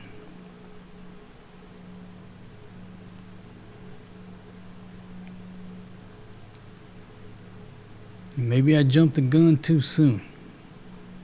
Maybe this kuya right here is about to cut a U-turn.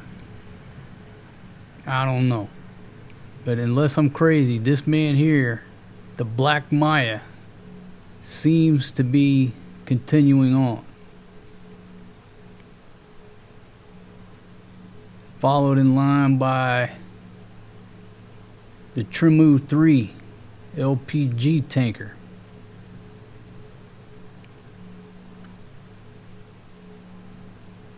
Followed by not enough information, not available. Okay, so let's just go down our pecking order here. Who's third in line? This is the Rain, an LPG tanker. Destination China.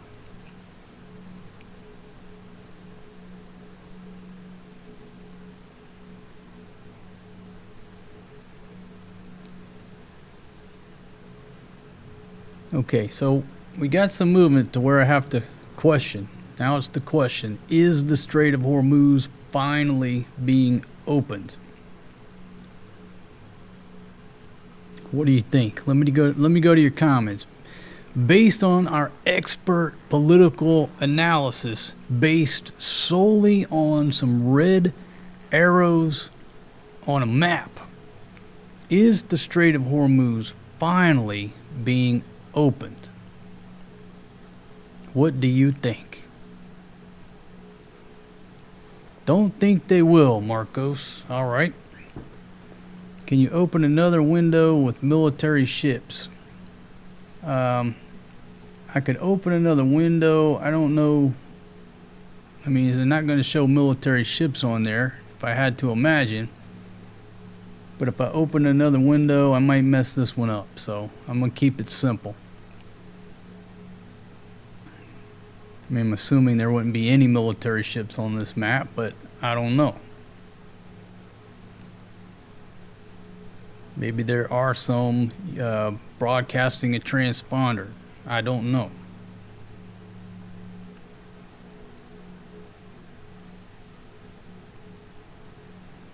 Okay, Adolf G says, how many ships are oil tankers? It's the red ones.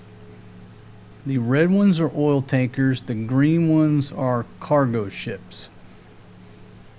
Okay, now while that guy is making a break for it, and it looks like we've got everybody getting in line, I'll just pull down the filters here so you can see the filters. Ship type. Okay, the green are cargo, the red are tankers, the blue are passenger. Okay, so I'll leave the blue up there because there's not too many of those. The yellow are high-speed craft. I'll just go ahead and click on these. Yesterday it was such a mess. I just eliminated all the filters except for the top two. That light blue are tugs. There's the fishing vessels. There's pleasure craft. Navigational aids and unspecified ships. Alright, so I got all of the filters. You're seeing everything that they're tracking here now. I think it's okay to leave those on, because really what we're focused on is this guy here. He's got farther than any man ever got before who even came close to robbing a Las Vegas casino. Can he go all the way? If you asked me years ago what I would be doing on April 18th, 2026, the last thing ever in my mind was to tell you I would be watching a map of the Strait of Hormuz and getting excited over it. Okay, yeah, it looks like they're still marching. It looks like they are still marching in the right direction. If you're just joining us, the inbound route is to the north of this island. So all these ships set here are set up on a path to come around the Horn for the inbound lane, which is north of the island. They're heading out the southbound lane south of this island, because what the greedy pirates of Iran have done is they mine this area over here by Oman, which forces all traffic to go through their territorial waters, which they can keep all the money, make their own laws, collect their own tolls. Before, we didn't have to go through your territorial waters. Okay, we'll mine your fucking waters. Now you have to come up through our routes. Okay?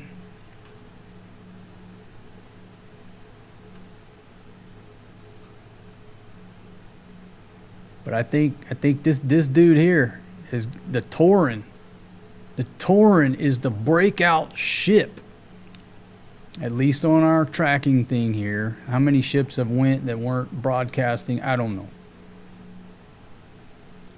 But this captain right here is trying to go all the way.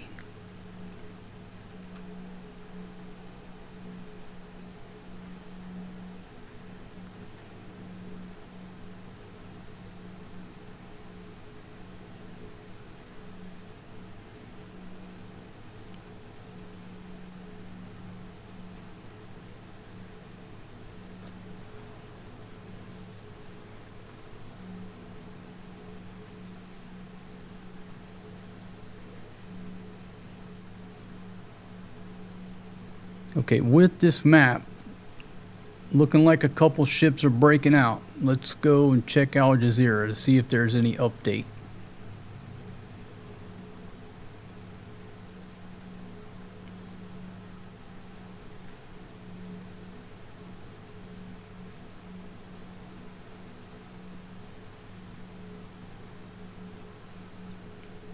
"18 minutes ago, the Canadian Prime Minister says stands in full solidarity with Gulf partners, welcomes reopening of Strait." Iran will be reopening the Strait. That's welcome news.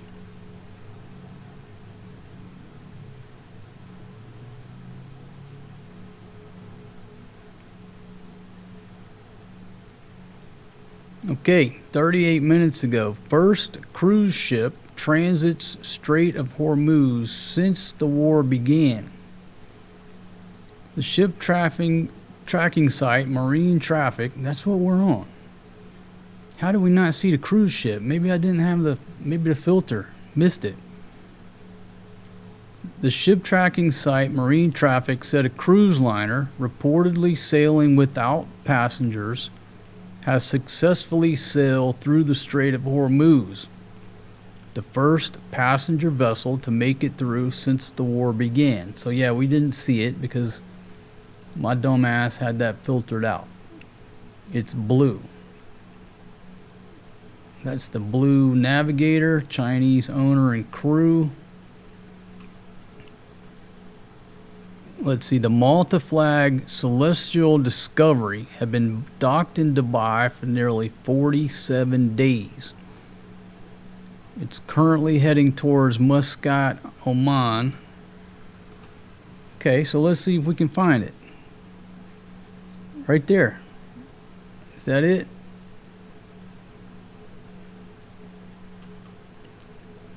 And folks, I apologize. There was just so much, there were so many dots that I put the filters on. I just wanted to see the tankers and the cargo ships, so we missed the passenger vessel.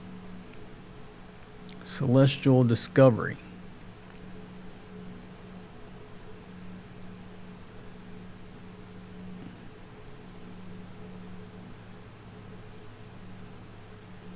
Okay, so maybe some passenger vessels were leading the way.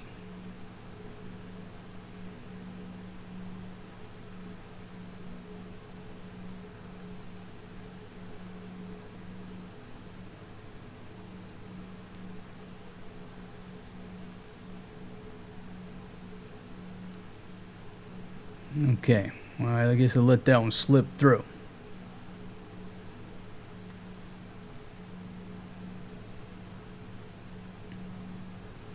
Okay, but since I've started streaming, this is the farthest that a tanker ship has gone that's been on our radar here. I think that's safe to say. This tanker has gone farther towards the exit than anybody else, followed closely behind by this one.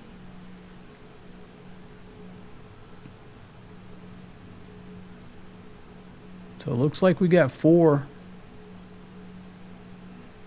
Not to leave out this smaller one here. I don't know what. Oh, okay, they have a circle because they're LPG. Is that correct?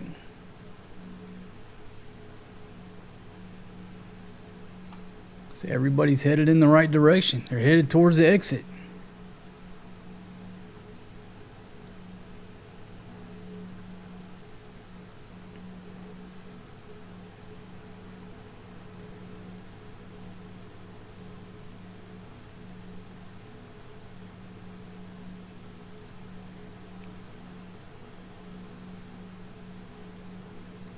Let's see, the UK will make a wide-ranging military contribution to the Hormuz Strait Initiative. Yeah, right. What y'all gonna do? Not much of nothing.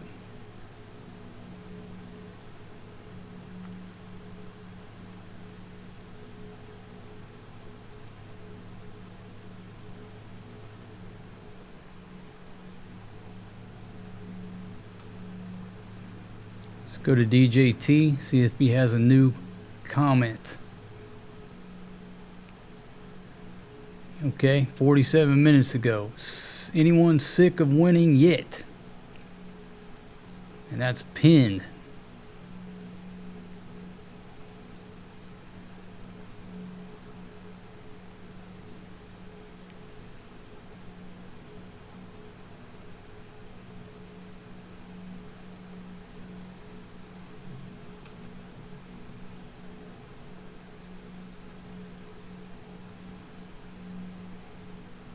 I know it flashes every time I refresh the screen, but I just want to make sure that nothing is locking up or freezing up.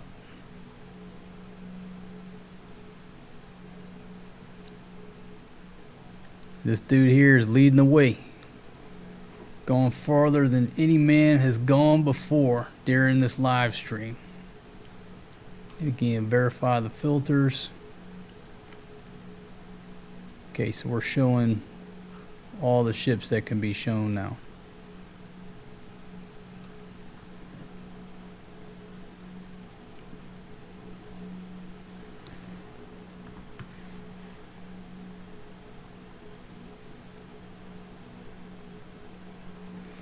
Okay, going to Fox News.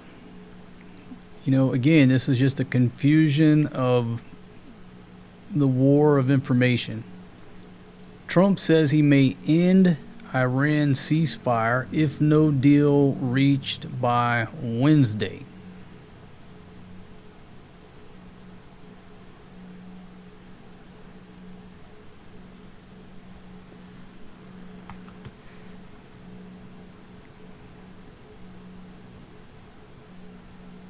Well, isn't that when the ceasefire is supposed to expire anyhow? So he's just stating the obvious.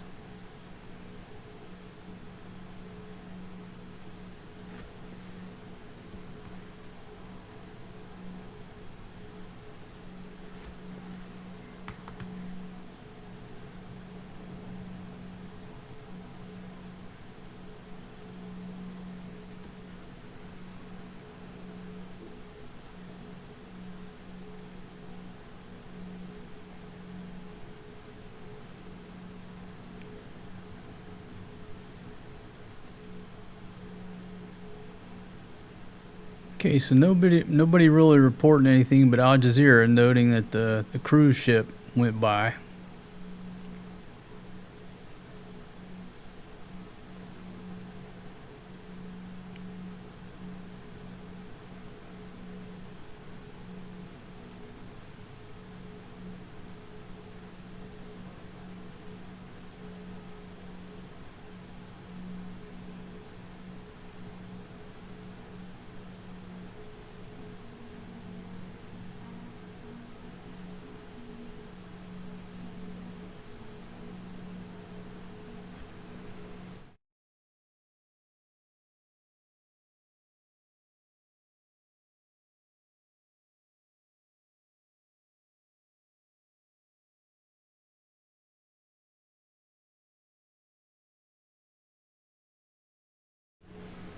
My gosh, I sit there and I hear Big Pumpkin having a conversation with the village or somebody in the background. She's sitting at the top of the stairs. I said, look, you got 3 rooms up there. Go find you a room, close the door, and stop destroying my audio. Oh no, she's in the kitchen over there hiding out. I thought you were up there. What makes you think my microphone is not going to pick up you running your mouth? No, Filipinos can't whisper. You're trying to whisper and they could hear you 3 blocks over. How about a Coke? I'll take a Coke. No Coke? Are you just going to come over here and eat half my bananas? Okay, Big Pumpkin, it looks like the strait might be open, baby. Okay? Can you put your shirt down? Don't celebrate yet because you don't know. And the next day, they're closed that again. Don't celebrate because you know the next day they're going to close that talaga. Hey, can you put your shirt down? There might be something reflecting here. And nobody wants to see that. Celebrate then. Tonight, they close again. Well, they could close again, but right now I got 1, 2, 3 horses trying to head out of the strait. Maybe 4. I'm optimistic, baby. Optimistic.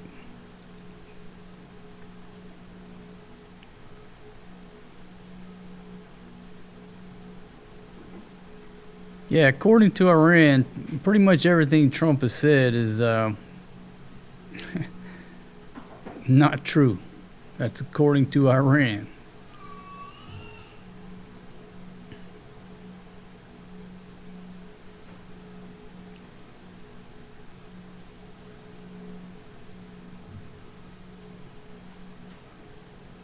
Yeah, nice time of the year to go on a cruise there.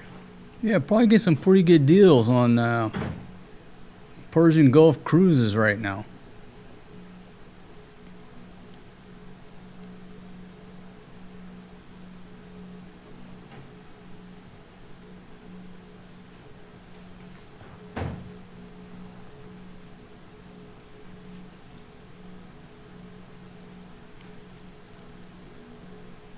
Big Pumpkin, the viewers are requesting a weather update. Can you give us an update on current Philippine weather? It's hot. Huh? It's hot. It's hot? It's hot. Anything else? It's hot. Okay, you realize I'm looking forward to eating those bananas and you're over here eating all my bananas. The winter is so hot. Like, it's so really, really hot. There you go. There's the weather report from Big Pumpkin.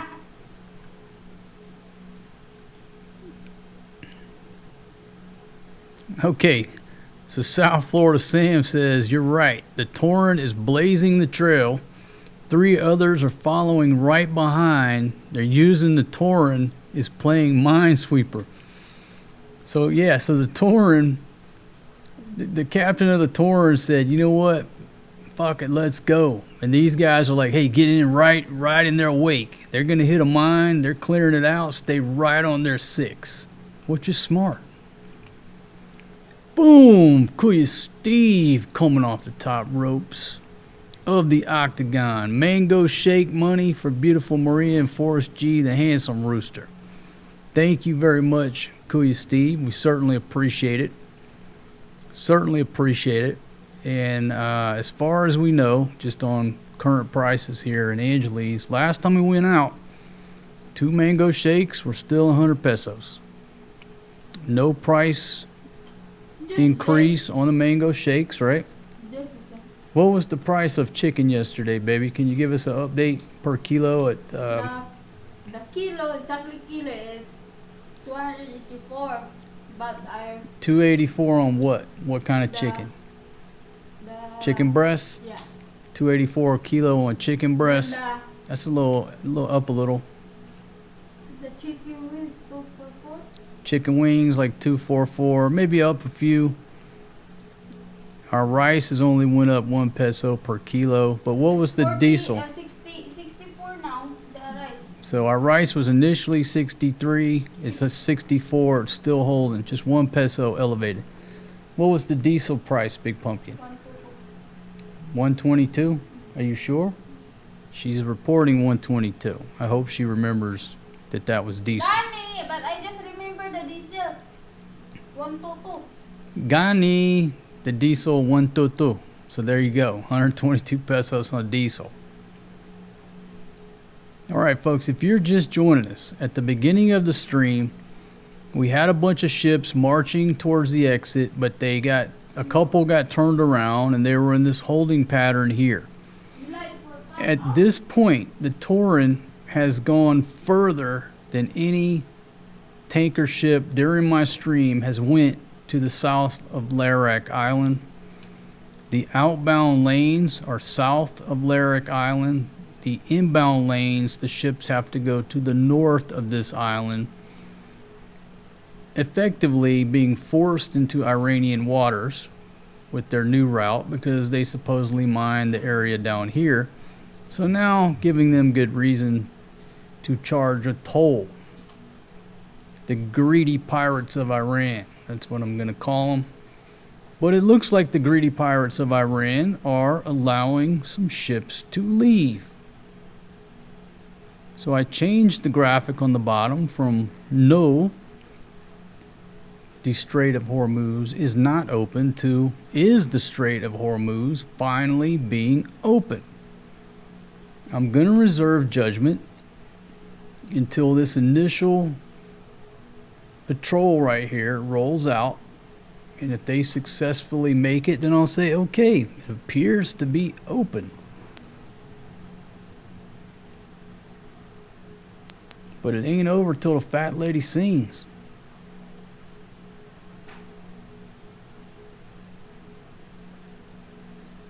But that is a good point. Due to the mine threat, all those ship captains are like, hey, let's all draw straws. And maybe this is what happened. This is probably really what happened. They all went up there.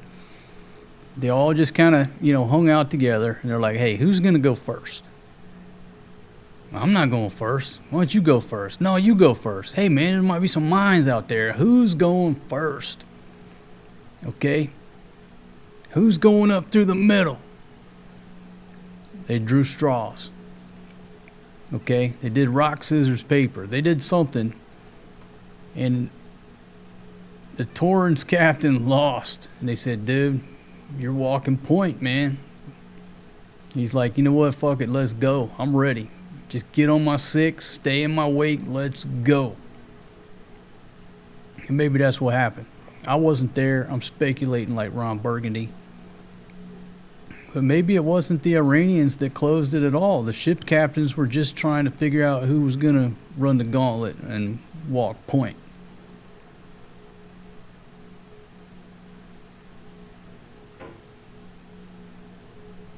But at this point, they're clearly on their way towards the exit.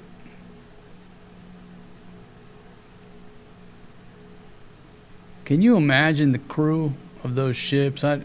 Not to dig into how long they've been sitting in the Persian Gulf, but imagine the morale.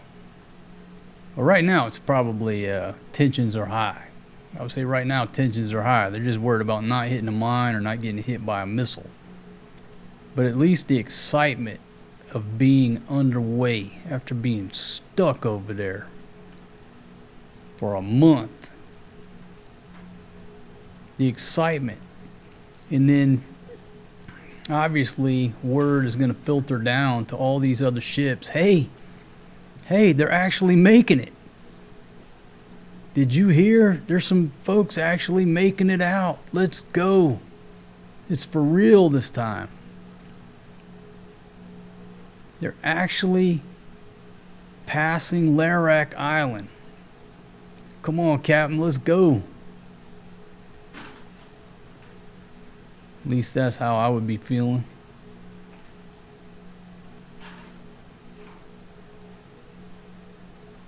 So shout out to the captain of the Torrent, leading the way.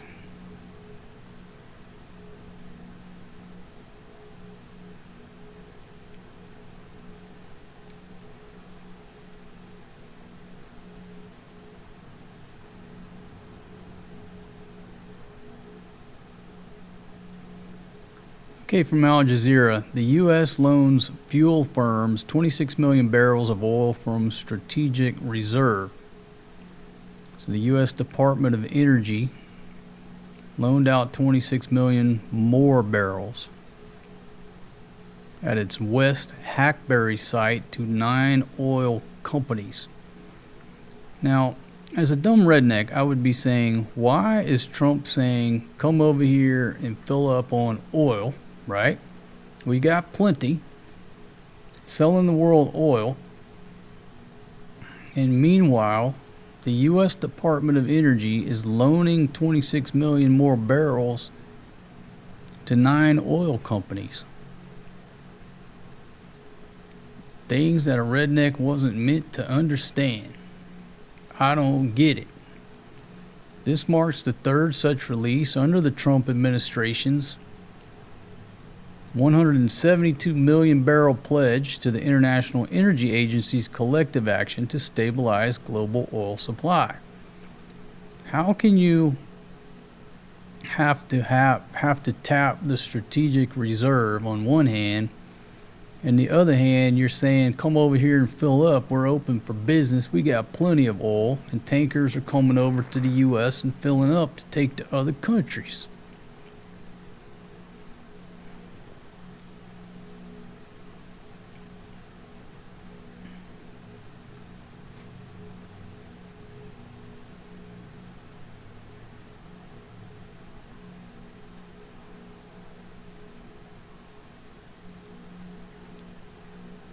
Guess it's just something not meant to be understood, unless you're in the oil industry.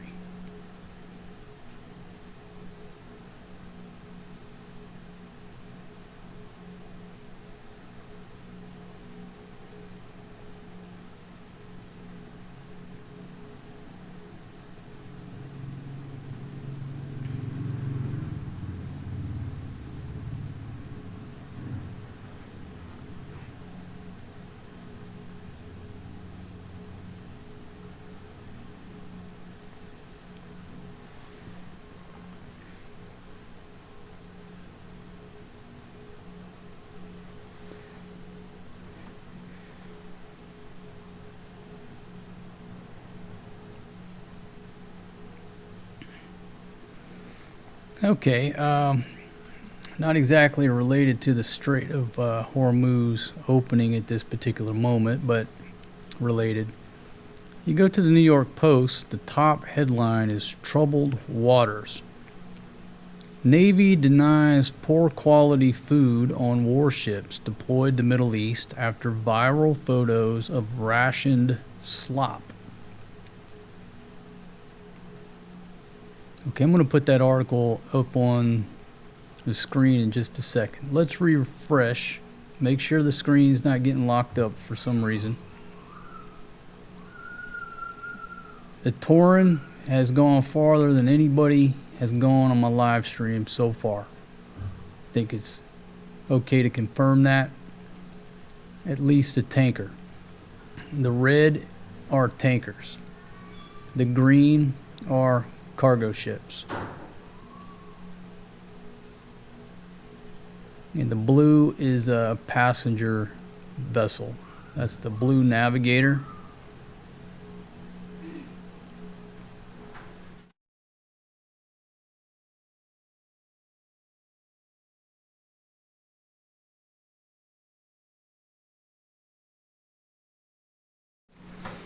Okay, so I'll let y'all look at me for just a second. Let me see if I can pull up this New York Post article. Somebody was talking about this earlier. I didn't really pick up on it.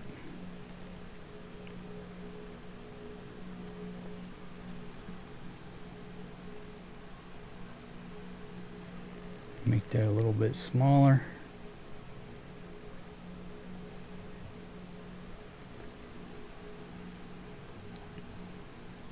Okay, so there you go. I think that's what somebody was talking about earlier. Navy denies poor quality food on warships after viral photos of rationed slop. Recent reports alleging food shortages are false. Okay, I'm not saying it's true. I'm not saying it's not true. I don't know. I'm just telling you what this article is. Okay, I'll bite. Let's go on down and see what they consider slop. I'll make that a little bit bigger. Look there. Damn, all these ads and shit.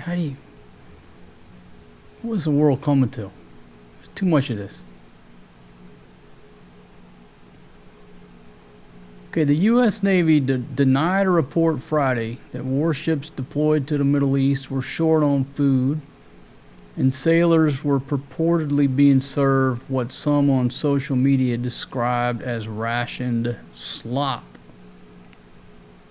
Office of the Chief of Naval Operations saying they're false. Both the USS Abraham Lincoln and Tripoli have sufficient food on board. Give them healthy options. Okay, so the report came from USA Today, which included shocking images of the mostly empty lunch trays being served on the two warships. Looks like poor man's fajita night. I don't know. Compared to Big Pumpkin's cooking, some little fish in there about that long, whatever the hell she done cooked, it looks pretty damn good to me. Man, it's making me hungry. Let's see. One image was provided by the father of an anonymous Marine on board. Small scoop of shredded meat and a single tortilla. Another image shared by the family of an anonymous service member showed a mid-April dinner served on the Lincoln that consisted of a small handful of boiled carrots, a dry meat patty, and a gray slab of processed meat. Now look, folks, I know this is serious to the folks that this pertains to.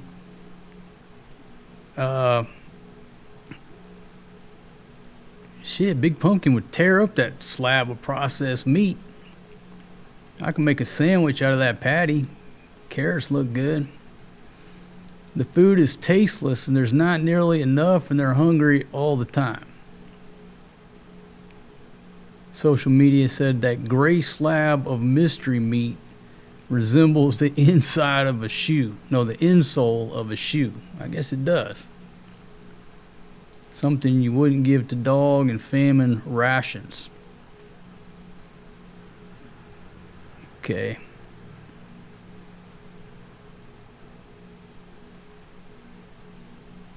All right. The war secretary says more fake news. My team confirmed the logistics stats on the Lincoln and Tripoli. Both have 30 plus days of Class 1 supplies.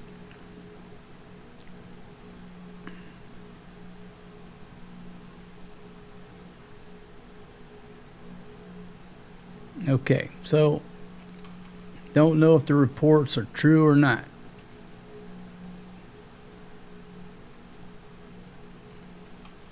But here's the thing.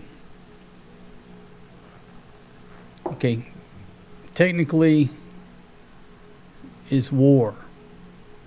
If you're in the U.S. Navy right now, in the Middle East, you're at war. Should you really be complaining about the fucking rations? In the words of my grandmother. Well, by God, it'll make shit, so you'll eat it. Did I hurt somebody's feelings? When you go to war, you don't always get 3 square meals a day. You get 1 MRE, okay, you can live. Yeah, all right, that might look like slop. That's better food than most people here in this country eat on a daily basis. So I'm sure their families are so worried about them because everybody today is so soft. But I don't feel sorry for you. Just fucking eat it and drive on. Suck it up and fucking drive on. You're in a war. That's it. That would be my statement. I'm not checking to see if there's logistical supplies or if it meets Class 1. You got something to eat? Yeah, shut the fuck up. Drive on. You're in a war. Okay? When it's over, you'll have plenty of time to come back, go sip on your Starbucks lattes and play your iPhone.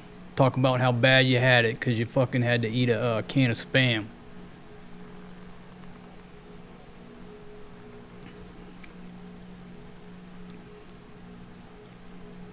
Everybody's got an opinion. Don't feel sorry for you.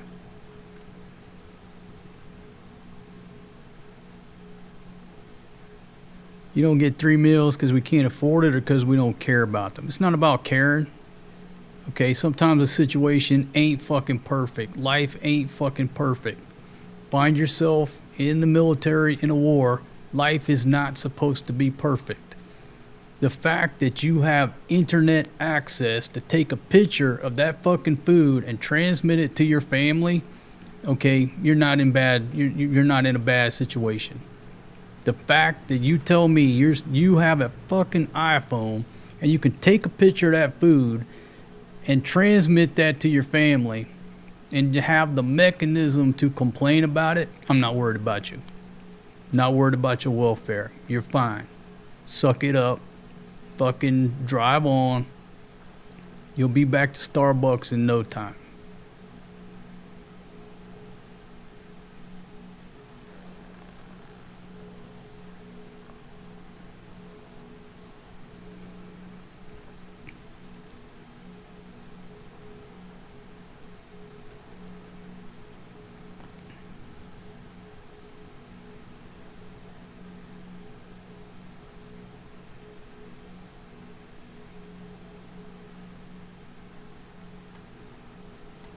All right, enough of the tirade.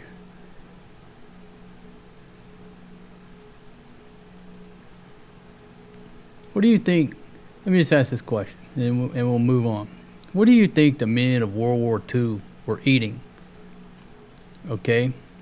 Of course, everybody complains. If the troops aren't complaining, then you know there's something wrong with them, right? As long as they're complaining, that's normal.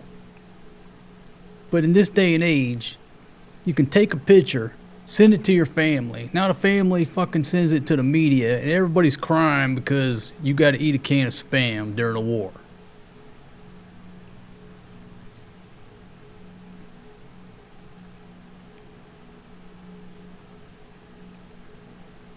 Well, like I said, a lot of folks in this country, they'd be glad to have that fucking meal.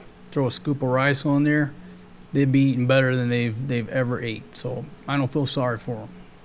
Not gonna get no sympathy from me. Okay, you're in a war. Shut the fuck up, suck it up, and drive on. That's my opinion.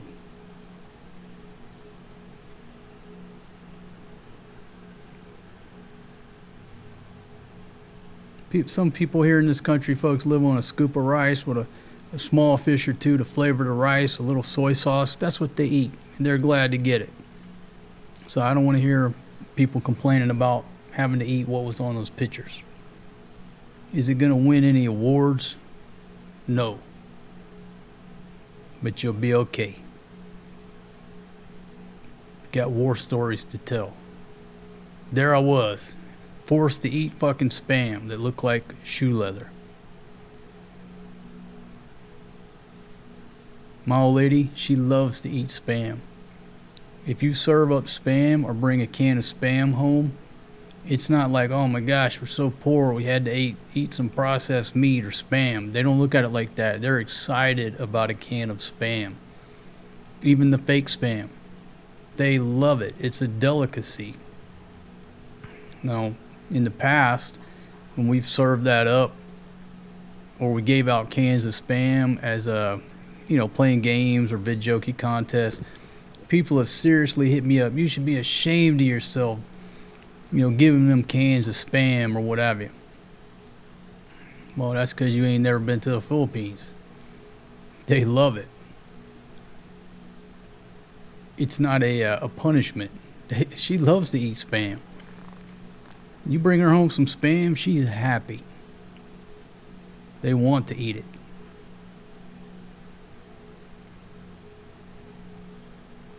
Yeah, the real Spam is for the rich here. You got to get and even we do. We buy the knockoff Spam. It's like half the price.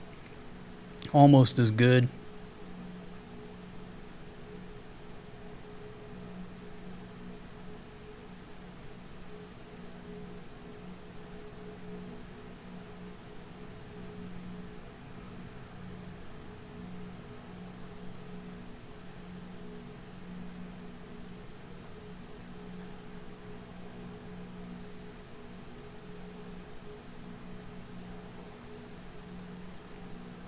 Okay, back to the point at hand here.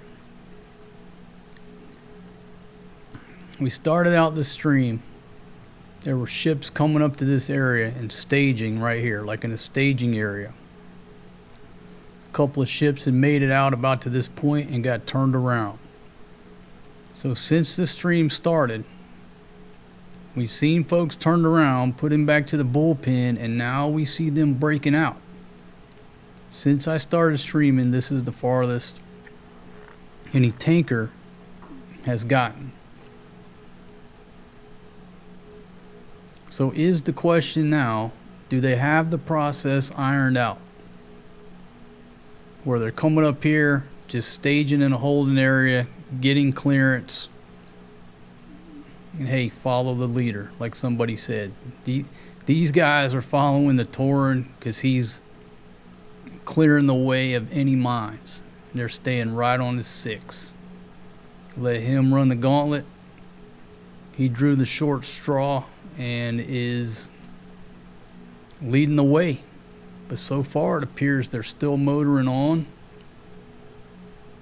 Okay, this guy here, the Black Maya, seems to be still headed.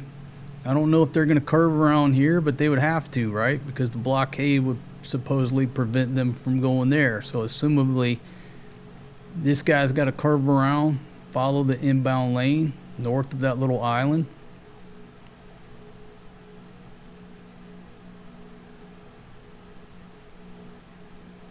We'll see how long this lasts, but I'm still reserving my judgment until this string of ships, maybe this one here, till we at least get 5 that make it out. I want to see it with my own eyes.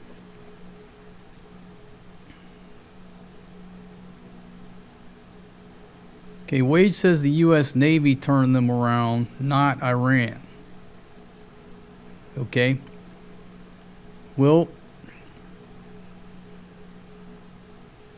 at this point, everything I say is purely speculation. But I think the one ship, well, that's a possibility. It wasn't the Chinese ship. I didn't look to exactly see where it was coming from. But again, let's click on the ship. This is the Torin. Okay, now, am I reading this wrong? But it came from IQKAZ. All right, let me pull it up. I think I know where it is. KAZ port. Khor al-Zubair.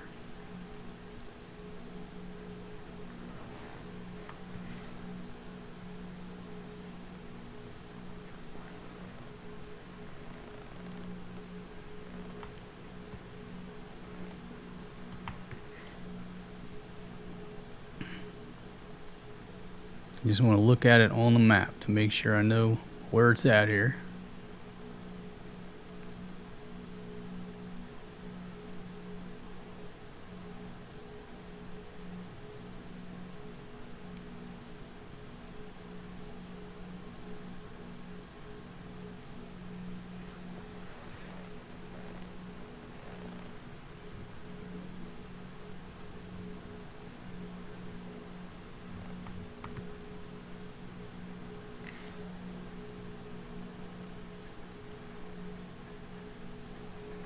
Okay, so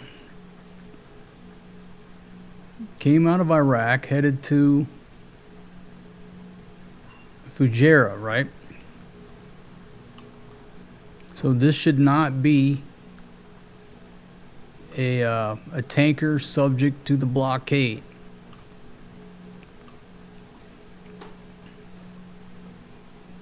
So therefore, if this one turns around, it would not be because of the U.S. Navy. Is that an accurate statement? Now, in all the excitement earlier, I really should have dug into, I pulled them up and I showed it, but I didn't really focus in on the ports that they came from and where they're going to.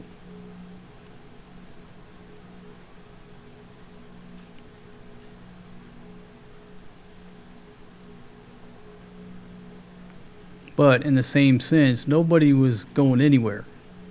Everybody was in a holding pattern up until recently.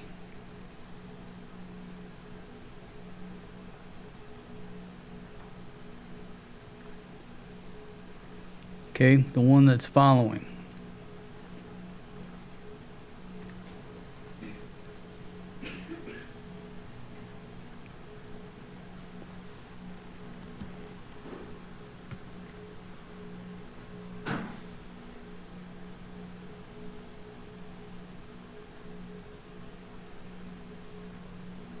Okay, now this one here, CNZUH, that's a port in China, southern China. So is this just an inaccurate report? Are they what they call spoofing the transponder?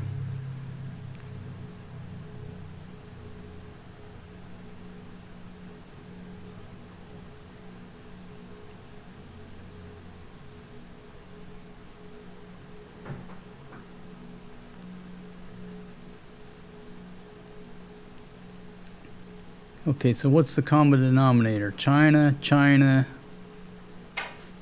China. But the first one is not China.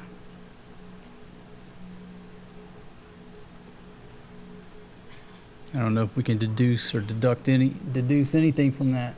Baby, I'm trying to solve World War III here.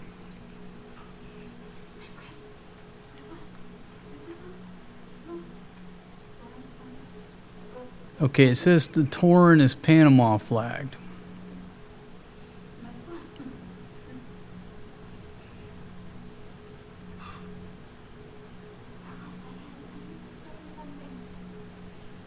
Baby, would you please stop dancing on the stairs, okay?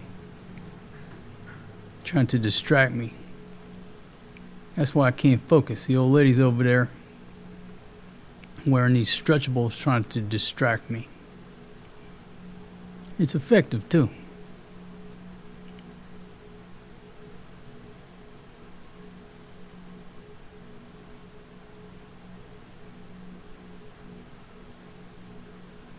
Alright, 80 folks are watching now. I want to say thank y'all very much for joining the stream. We're everyday folks like you and I are just trying to figure out what's going on in the strait over there. Not sure if there's any experts, including myself here. We're just like we're having a cup of coffee or a beer talking about real life.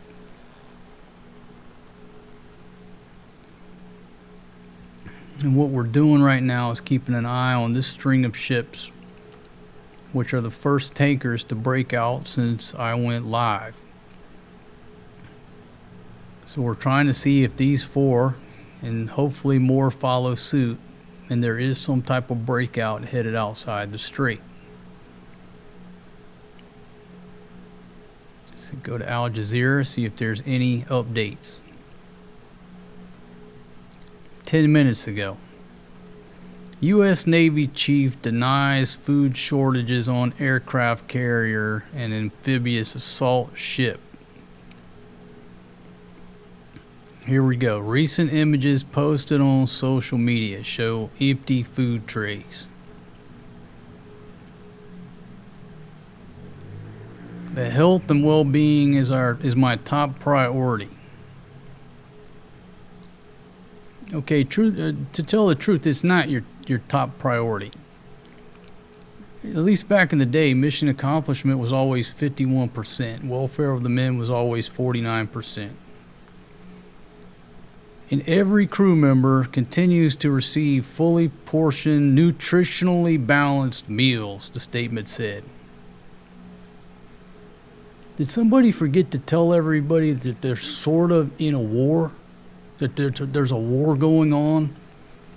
And a good day is when a missile is not slamming into the side of the ship or dropping on your head.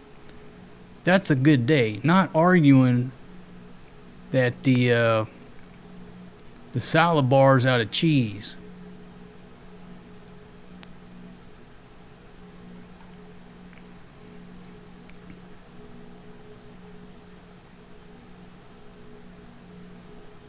I tell you what, again, there's a lot of folks in this country that would love to have those fucking trays full of food. Okay, with that said, let's see, the Shay 67, thank you very much. Thanks for being here. Adolph G says it probably took that cruise ship to lead the way. Now they're all following on the way out. Well, yeah, and I could have done a better job of digging into those individual ships that got turned around. The ones who made it out to about this point and then got turned around. I guess I was talking and just distracted by so much stuff. I didn't zero down where they're coming from, where they were going. Maybe I did. Maybe I've already forgot. To where we knew, was it the U.S. Navy who turned them around or the guards?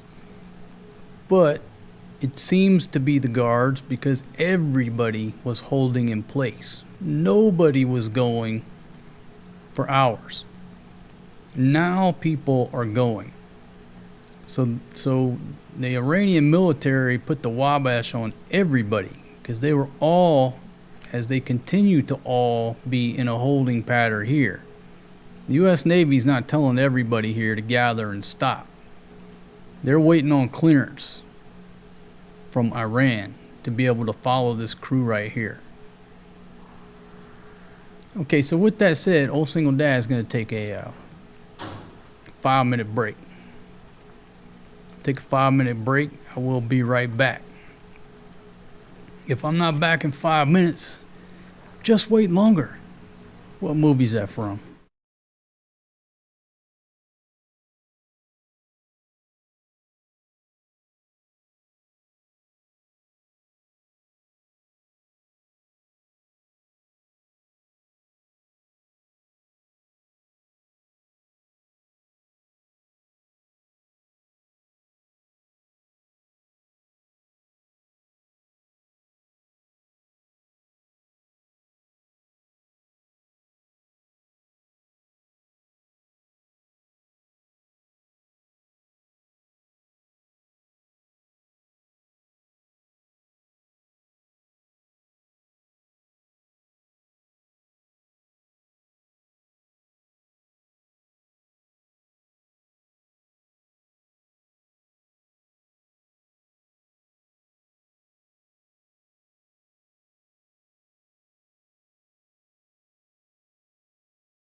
All right, folks, I'm back.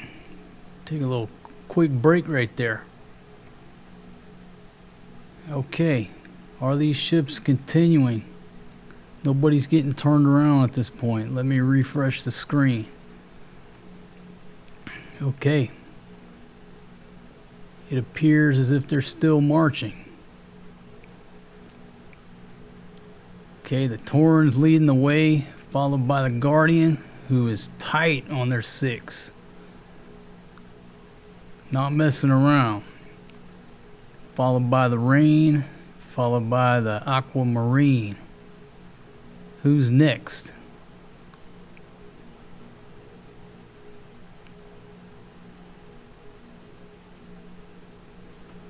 Looks like they're headed towards the door.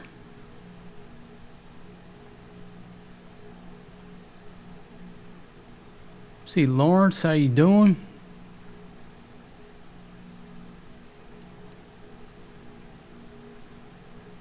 See, Radley, how you doing?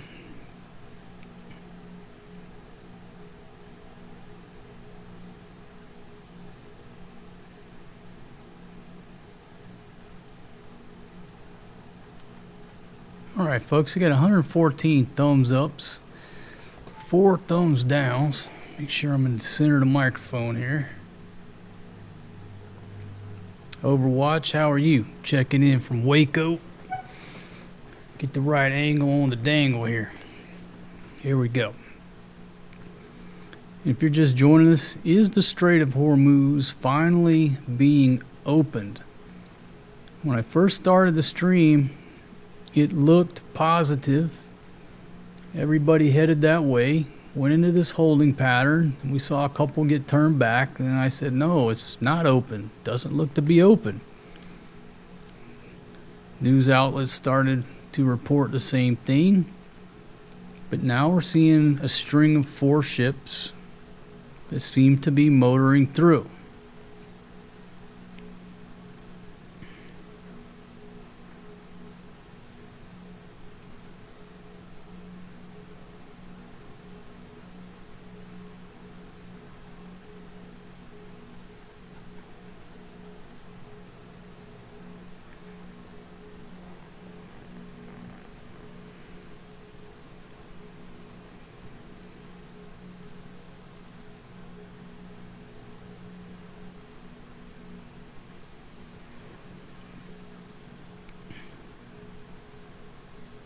Just going around the horn on the news reports here to see if anybody's reporting anything different.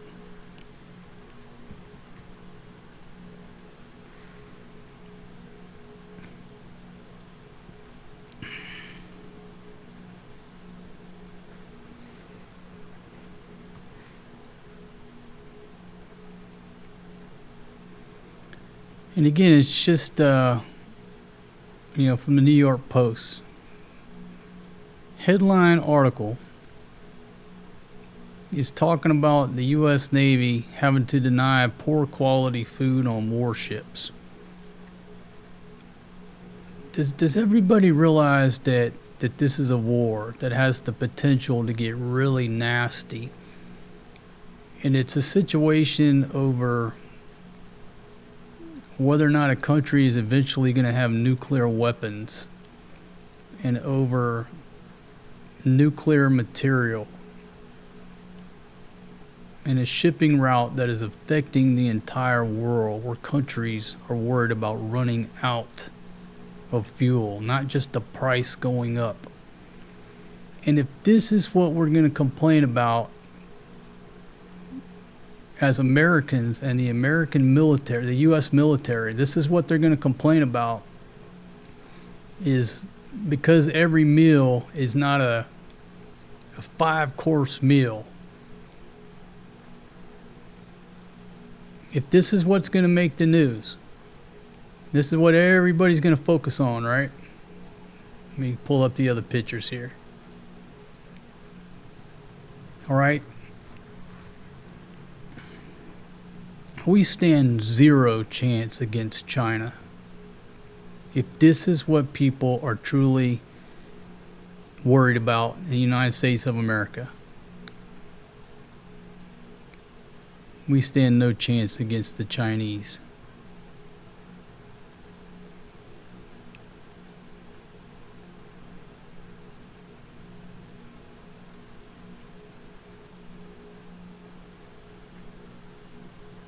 Troubled waters. You would think when you see that troubled waters, they're talking about mines, dangerously close to a mine. Nope. The buffet sucks.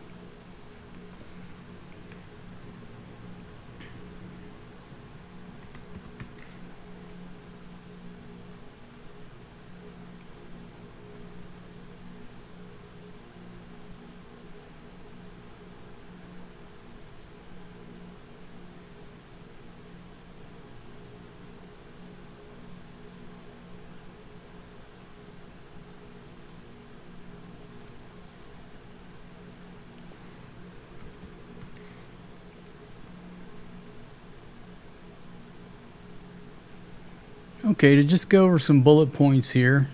It's from Iran International. Just go to a different source. Trump says the U.S. to recover Iran's enriched uranium. Tehran denies any transfer. Trump cites pretty good news on Iran, but gives zero details. No details. Trump says the Iran ceasefire could end by Wednesday if no deal reached. Trump to hold Saturday news conference on topic unrelated to Iran.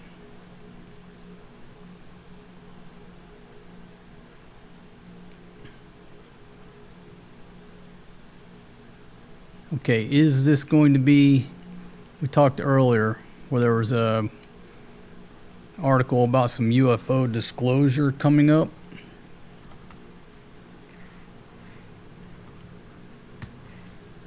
And as Trump being the master of redirection and direction of where your attention goes,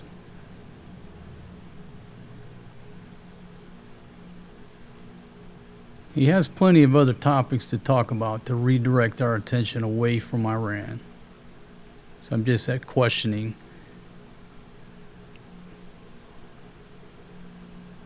Trump Saturday news conference.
Okay, so this site, what we already know, vessel traffic resumes in Strait of Hormuz. Maritime traffic appears to be moving on, these tracking systems. That's just what we're watching. So far, 4 tankers seem to be heading in the right direction, according to marinetraffic.com. So everybody's coming up to this point, staging, probably waiting on permission to go. It's a little holding area, the holding pin.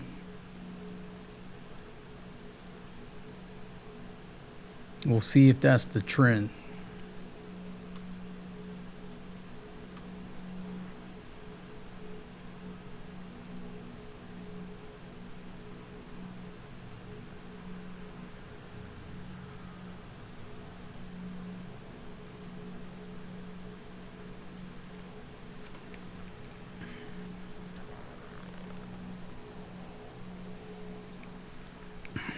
See, Ernest, how you doing, my friend? Good to see you.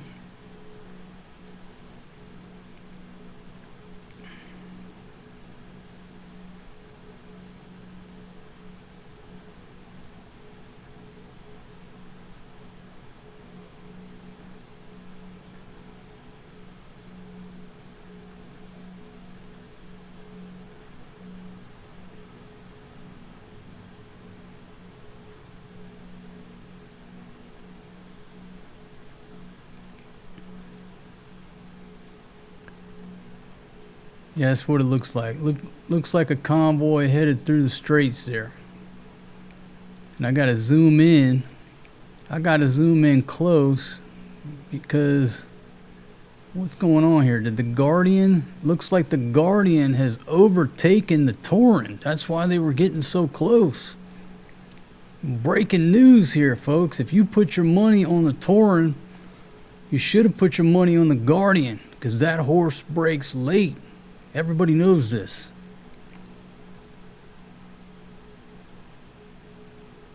Okay, so let's see the new pecking order. The Guardian has taken over the lead, followed by the Torrent, followed by the Rain. Or you got two blips here.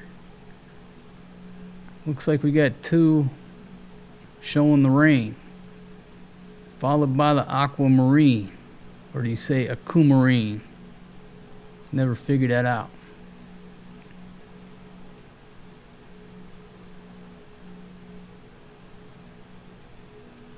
Okay, who's next that looks to be lining up, getting ready? We've got the Crave, which is an LPG / chemical tanker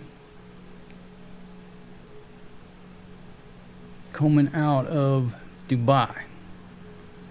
Coming out of the DXB. Looks like seems to be lining up, ready to turn base for final and follow the leader.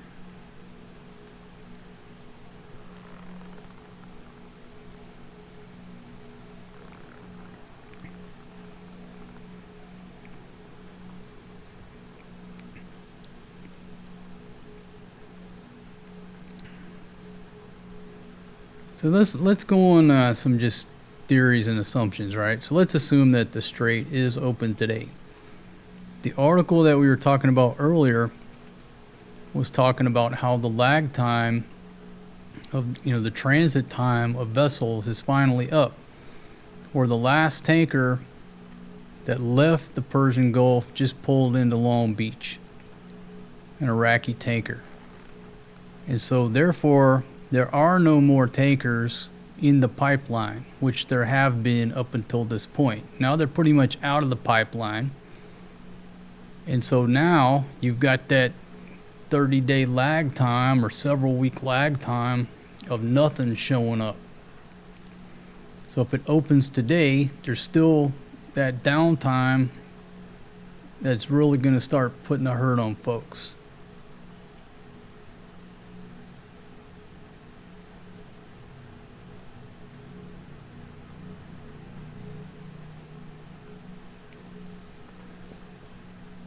Okay, let's come up here and zoom in just a little bit and see if this guy right here, that's the Black Maya we've been watching.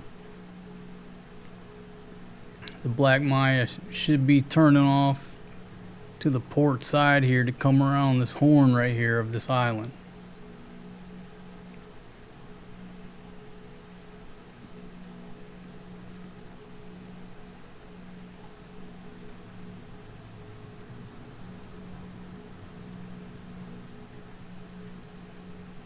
Let's see, there's a scale on the map down in the bottom left corner of the screen. And I tell you what, my bar right there is blocking it. And I think at this zoom, let's see, at that zoom, between these two ships is about what? About 3 to 4 miles. Yeah, I got my yellow bar at the bottom is blocking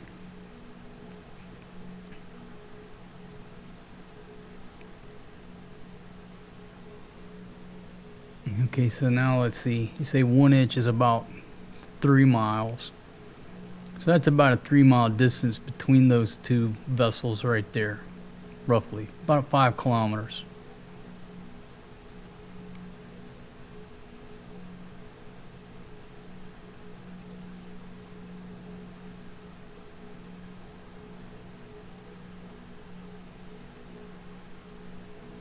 Okay, and again, the green ones are cargo ships.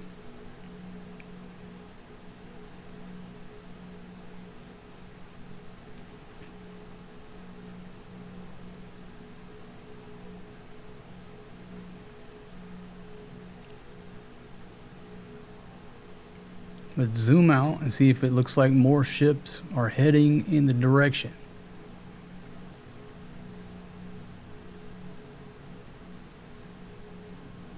So it looks like there's several tankers pointing in that direction. If we had to say what's the majority of the direction,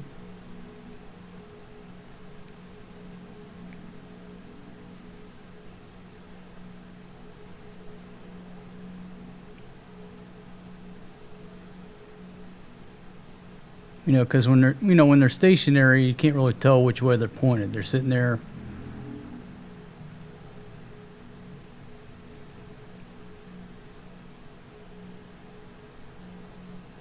But at least we're seeing some movement. We're seeing some ships head towards the door.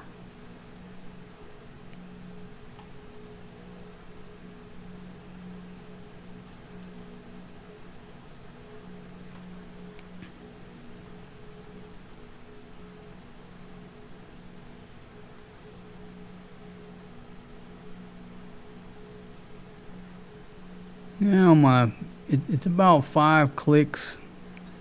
Again, just for reference, about from here to there, it's about 5 kilometers. Is that about right?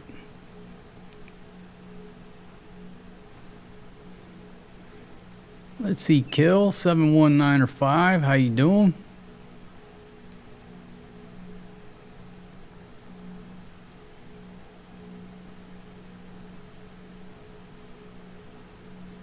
Yeah, cool, you Steve. I still got to get out and check 7-Eleven or roll by a liquor store. Check the current beer prices here in the PI. I think probably most of my viewers are more interested in what the beer price is versus how many ships are getting out of the Strait of Hormuz. But this is important because it's what affects the price of beer.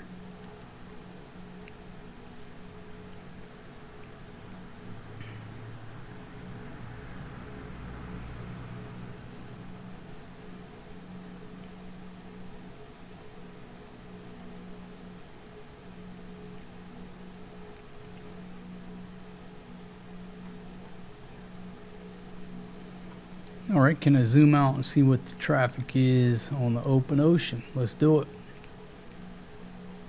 Zoom out a little bit, get a bigger picture.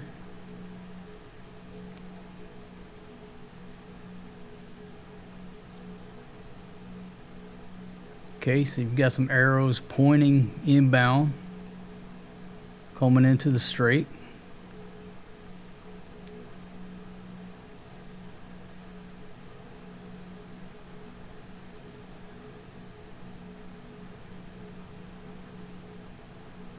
Get a big wide zoom. And so if we go to the big wide zoom, it just looks like a kaleidoscope of colors. But I'll just sort of focus on the entrance here and see how many are pointed inbound.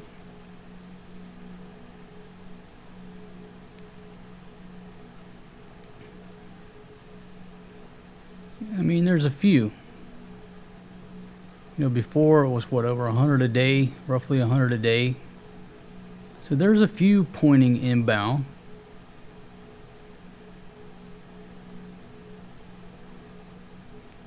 But you know, if you're trying to get in and you're the crew, you know, okay, whatever. We take it or leave it. They let us in, okay. They don't, whatever.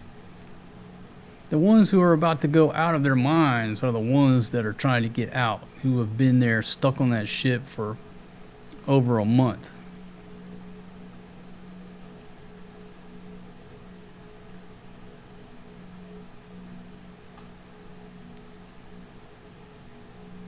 Where's the black? Let's see. Where's the black Maya? Right there. There's the black Maya. So still up north there. Assumably has to come around the bend here, north of the island on the inbound lane. Followed by, it's like a string of 4. Okay, so I'd say at this point we got one more committed. I don't know about y'all, but I would say that this one here, the Crave,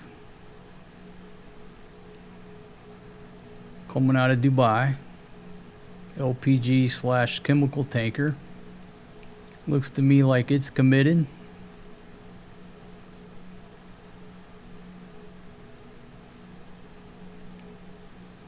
And who else do we have in the hopper? Got this guy here. Crude oil tanker. At least pointed in the right direction.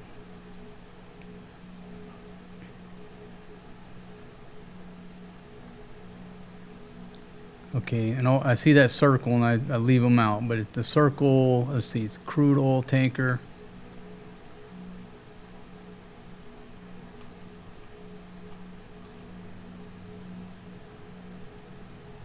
So look at there. I mean, everybody seems to be lining up. Maybe there's going to be a constant string, constant line of ships exiting the strait.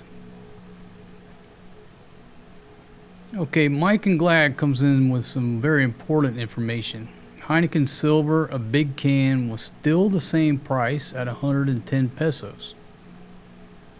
Okay, well that's good news. And I mean, I'm glad that the prices are holding, but you know, in the same sense, you don't understand how or why. Because the price of diesel has basically doubled. I'm not questioning it. I'm not going to question it or jinx it, but you know, you ask yourself, how can it not be, how can everything at this point not be up? Not complaining.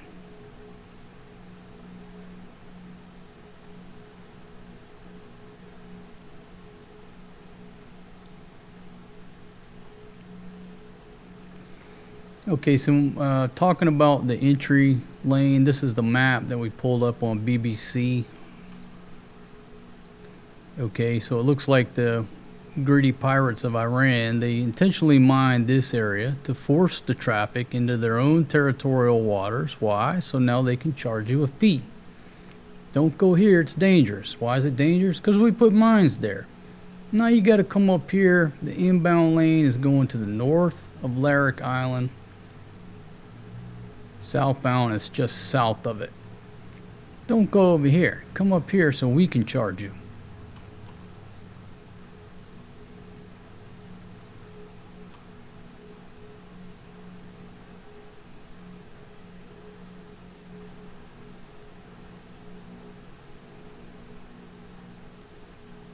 Okay, so again, it looks like the Guardian has pulled ahead of the Torin. Torin drew the short straw to run the gauntlet through the mines. And then once the Guardian said, okay, looks like we're safe, put the hammer down, we are out of here before somebody changes their mind. We are gone. Don't blame them. It looks like the Crave is lining up.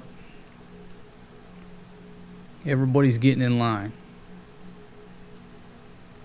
Is this the long-awaited breakout to where most of the ships that have been stuck in the Persian Gulf finally get the hell out of there? Or will somebody screw things up in the next 5 minutes and shut down the operations?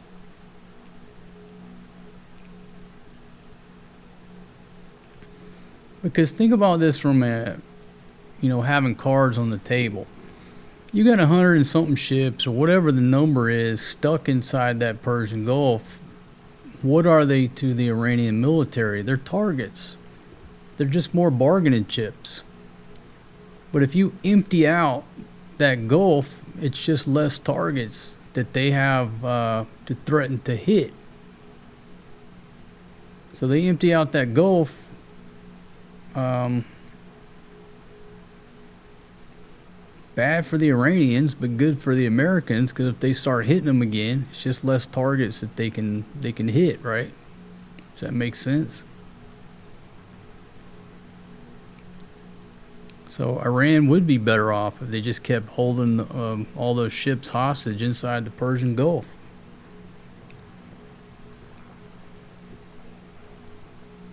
Just more threats that they could actually follow through on.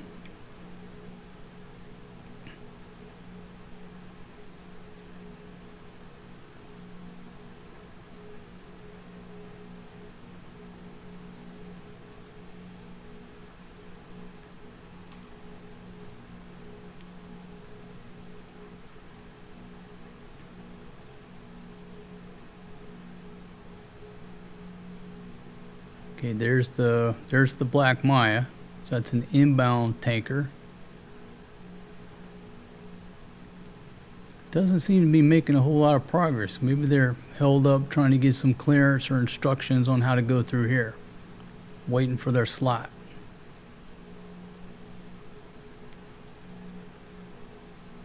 I wonder if the crews of these ships realize how many eyes are on them around the world right now.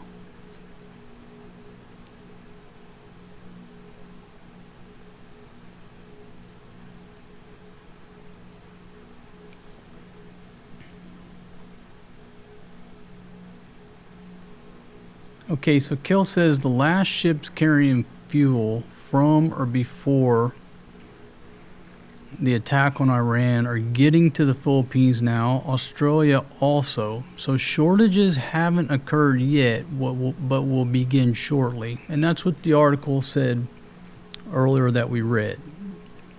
The last ship pulled into Long Beach, and that's the last ship that'll be pulling in, that left, just prior to the attack beginning.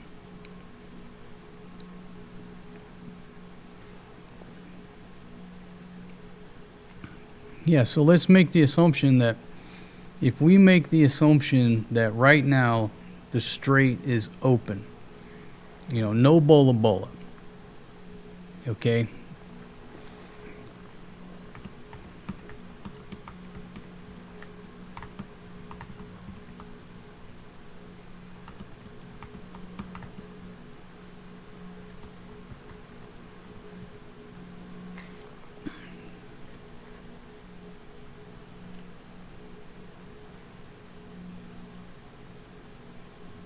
Okay, what's the transit time from the Strait of Hormuz to the Philippines, for example?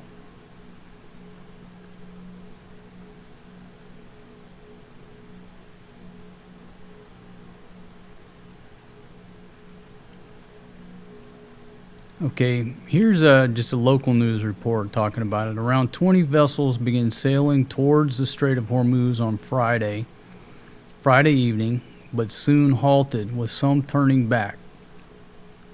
Largest group of vessels to attempt the transit since February 28. It was not immediately clear why the ship stopped.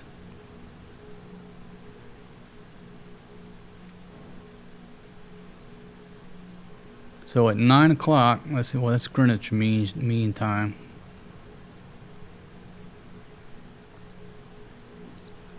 Most vessels in the initial group had turned back, but then several new ships, mainly tankers, headed towards the strait. And I think that's what we saw this morning, is that all those tankers heading up there, they all got into that holding pattern. A couple of ships got no-go'd and turned around.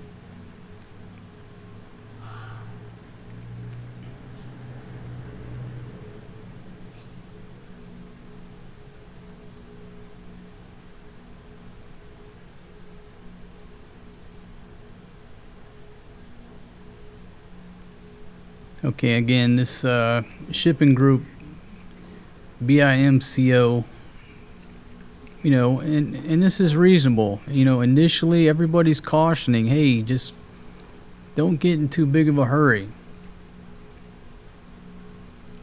Everybody's still worried about the threat of mines, as they should be.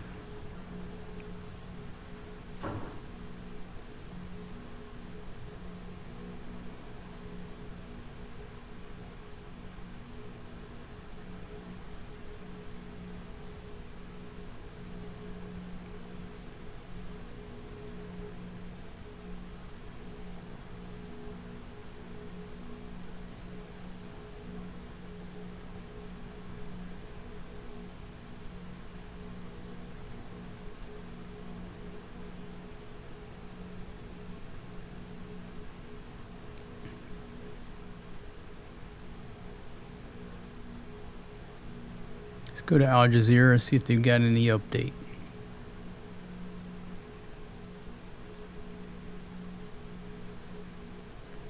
Okay, 20 minutes ago, rising oil costs hit China factories, pushing up raw material costs and squeezing businesses across China.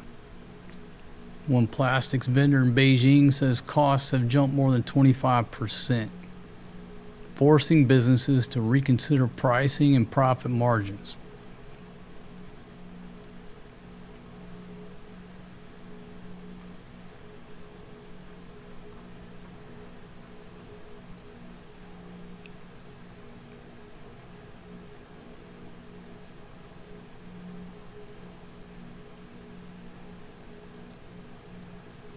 Okay, so again, it looks like this vessel, the Crave, is lining up in line to follow the initial string of 4 ships there.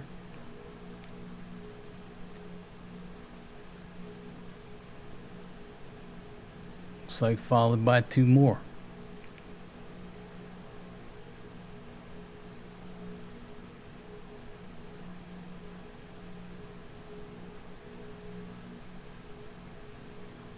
But again, the question is, how long is this going to remain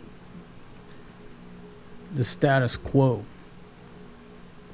How long until somebody from the Iranian side changes something up or Trump pisses somebody off? How long is this going to hold?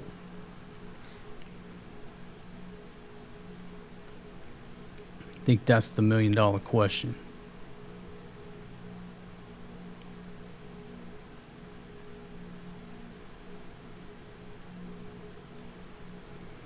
All right, now here's something. Is this comic relief or what have you? What would you call this? Is the U.S. also at war with Iran's pistachios? Some of the first strikes in the U.S.-Israel war on Iran reportedly hit a pistachio warehouse. Why?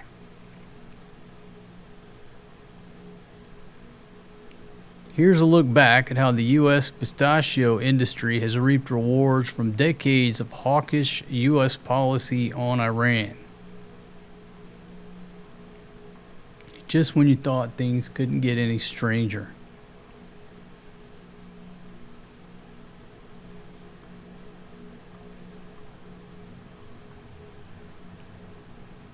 I don't think the U.S. military would waste weapons hitting a pistachio warehouse just so the United States pistachio industry could get a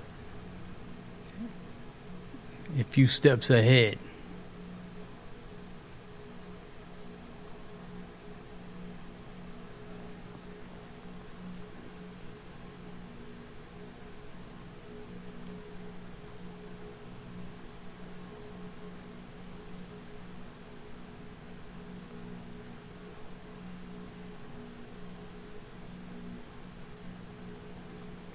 Okay, 78 folks here. I want to thank y'all very much for hanging out,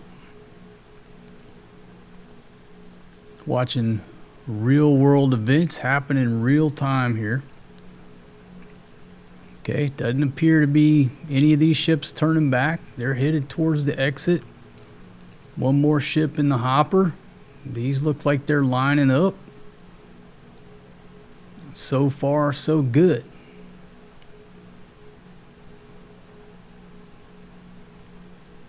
Let me refresh the screen and then we'll check on that Black Maya to see if they've made any progress.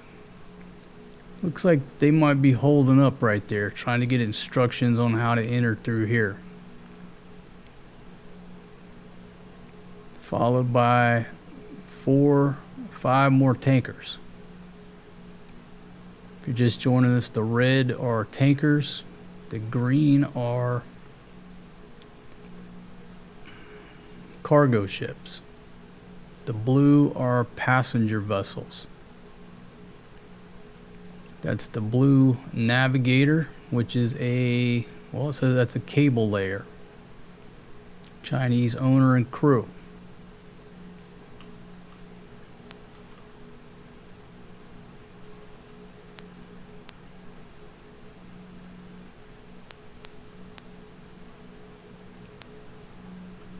Okay, we'll zoom out just for a second, get a bigger picture of what's going on.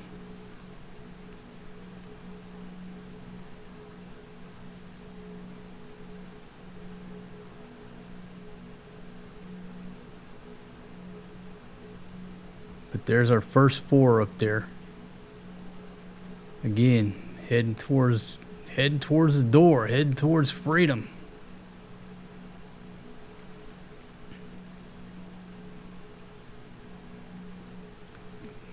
Tanker inbound. Couple cargo ships. I don't know. Everything's looking much better than it's looked on previous live streams staring at this map.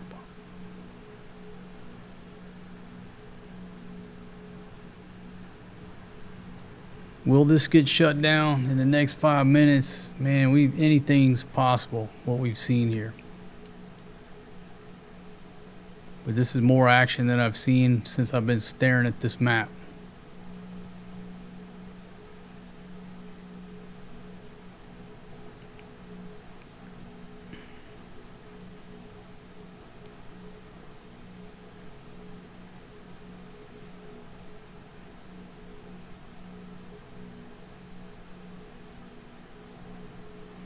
Let's see, Peace for Humanity, how you doing? Hormuz is still in crisis, but we've got some movement, my friend. We've got this string of 4 ships right here. Look like they're headed for the door. One more lining up. Everybody getting in line. And when I started the stream, everybody came up here and went into this holding pattern. Couple ships tried to make it out, got turned back. But at this point, it looks like folks are headed for the exit. I'm just cautiously optimistic. But it looks like they're heading out.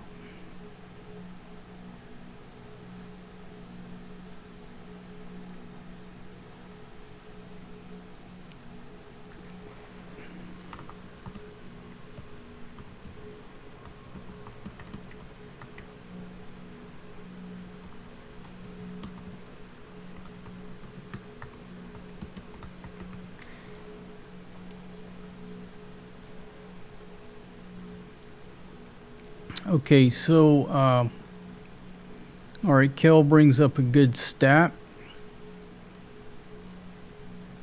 The total number of ships held up in the Persian Gulf. As of April 17th, over 900 have been reported as stranded or held up during the ongoing conflict.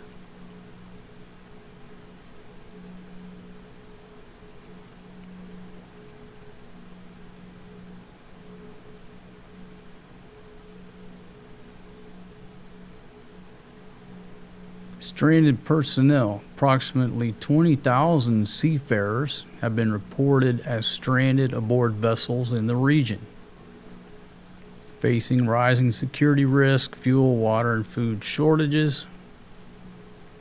There were 6 cruise ships have been reported as trapped, but one of the earlier articles indicated that the first cruise ship made it out.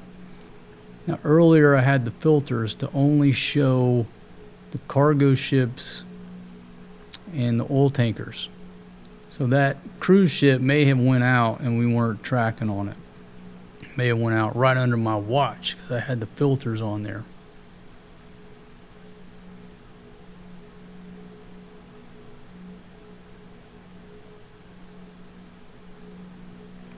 So, estimated 920,000 seafarers been stuck in there.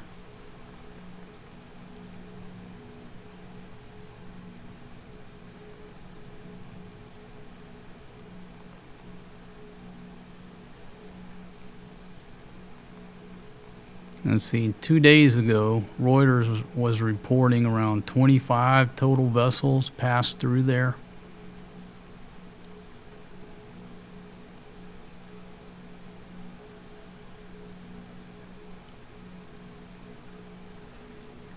And then this one source is saying there's closer to 2,000 if you add up the numbers.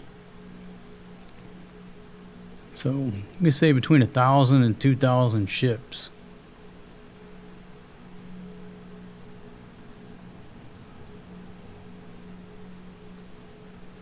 So obviously at this rate, I'm no math wizard, but it's going to take a while. If everybody starts heading for the door right now, you're still looking at how long is it going to take to get 1,000 ships out of there that have been stuck?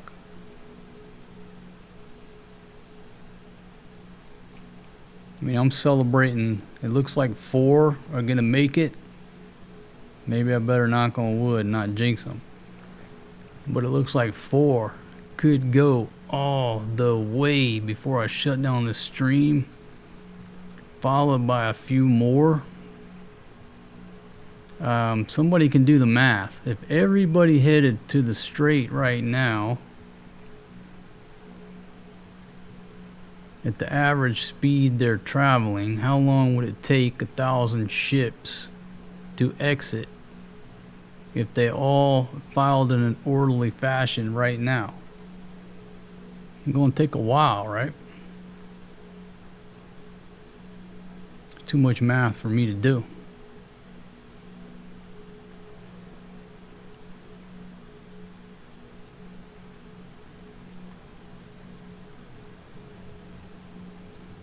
Yeah, I'm hoping it's really open as well.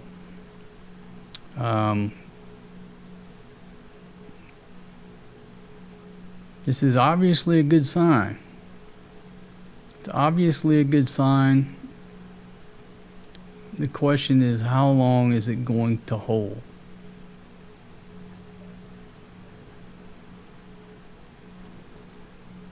But these ships here, the Guardian, the Torin, the Rain, was that the Aquamarine? They wanted to make sure they were the first hogs at the trough. Now, you know, when I went to bed last night, when they announced this, they were saying there was another group that headed that way and, you know, didn't make it. I don't know if these are the first ones to really break out or not.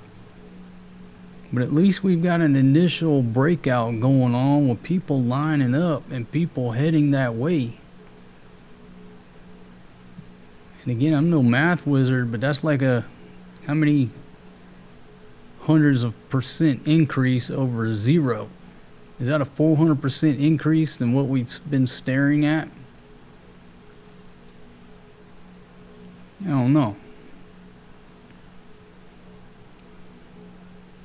Okay, let's go over to CENTCOM. See if CENTCOM has put anything new out there concerning the opening. Okay, 4 hours ago, guided missile destroyer USS Michael Murphy patrols the Arabian Sea April 17th as U.S. forces enforce the naval blockade on ships attempting to enter or exit Iranian ports. Since commencement, 21 ships have complied with direction from U.S. forces to turn around and return to Iran. So far as blockades go, there's really been no real issues, no real conflict.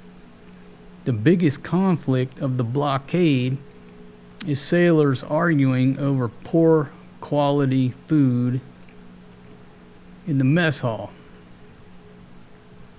If that's the worst that goes down during this conflict going forward, okay.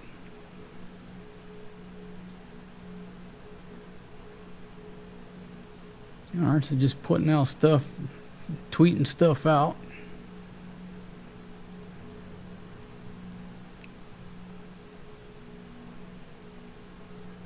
There's nothing really on the policy. They're just putting out their Facebook pics.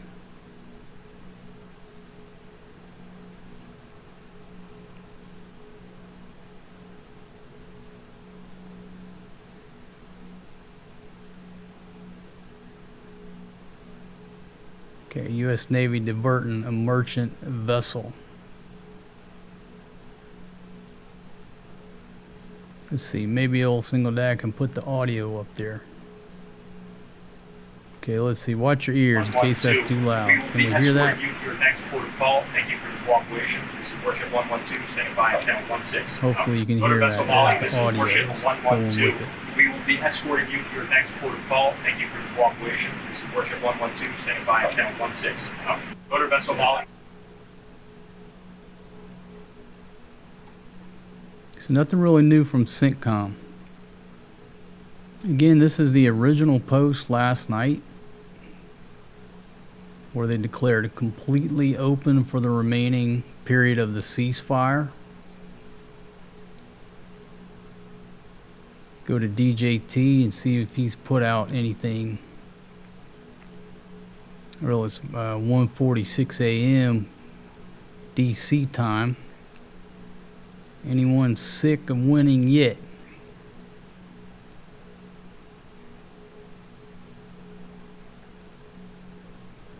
Trump's the best grandpa.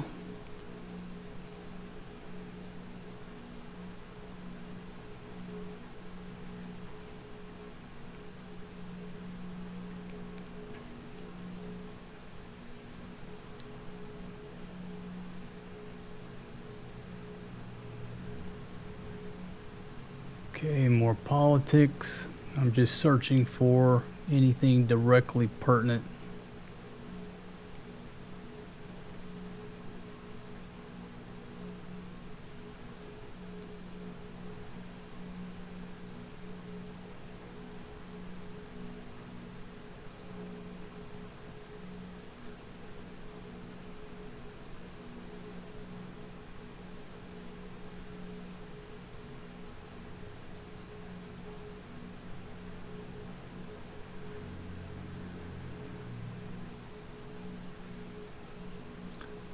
Trump puts out so much information.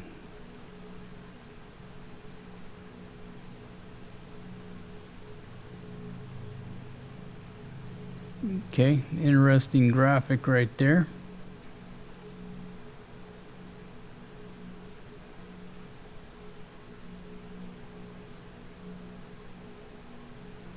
Okay, so the bottom line, I don't see anything new from DJT on what we're focused on right here.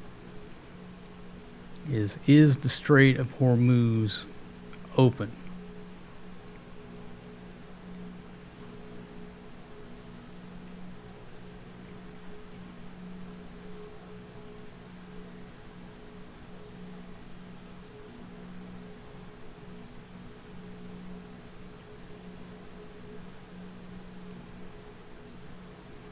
Okay, Kel says if I zoom way out, you can see the huge line of massive crude carriers heading from Asia around Africa towards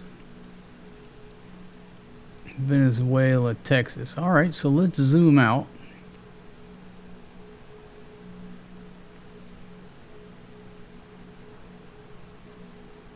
That's about as zoomed out as we can go. Let's put some filters on to see if we can just see the tankers. Go to ship type, unspecified, take those out, navigation aids, pleasure craft, fishing vessels, tugs and special craft, high-speed craft, passenger vessels. Let's just look at the tankers. Okay. So yeah, it looks like a pretty good flow heading towards the Gulf.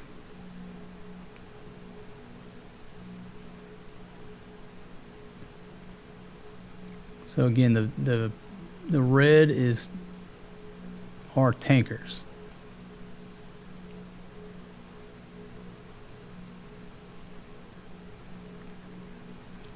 And being that this is where I'm sitting, let me just focus in on what the traffic looks like here of tanker vessels.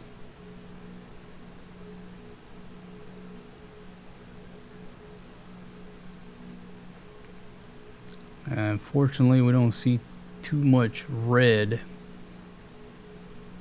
Oh, this is the, I think this is the refinery here. I know it's in Bataan, right? There's one refinery.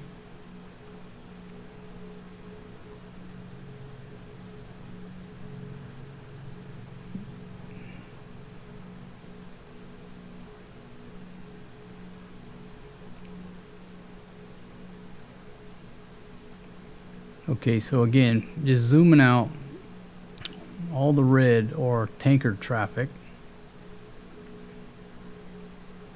And there is a big line going around the Horn of Africa, headed straight towards the Gulf of Mexico. I know they call it the Gulf of America now, but it'll always be the Gulf of Mexico to me.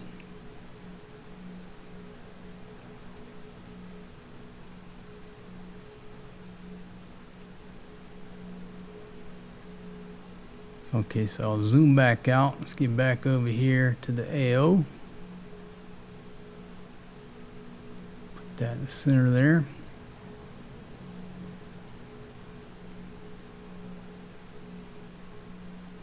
Pull the Strait back up there. Let's go back with all of our types of ships because we're zooming in. And again, earlier, I think that cruise ship slipped out right under our noses because I had the filter off on pleasure craft.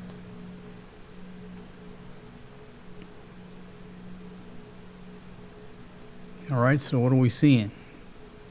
These four continue to march. Looks like this one's getting in line. They're falling in line. Black Maya still seems to be up there in a holding pattern.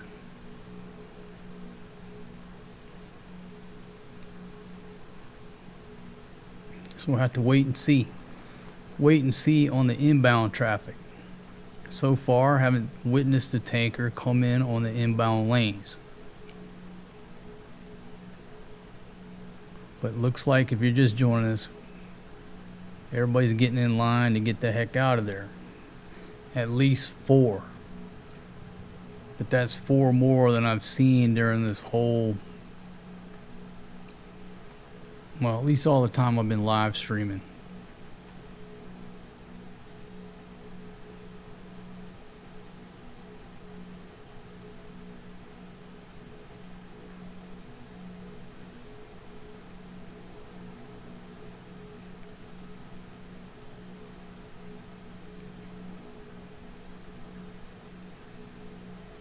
Let's see, BA, how you doing? Loving these little broadcasts. Sort of reminds me of what you did back during the lockdowns, but more formal. Thank you very much, my friend. Thank you. Yeah, Ethan, exactly. Looks like Asteroids, the video game from the 80s. That's exactly what the little arrows look like. Straight out of Asteroids. Man, how many folks remember playing Asteroids? One of my big ones was Centipede, too.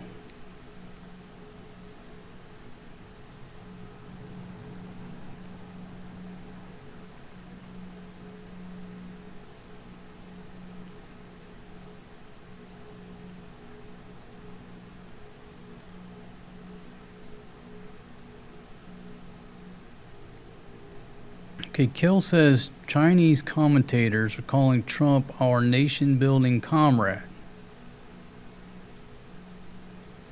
So many nations, including Taiwan, have turned away from the United States and toward China. See, Led Zippo, how are you? You know, looking back on the 80s, we didn't realize how lucky we were growing up during that decade. For me, it's the last great decade. Me and my buddy, I was talking to my buddy, I was like, man, the 80s is like the last great decade. And I don't think I'm saying that just because it's when I was a kid, but there were a lot of great things that went down during the 80s. And then like the 90s, 2000 rolled around. What good has happened since the 80s that's really been exciting? Oh, the internet. What has that done for society?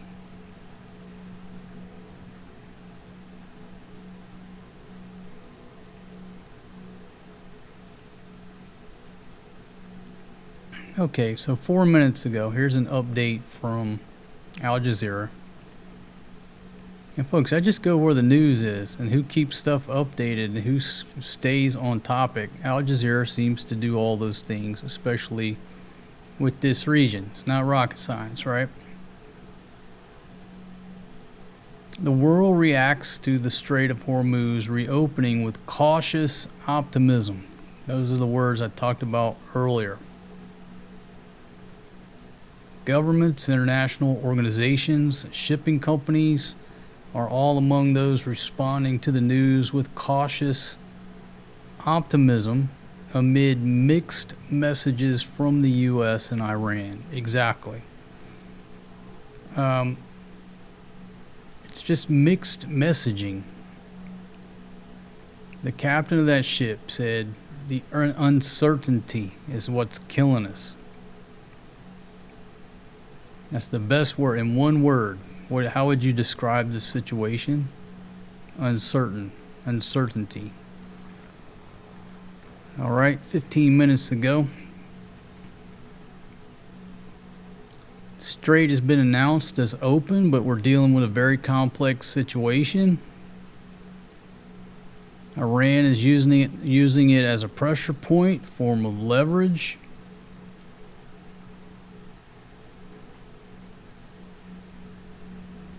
We're still waiting to see whether Iran will give a green light to ships affiliated with the United States or parties aligned with Washington.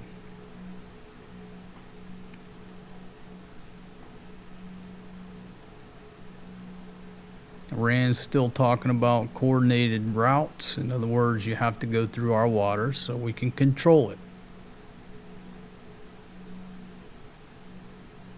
The Islamic Revolutionary Guard Corps recently depicted a new pathway that runs quite close to Iranian coastlines. Yeah, of course. How do you get everybody to do that? Well, you come down here and mine this area here. You force everybody to have to go past your coastline in your waters. Now you can claim control and charge that money. The greedy pirates of Iran want that money. So now you have to come up here because we put some mines down here.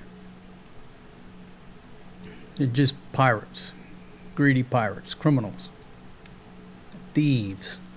Nothing more. No different than Somali pirates pointing AK-47s at the captain.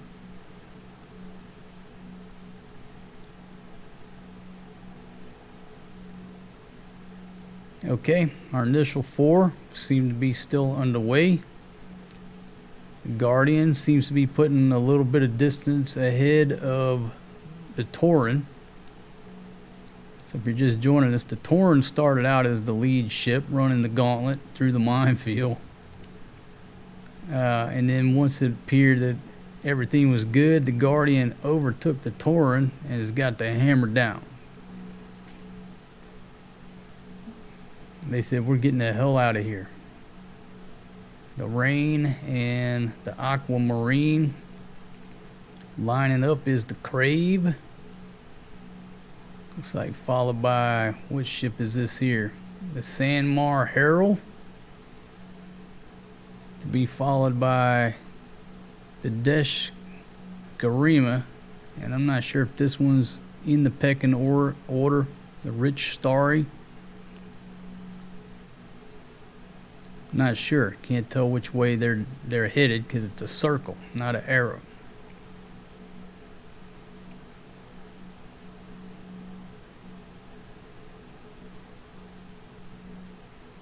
So folks, I'm going to take a few more comments and I'm going to call this stream good for now.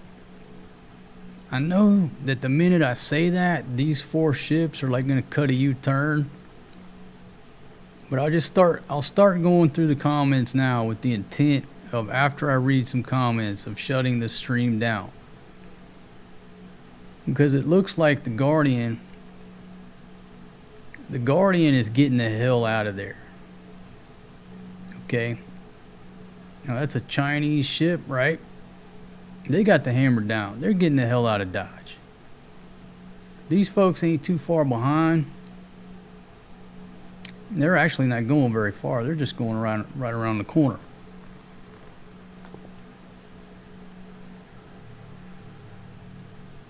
But you know, I got bad luck. The minute I think everything's looking good, they'll start pulling U-turns in the middle of the strait there.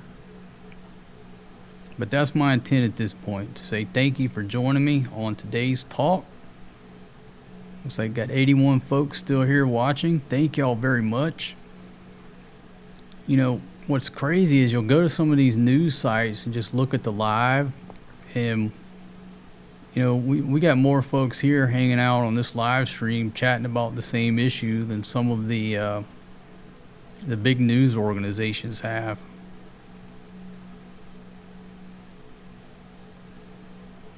Pretty cool. All right, so a few more comments and then we'll shut her down. Okay, so Ethan says NATO wants to have a meeting to talk about a meeting, how they want to act like they want to do something. NATO, not around Trump's operations. Tell DJT he can use that. Put that on a t-shirt or a patch. Okay, Kel says the Rich Starry tried to get out the other day, but the U.S. turned it around. Is that the one that tried to get out? There's the Rich Starry right there.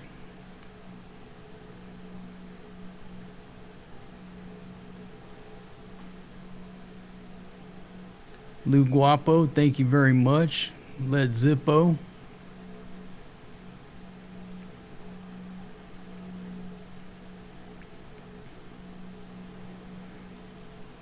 Yeah, I'm not sure if you should continue with your vacation, but you know, if you're interested in cruise, you know, taking a cruise through the strait right now, it's probably pretty cheap.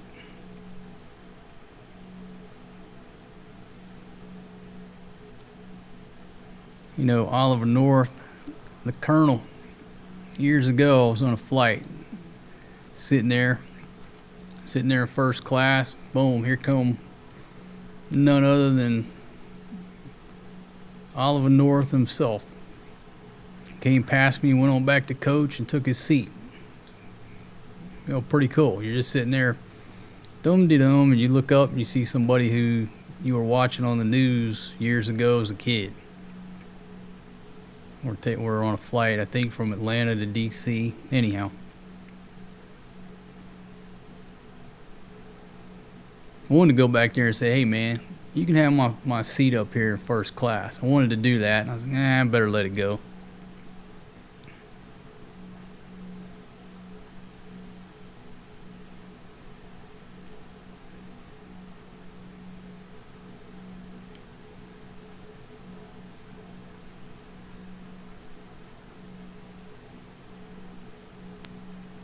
Mustard Duck says, which one is the 1 month diver? Yeah, you know, I miss the old girl. You know, I was on her when I lived down in South Florida. I was on the 1 month diver every off day. And if you ever buy a boat and you have the coin to do it, you don't put your boat on a trailer, because if you put a boat on a trailer, it's the same way of like putting a camera on a gimbal. There's so many steps to get it up and running, you end up not doing it. Most boat owners in America, when they only take their boats out on, 4th of July or Labor Day or Memorial Day, if you have a boat on a trailer and have to back it down a boat ramp, you only want to do that like once a year. You don't want to play anymore. It's a pain in the ass, right? Well, old single dad here, I had my boat on a rack at Hollover. The Hollover's down there where the Naked Beach is, Hollover Park. Well, the one month diver stayed at Hollover Marina, and I'm glad I did it this way. I'm glad I spent that money this way. It wasn't cheap. It was, I think back then it was $250 a month. Back then that was a lot of money. But what I would do on my off day is load up a cooler, had a bucket of frozen margaritas, beer, sandwich stuff. I loaded up my cooler and put it in the back of my truck. I called the marina. I said, yeah, this is Captain Marcos. I'm en route, 30-minute ETA. Have the 1 month diver in the water with the engine running, fueled up. Yes, sir. I mean, I'm telling you, it was truly like you were a king. I drive down the Hollover. All I had to do was grab the cooler at the back of my truck. Okay. Get it on board the 1 month diver. She was in the water, washed down, engine running, everything ready to go. All I had to do was, pay for the fuel, tip the kid working at the marina. Always tip them real well because they would wash the boat down, get her nice and cleaned up, everything ready to go. And he'd help me load my cooler in there. All I had to do, physical labor to get that vessel ready to go, was pack my cooler. Drop some cash to the kid. Now, get into my uniform, which was an OD green Speedo and a navy blue Greek captain's hat. That was my uniform of the day while I was at the helm of that vessel. And I was rolling out. It was wonderful. I was rolling out right before you get the Hollover cut. I drop a sabiki rig down. Now, if you don't know what that is, it's like these little hooks with a little piece of fake bait on there. There's 20 hooks. Put a weight on the bottom and you just drop it down and pull it up. You have 10, 15 little bait fish on there. So within 10, 15 minutes, I had plenty of bait. And I was pulling out a Hollover like a champion. Just Jimmy Buffett rocking, cold frozen margarita or cold beer. And then after a day of fishing, catch a mahi-mahi, I roll back in. I take my fish, go over to the cleaning station, start working on that while the folks at the dock cleaned up the 1 month diver, got her all ready to go, put her back on the rack. All I had to do was deal with my fish in my cooler. If you buy a boat to get the true maximum benefit out of being a boat owner, that's the way you have to do it. Because if you add it up, how much did I spend per trip on my boat? It wasn't very much. If you look at a boat owner in America who takes his boat out 1 time or 2 times a year, how much do you spend for half a day on your boat? It equates to thousands of dollars. It makes no sense for the average American, the average boat owner in America, to purchase a boat. You're just throwing money down a hole. If you want to go out on a boat, rent a boat. You'll save thousands and thousands of dollars. Most boat owners are not proficient in backing a boat down a boat ramp. It's always hilarious, right?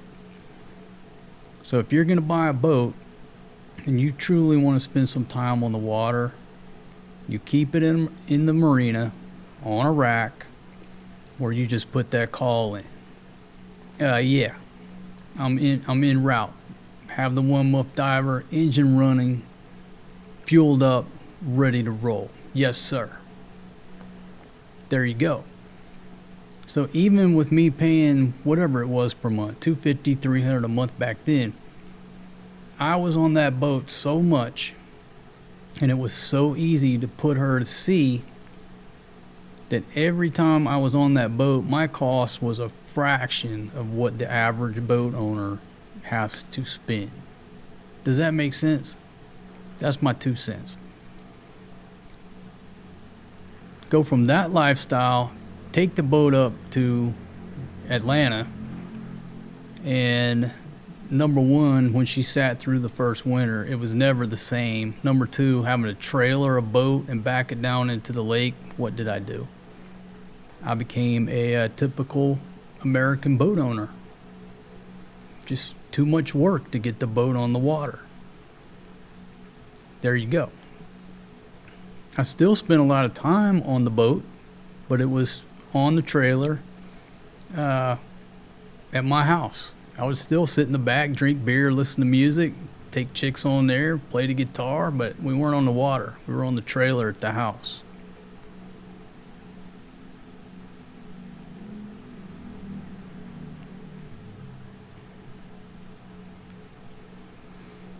Okay, do I think Dubai's economy future is now forever changed, or will it recover and come back to its former glory? It seems all the crypto scammers and OnlyFans chicks have left already. You know, man, that's a good question. That's a very good question. You know, I don't know. I'd have to think about it for a while because, like, look, you know, back during 2020, before 2020, and the scam that got pulled on the U.S. or the Earth's population,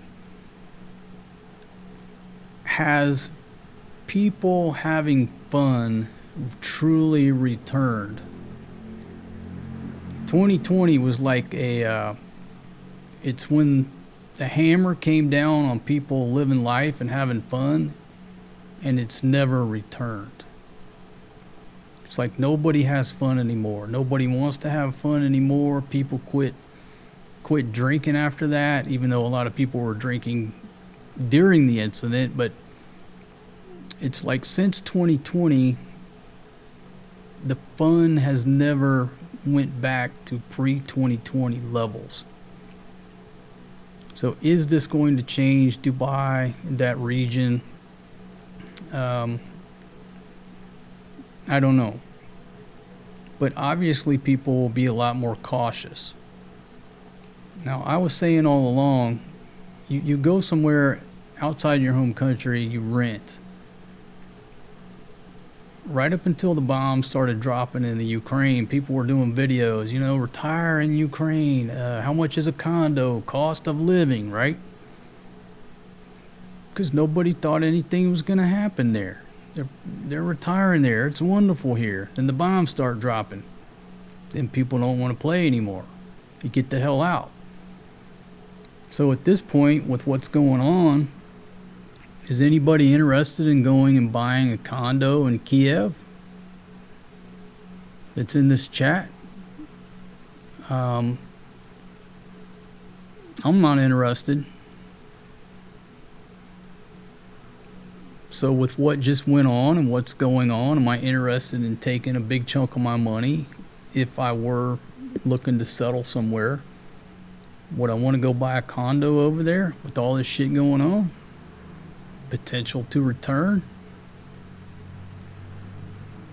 Goes back to my argument of renting. You leave your home country, you rent until you're 100% solid that you want to invest some money, put an anchor in the ground, in the country, wherever you're at, that you don't have a right to be in. You're a guest. And if you rent and the bombs start dropping in Kiev, you pack your suitcases, you go over to Dubai.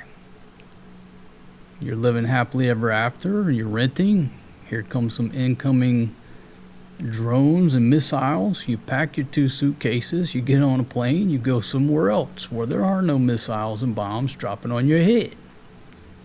If you're a renter, it's easy to do. So,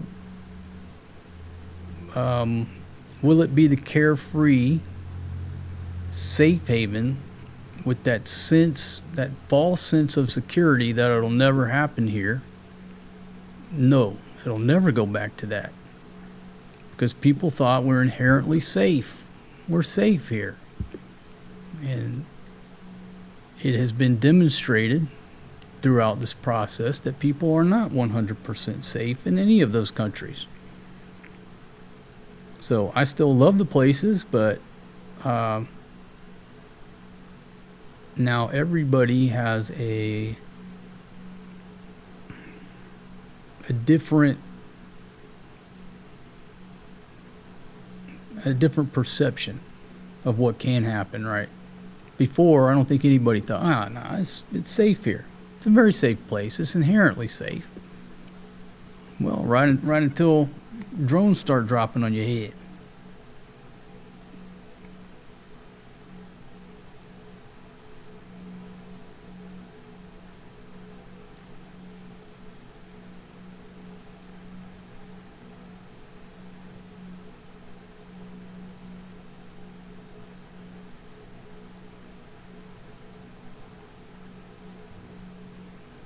So I guess that's a big, long story to say. You can't put the genie back in the bottle. So no, it's not going to go back to the same. None of those places are going back to the same reputation. There'll still be wonderful places to go. With the back of your mind, you're reminded of what just went down. Does that make sense?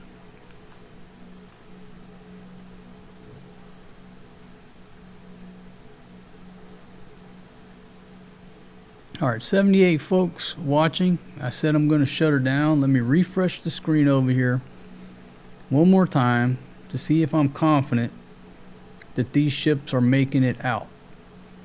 They seem to be. Now, the Black Maya seems to be holding up here, waiting on clearance or instructions to roll through inbound. But I think at this point, would we all agree that this string of ships right here, these 4, I don't want to say safely, they still could be turned around, but they're pretty much seem to be good to go.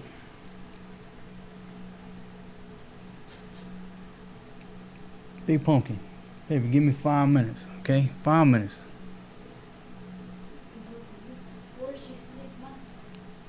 Okay, so she's saying I got one up there sleeping, taking a nap.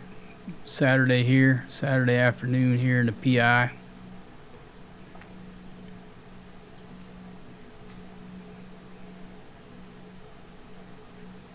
Many ships still avoiding Hormuz as the situation is unclear. Okay, but okay, so they're reporting the same thing that we're watching. We're not the only people sitting here watching this website. But Al Jazeera is reporting that a convoy of tanker vessels seen crossing the Strait of Hormuz. So this 4-ship convoy, the initial convoy. Yeah, baby, I'll take another cup of coffee, please. I've only been waiting for 1 hour. When I do these live streams, I usually put a radio on Big Pumpkin. Half the time she fails to respond to radio traffic because she leaves her radio in another room or turns it down low while she's talking to her family.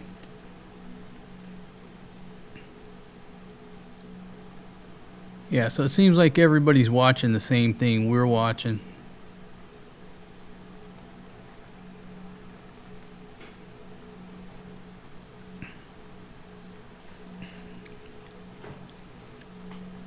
Baby, Why does this water taste like fresh peppers?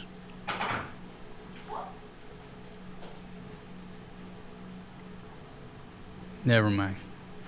What did you say? Baby, my cold water tastes like fresh green peppers. I don't know. Maybe.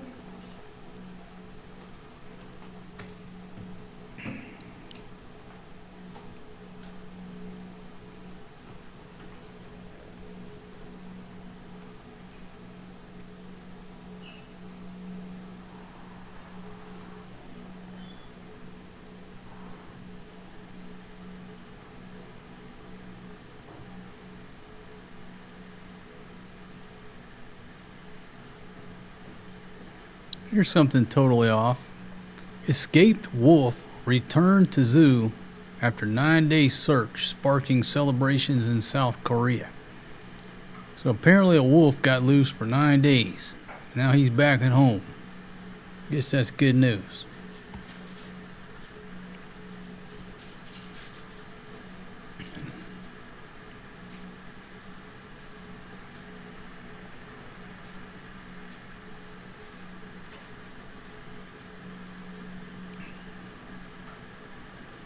Let me just check the local news to see if there's anything going on here worth discussing. Again, if you're down in Manila, realize that they've started a new enforcement operation down there that's going to spread out to other cities after a 1-month trial. I did a video on it, but basically they're cracking down on people drinking and smoking cigarettes in public. So, if you're a tourist or expat living down in Manila, just be cognizant of that. Smoking cigarettes or drinking in public. Number 2, men not wearing shirts. So don't be going for a jog or running without no shirt on. Locals walk around all the time, but as a foreigner, put a shirt on. Definitely. Let's see, what else? No vidjoki past 10 p.m. Anybody doing vidjoki past 10, they're going after.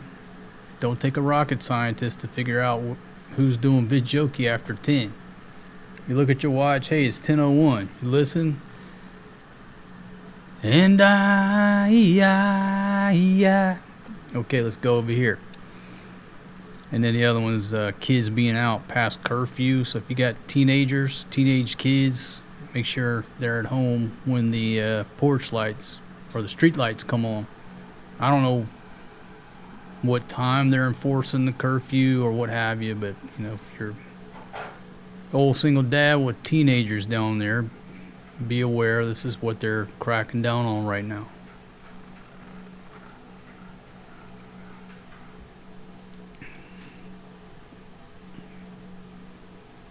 And again, I'm not here to debate the what I think about the law.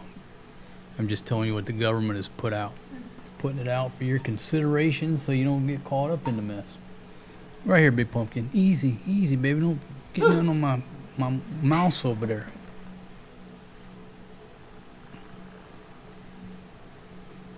Folks, have you ever done a live stream and your Filipino old lady puts on some stretchables with a tank top with no bra, and it comes over and does the most provocative, sexy dances that she can do to try to break your train of thought?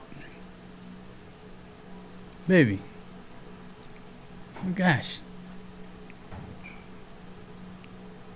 Guess there's worse things that could happen. Got a fresh cup of coffee.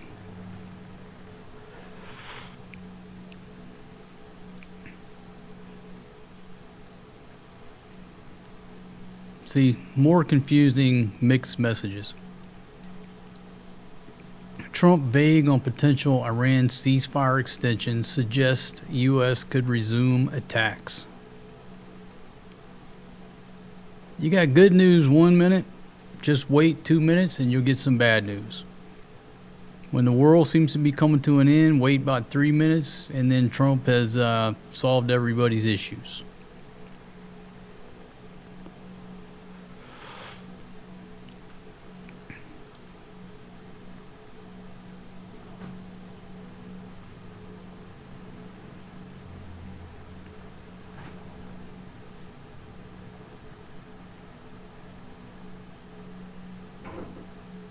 I keep saying I'm gonna shut her down, but I just want to make sure that these folks are clear. This is our initial 4 tankers right here making a run for it. Got 1, 2, 3, maybe 4 right here in the hopper. But maybe not that one. Somebody said that one was shut down earlier. But at least these 3 seem to be lining up.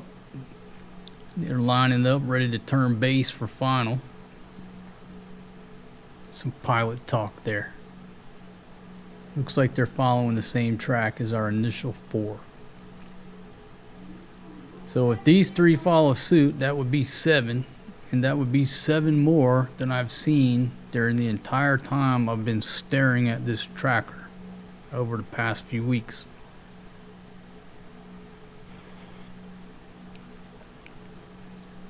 Okay, folks, so with that, I'm going to take a 5-minute break. I'm not going to shut her down just yet. I'm going to come in here, see what Big Pumpkin's talking about.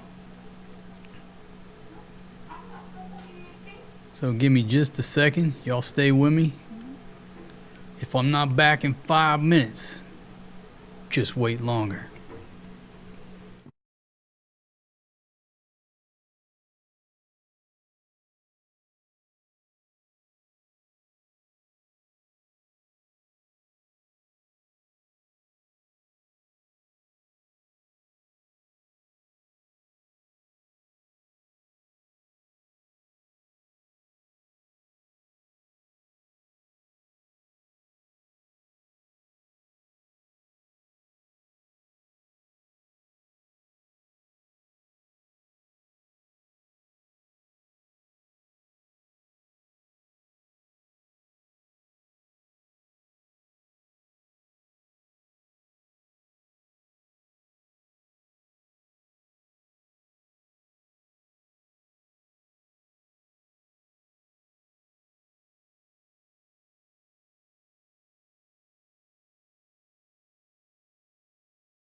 Old Steven Spielberg here.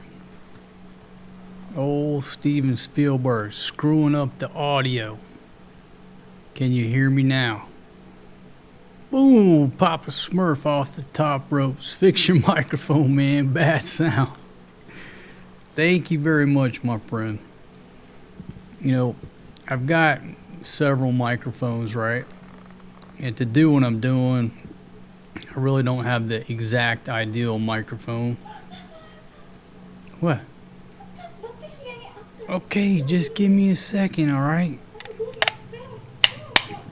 Oh, sorry, that's popping in everybody's ears. Big Pumpkin is yakking me saying, give me the battery so I can plug them back in. All right, plug that in, Big Pumpkin. Okay, so first of all, can you hear me now? Good now, Lou Guapo. Okay, yeah, we're back. Cool, Papa Smurf, thank you very much. What happened was, thank you, Brad. Lou Guapo says my speakers are going to explode. Replug the mic, sound check. McFly. Yeah, McFly. Anybody home? McFly. Major audio issue. Your mic sounds like a heartbeat. Alright, so hey, sound is good now. Alright, again, thank you very much, Papa Smurf. So here's what happened, right? This microphone takes batteries. Now, the batteries will last for like 3 days, 2-3 days. It's not like I have to replace the batteries every stream. I leave this thing on for like 2 or 3 days. So when I fired up this stream, I'm like, it's still showing green. I was lazy. I didn't go over there and change the batteries out. Note to self, just be safe and change the batteries out after every stream. But they last for days. So you know what? When you let your guard down, you get caught with your pants down. That's what happened. So my bad. But fresh set of batteries, I won't have to deal with them for 3 days. But out of all the microphones I have, I've dialed this one in here, and it seems to be doing the best out of all of them in rejecting the noise of the room and everything else, and the levels and how I've got it EQ'd. So my bad. I'll fire the sound guy. Matter of fact, you're fired right now. Pull a Trump. But the sound guy is me.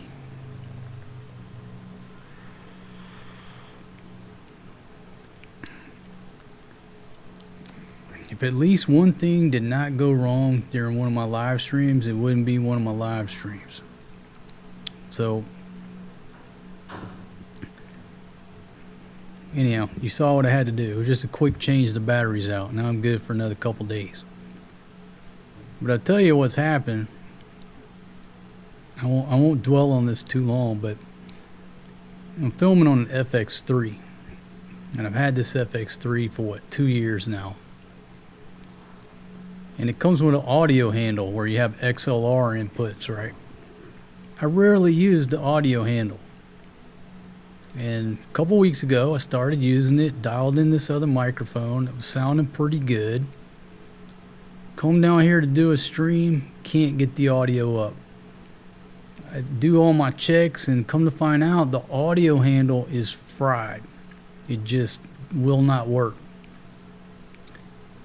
And that's an expensive piece of equipment if you wanted to replace it. Now, I'm not going to replace it.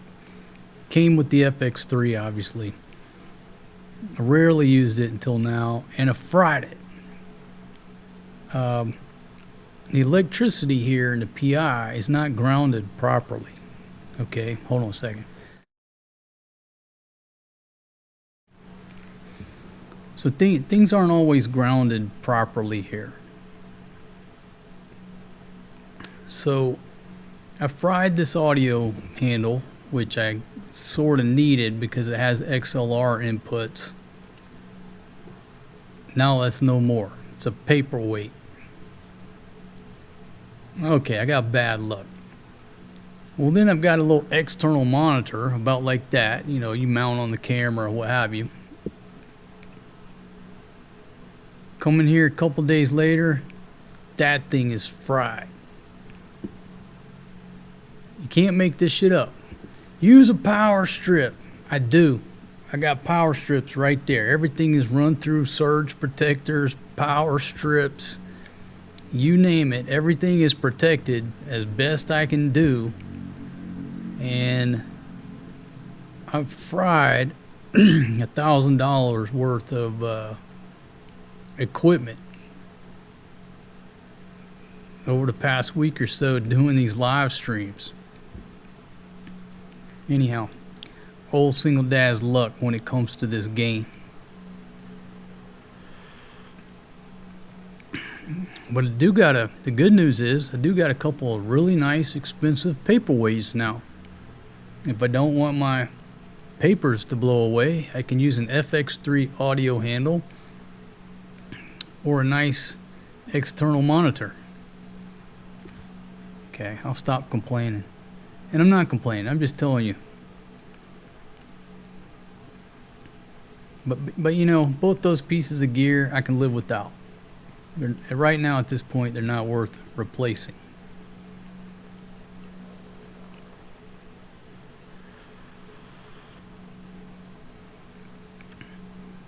Let's see, Talaloa says planning to visit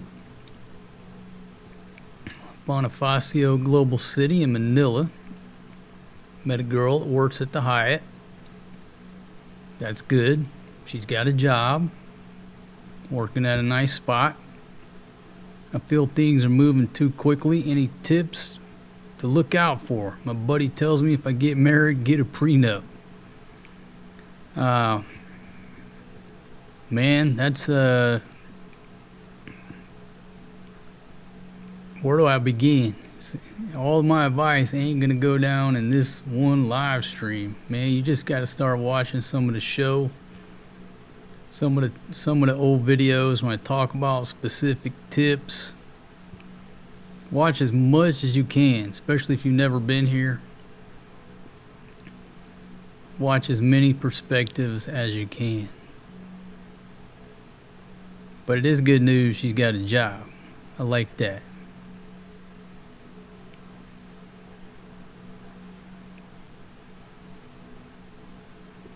Okay, get a voltmeter and check the voltage on the cables. Okay, does the house have an old ground? Well, while we're sitting here waiting to see if these 4 ships make it out and these 3 go in the hopper. So, when I was in... Now, I'd never paid attention to this before, and it was never a problem, right?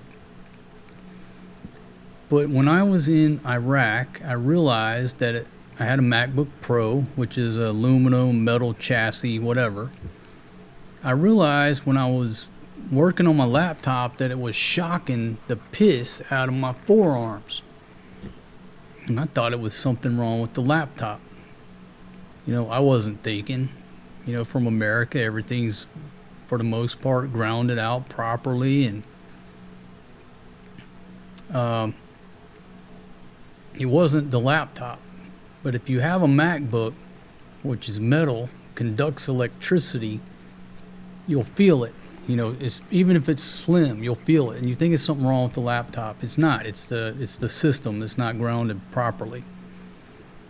And different places would shock you different. And so there's no difference here in the Philippines. Most places, most houses, most places you go, if you have a laptop that has any type of metal chassis, there's 2 things to do. Either just use it on battery power while you're working on it and then go charge it and plug it in, or you're not touching it while it's plugged in to the wall because it's shocking you. It's a low voltage shock, but you're getting shocked. Or get a wireless keyboard and a wireless mouse. So right now, my laptops are plugged in, but I'm not touching them because I'm just touching the wireless keyboard and the wireless mouse.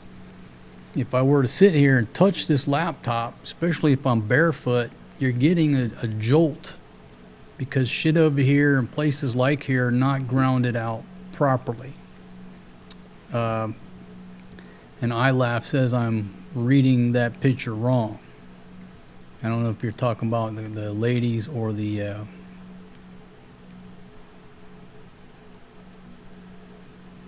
oh, okay, talking about the dots over there. I got off on a tangent talking about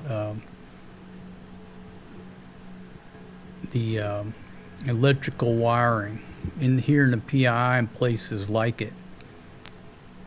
So just think about that. If you have a laptop, especially with a metal chassis, either use it only on battery power, or if you plug it in, get you a wireless keyboard and mouse.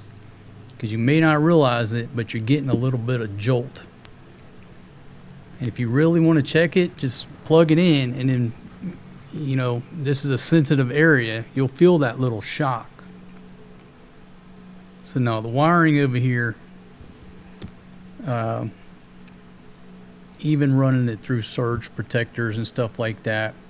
Okay, if I fried the audio handle, I would just think, bad luck. But two things got fried in a reasonably short time. That's not a coincidence. That's just welcome to the PI.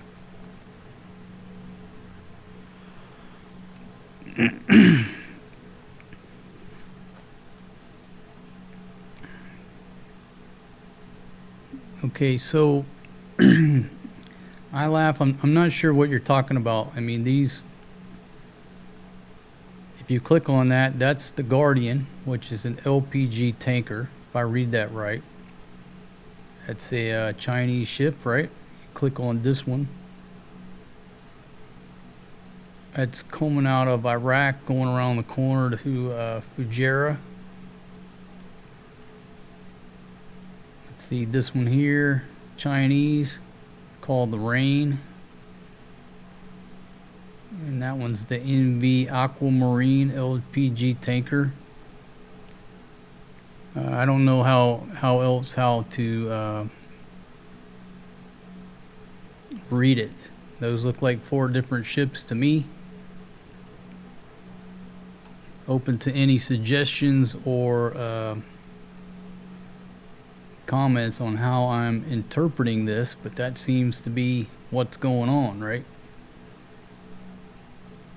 This ship here is the Black Maya. Saw it come up through here. Now it seems to be holding, probably waiting instructions on how to transit the inbound lane north of that island. I don't know, just speculating.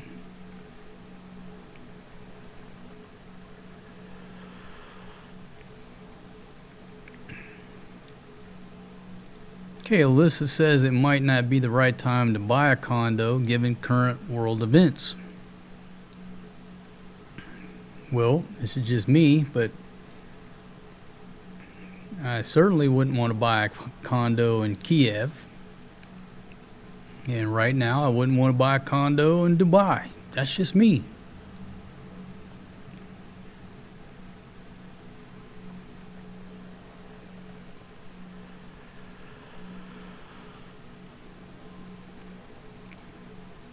And tell Aloha, just don't get in a big hurry. If you do end up moving here, travel around the country, you and your 2 suitcases and or your lady, explore the country, rent,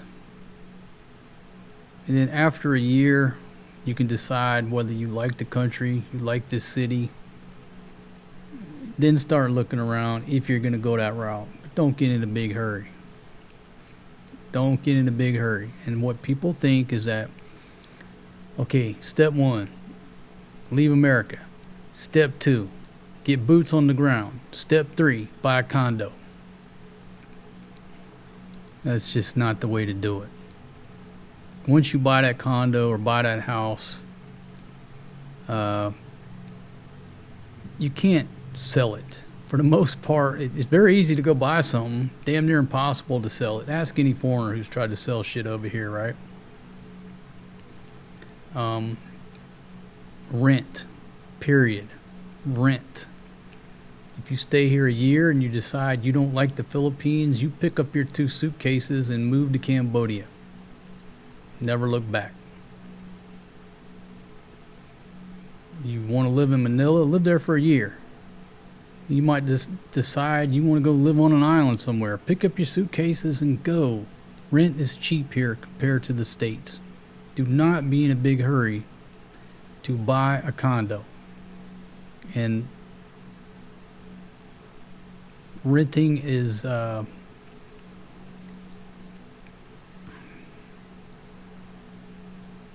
it's just my advice to most people. Slow down your checklist. There's nothing wrong with renting. If you rent, you leave all options on the table. You can go back to your home country anytime you want. You can go to another country anytime you want.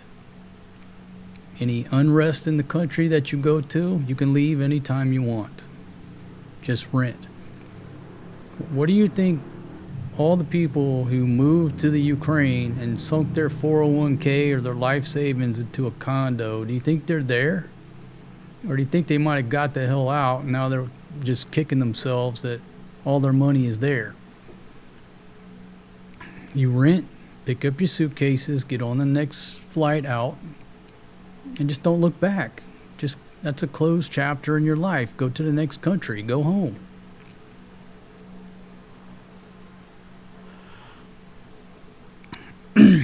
So, number 1, don't be in a hurry to get married and don't buy anything. You rent, you stay in control of your finances. Don't get married, you stay in control of your life. Any girl pressuring you to get married and pressuring you to buy a condo or build her a house and lot, run. There you go. Great idea. Go build a house on her family's land. Wonderful idea. So many dudes come over here and do it every day. And the truth be told, they don't really know who owns that land. Okay? They don't even know. They're putting 50 grand of their money on a piece of dirt. They're not even sure who owns it. They don't own it. You get sideways with your old lady, you're out of there. You lost all your money. No recourse. Go to Rafi Tulfo. He'll try to help you, but you can't get blood from a turnip. You're going to lose your money. Rent, don't get married. Don't get in a hurry. Slow your roll. Get rid of the checklist. Come on over with 2 suitcases. Rent you a place and slow down. In the words of Samuel Jackson, let's slow it down. Let's slow it way down. I'm trying to figure out who poisoned the coffee. What movie was that from? Hold on a minute, Chris. Let's slow it down. Slow it way down.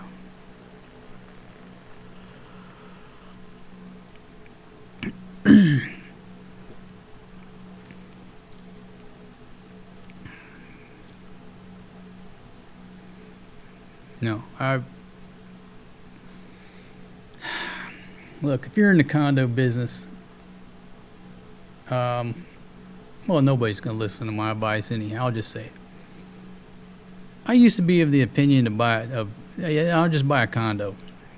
That was right up until I started seeing buildings doing this during earthquakes. I don't want to buy a condo.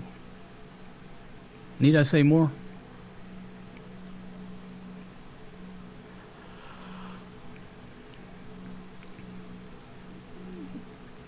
And Talaloa, what I've learned too is men don't take advice from other men, mostly. How many videos have I put out there? How much advice have I put out there? And nobody listens. They want to learn the hard way. Because I know what I'm doing. You don't know what you're talking about. I did this and I know. People seem to forget that when they leave their home country, they're not in Kansas anymore. You don't even know what the rules are. And we just fail to listen to those who have went down the path before us. And then we end up going down the same path. That's why I talk about it a lot. I air my dirty laundry out there in the hopes that I'll help somebody. If I help one person and the other 99 ignore my advice, whatever. All I can do is put it out there. You can lead a horse to water, but you can't make him drink.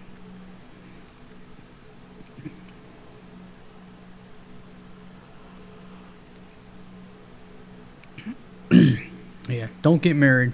Don't buy anything. Slow down.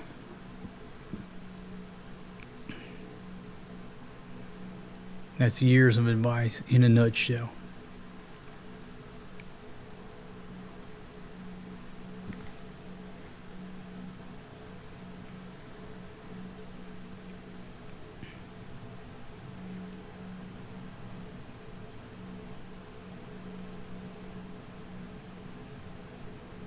Okay, now see, that's why I keep refreshing the screen, because it seemed to have locked up on me there. Now we got folks all over the place. So look at this. We got the Trimu. Now look, everybody, maybe some folks got their transponders off. They're just turning them on. Who knows? But we've got an inbound ship. I'm not sure where they come from because I was tracking the Black Mamba. Not the Black Mamba, the Black Maya. I don't even see the Black Maya. There's the Black Maya there. So what's going on with the Black Maya? The Black Maya looks like they're running the blockade. Do we have a blockade runner? Okay. It would seem that that's what's going on. The Black Maya is a tanker, came in, and they clearly have bypassed the entrance to the Persian Gulf. This is the entrance here, right? The northern side of Larak Island. So this ship here, the Trimu, is in position to enter the Persian Gulf. That's the inbound lanes. The Black Maya that we tracked is headed up here.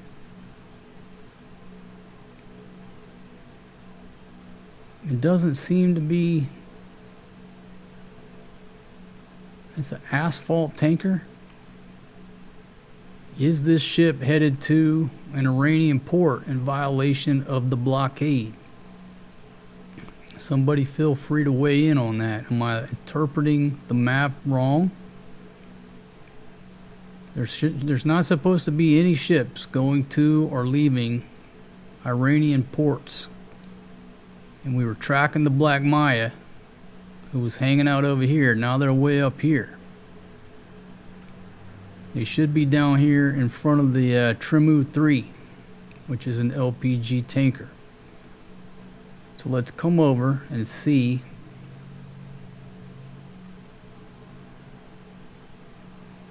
So again, it looks like this tracker froze up for a minute. We got some action going on, folks. There's the Torin, which was the one chosen to run the gauntlet in our initial string of ships. There's the Guardian, so they're running neck and neck, right? Looks like they were flip-flopping. Maybe they're just so close. But will we say at this point that they're almost out of harm's way? They've almost successfully transited the strait. Okay, so shout out to the crew above or aboard the Torin and the Guardian. And again, we've missed some action. I guess the tracker just froze up. There's the Rain, destination China, followed by the Aquamarine, destination China. So these are our 4 ships here on the initial breakout. Okay, who's behind them? We've got the Crave, the McAllister. What's that? The Actia.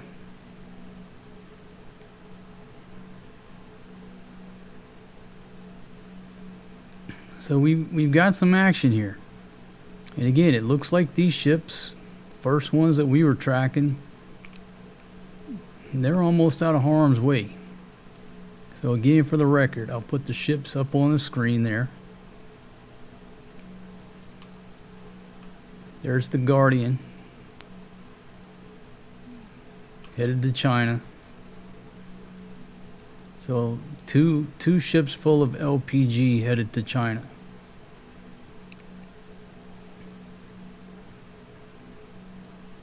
Okay, also outbound is the Crave. Looks like leaving out of Dubai. The McCall. And the Actia.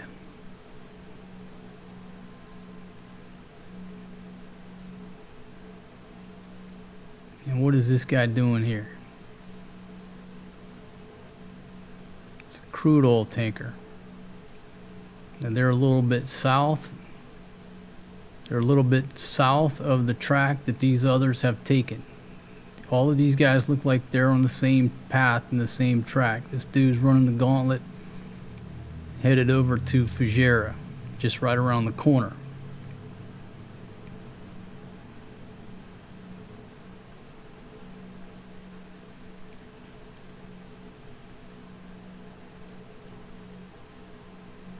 Okay, so how many does that make? 1, 2, 3, 4, 5, 6, 7, 8.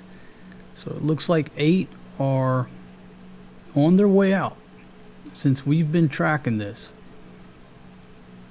And since we've been tracking, this is, I think, the first one, the Trimu 3, an LPG tanker.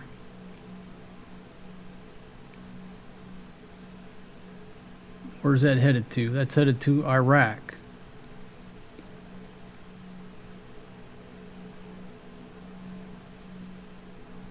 And then followed by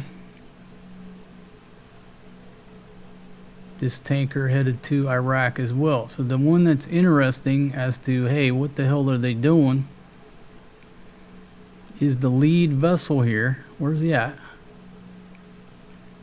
Okay, so the lead vessel, the Black Maya, which is an asphalt tanker,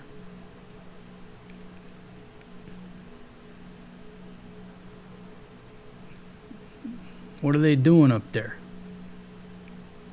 So we'll keep the beeper on him because they clearly came northbound.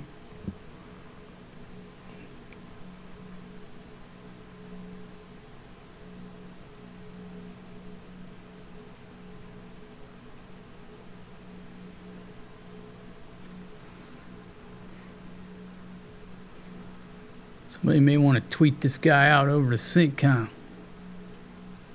I'm sure they're tracking him. Okay, so OMOPQ is the port of Muscat, which is Oman.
Okay, so they're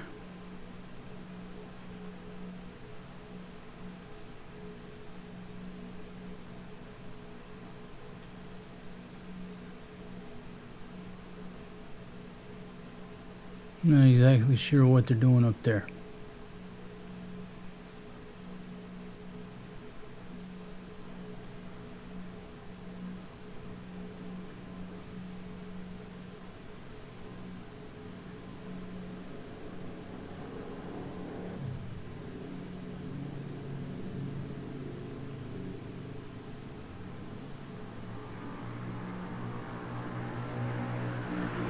Let's see, KC, the U.S. Embassy does nothing for you. Let's go back. Not sure what you guys are talking about, but yeah, that's a blanket statement. You travel the world, the U.S. Embassy does nothing for you. Absolutely nothing. But if you want to get something notarized, they'll charge you $50 per page. They'll rob you of $50, no matter what country you're in, just to get a damn notary stamp.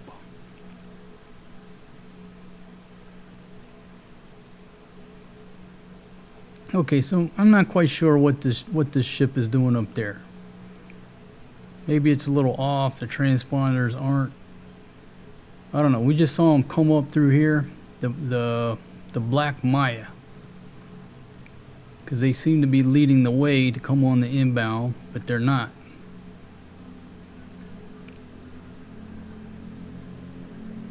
I'll zoom out just a little.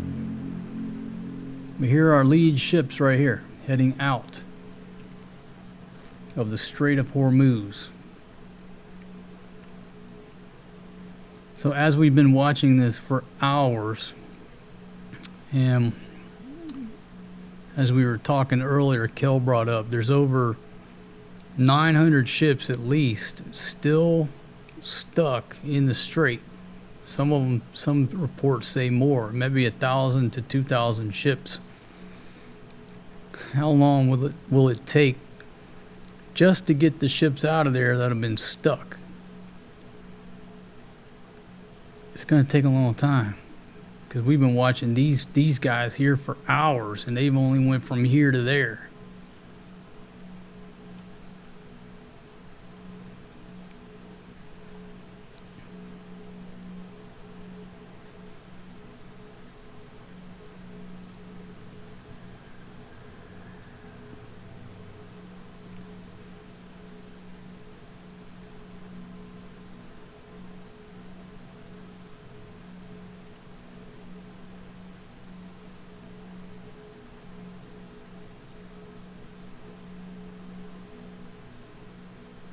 Yeah, somebody says in movies, the embassy saves you. Yeah, that's only in the movies.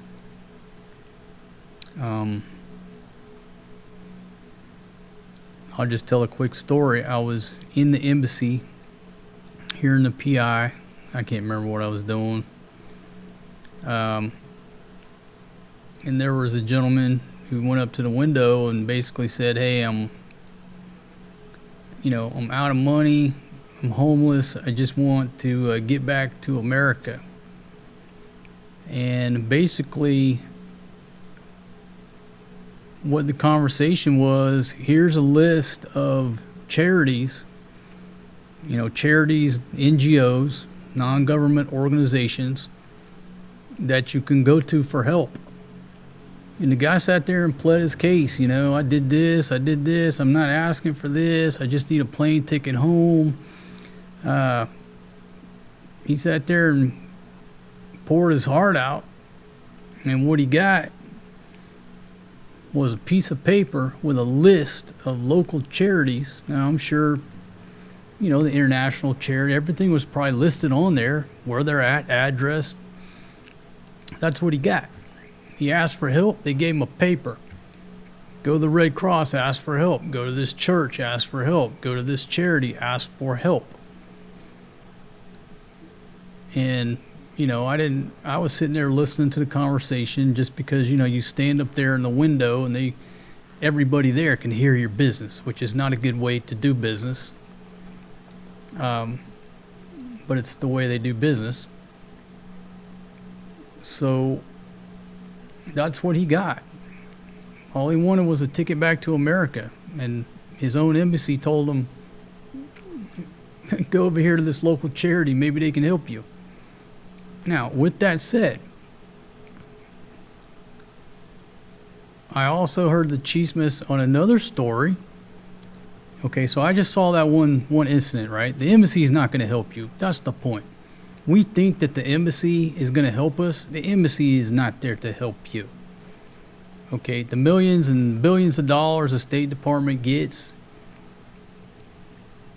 and they still want to charge me $50 a page for a stamp as a U.S. citizen. They're not there to help us. So unrelated to what I witnessed and listened to with this gentleman getting a nice piece of paper on people who could possibly help him get back to America. A Cano boyfriend of a friend of ours ended up finding himself in the same situation. And I'm not sure how he got to what NGO or charity or whoever, but whoever he connected with, they bought the man a plane ticket to Manila, put him up in a hotel, bought him a ticket back to America, gave him some traveling money, and he got home. But it was not for money from the State Department. It was from some local charity or church or somehow or another, whoever he got hooked up with. And maybe he got them off the list from the embassy. I don't know. I can just tell you the chismes that I heard. He got to the right people. They did take care of him and get him back to the States.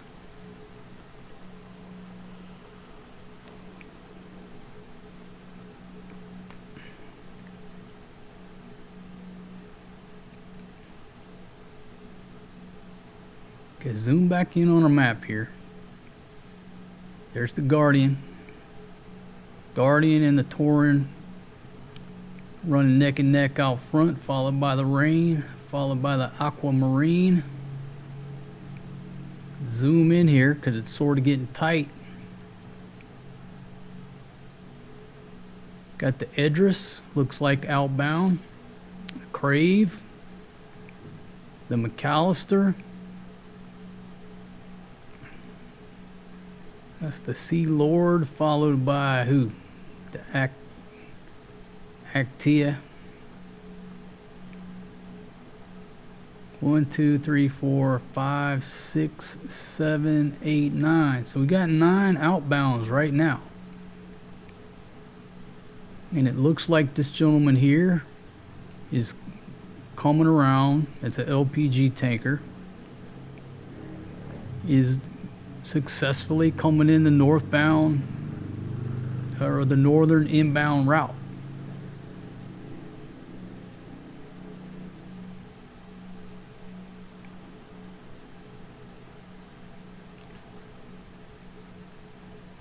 And you still have everybody sort of hanging out here waiting to get permission to go. Why else would they be just hanging out right there, wasting time and money?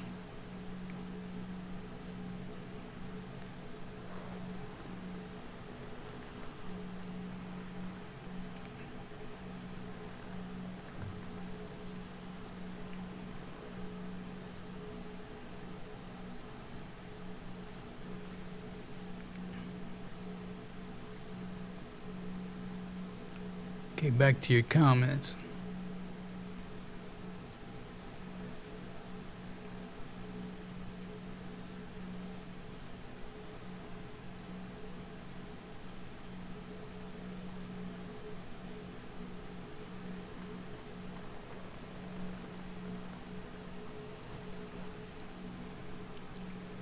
Let's see, Sandbin Explorer, how are you?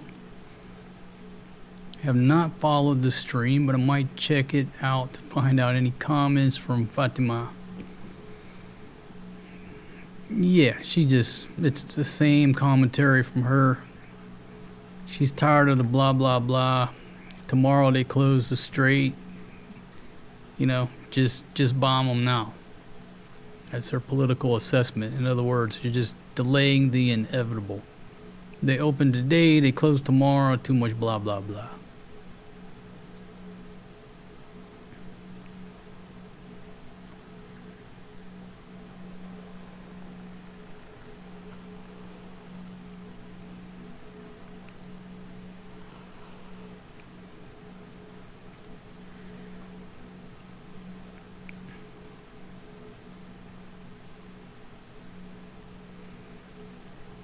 Yeah, I think that's what a lot of people. Thanks for bringing that up, Papa Smurf. When you leave your home country, no matter what country that you're from, and you go to somebody else's country, you don't have no rights there. You're there with a visa, and it's a privilege, not a right. And with one stamp, you will leave that country within 24 hours. Or they'll take you into custody and give you a free ride to the airport, and you'll leave that country. I tell this story many times. How fragile is your ability to stay in the country that you love is ink inside your passport or a sticker or a printout. I was in Thailand, and this Russian was yakking the female immigration agent, just being just an absolute ass, right? The male supervisor came up, was listening to this yak going on, grabbed the passport. Okay, now you leave Thailand. That was it. It's over. Never to return. That's how easy you can be asked to leave a country that's not your own. So I ask you, do you want to go, say you have a life savings of $200,000 and you fall in love with a girl from, name a country. Let's get out of Southeast Asia, because everybody thinks I'm always talking about the Philippines. I think in a global sense, and everybody thinks I'm talking about the Philippines all the time. That's not true. Say we're down in Guatemala, and you spend $200,000 on a place down there, and you are there on a privilege, not a right, and with one stamp, you can be forced to leave your $200,000 spread. Never to return. There's no rights. You don't have a right to be there. Okay, well, if you just spent your life savings in a country where you're there on a visa and your visa gets canceled for whatever reason, you can't go home. That's pretty scary. If you just rent in that country, you pack up your 2 suitcases, give the keys back to your landlord. It was nice knowing you. And you going about your merry way. So dudes coming over to places like this, building houses on land that they can't own, that most of the time they don't know who owns the land. Oh, that's my auntie's land or my uncle's land, or my mom says it's okay. Okay, let me spend $50,000 because your auntie said it's okay. In a country where you're there on a visa. Is that really smart? Or do you keep your money in your bank account in your home country, where you're in control? You come over to another country, you rent, or if you do build something, it's monopoly money, it's throwaway money, it's gambling money that you're not going to get back. So, for example, your life saving is $100,000. You would come over here and spend no more than $20,000 on a house and lot or a condo. That way, if you end up losing it all to your Filipino bar girlfriend, you leave the country or you leave the city with $80,000 still in your bank and don't do it again. You see what I mean? You come over and spend $100,000 and you lose it, you're done. You're devastated.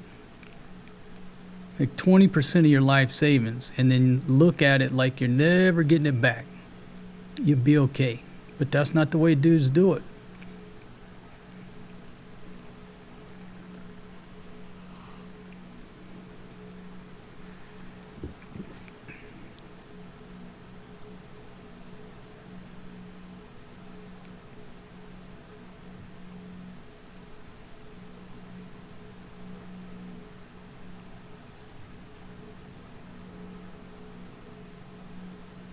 There you go. If you've been together with your Filipino girlfriend for 10 years, then build a 10K mud hut.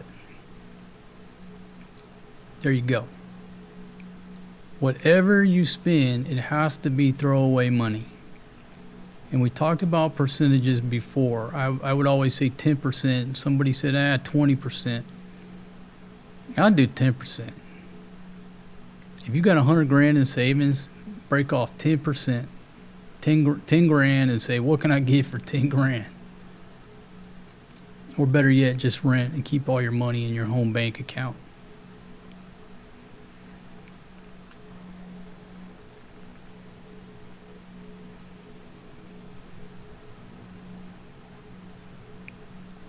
Alright folks, this time I am going to refresh the screen one more time.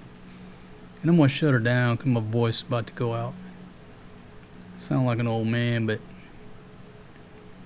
just because I've been talking too much. Our marching order. The Guardian has taken the lead, followed by the Tauran, who ran the gauntlet where the mines are. Followed by the Rain, followed by the Aquamarine. Followed by a tanker, the Idris. There's two ships here, the McAllister and the Crave, the Actea, and the Sea Lord. Okay. Alright, boom, Talaloa. Thank you very much, my friend. Off the top ropes of the Octagon. Take your kids for ice cream. Thank you very much, I certainly will. And I'll tell you a story. So, it's no secret Big Pumpkin has been putting on some weight hanging out with the Sirat girls. I think all the Sirat girls have been putting on some weight since they've been hanging out with one another, but that's not my business. I just look at Big Pumpkin. It's no secret she's put on a few kilos. But her sister has also put on a few kilos. Somebody asked about how Arshine was doing. I saw a picture of her recently. She ain't no skinny mini no more. And I'm not casting stones, folks. I'm just, we get old. A lot of us put on weight. Ladies put on weight as they get older. These ladies are creeping up on mid-20s to 30s now, right? Well, it's no secret Big Pumpkin is putting on some pounds. So the other day, and we lived in this neighborhood almost a year. And there's several little sorry stores around here. I would say half a dozen in the neighborhood. So we go to this one store that I've walked past, but I don't know if I ever stopped there with them, maybe once before. And Big Pumpkin orders this. She kept saying something about a mango, but you know what it ended up being? It was a mango ice cream sandwich, homemade, about that thick. Wrapped up in tinfoil, but it's homemade. Now, she don't know what an ice cream sandwich is. I grew up in America. How many ice cream sandwiches have I ate? Many. She opened this thing up, and it was a homemade ice cream sandwich with vanilla ice cream, mangoes. I bit into this thing. It was the most delicious ice cream sandwich I've ever had. And they got cookies and cream, and I think they got chocolate. So all of a sudden, I started realizing that the ate at the Sorry store knows Big Pumpkin very well. Now look, I ain't been there, but maybe once before. I thought we were all strangers. I quickly realized Big Pumpkin and the ate, they've been seeing each other on a daily basis. So I'm like, okay, now I see what's going on here. I said, you mean to tell me that over a year, you have not one time let me in on the secret of these homemade ice cream sandwiches with mango in them? She just started laughing while she's eating away on this homemade ice cream sandwich. Big thick one too. So I'm looking back at the ate and I said, oh, okay, so now I see. She comes by here every day eating these big ice cream sandwiches. I see what's going on. They give each other a look and the Filipinos are going to stick up for each other, especially over the canoe. They look back and forth. I'm like, yeah, you here every day. Not one time did you bring me an ice cream sandwich. And then the ate looks, oh, no, maybe 3 times a week lang. Bola. She's there every day. Yeah, you don't want none of this smoke. You can't take the heat. Yeah, she come down and saw what I was talking about. She didn't want to be questioned. So, yeah. So, number one, I'm figuring out not only is she eating with the Syroc girls and all their snacking, but she's sneaking past the store getting them homemade ice cream sandwiches. And I was just like, you mean to tell me you ain't brought me one of these things or said, hey, let's go up there and get this ice cream sandwich? Not once. I didn't know. I was not expecting this. I was shocked at the deliciousness of that homemade mango ice cream sandwich. And it tasted just like an ice cream sandwich in the States, but it was on a Graham. Here I'm saying Grahams. Like a graham cracker, exterior, but it was brown. It was delicious. Absolutely delicious.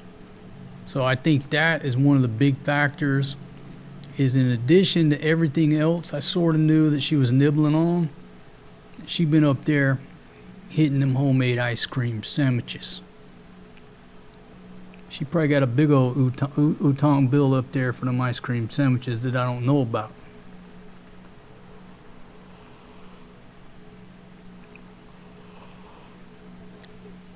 Yeah, but it's one of them things how us foreigners, a lot of times we're the only people who don't know.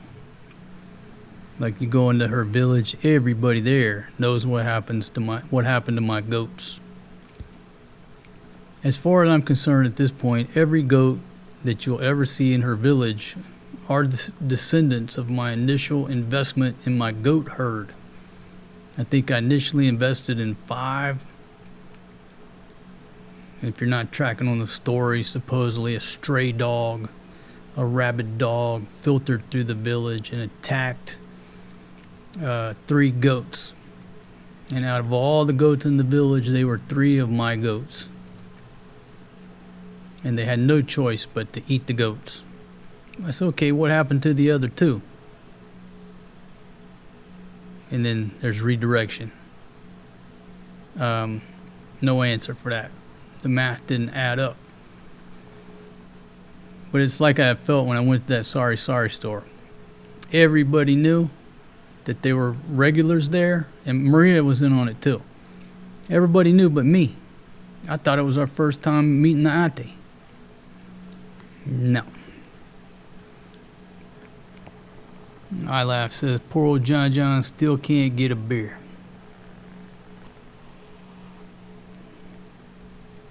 Poor dude.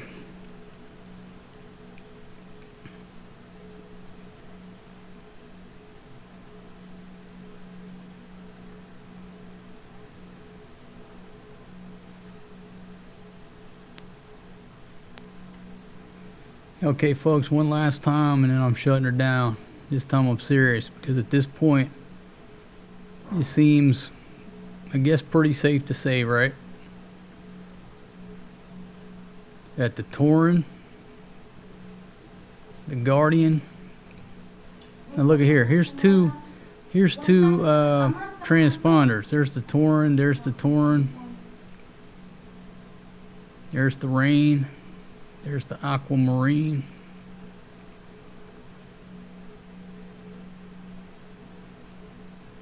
Let's just take a look over here and see how many more are inbound.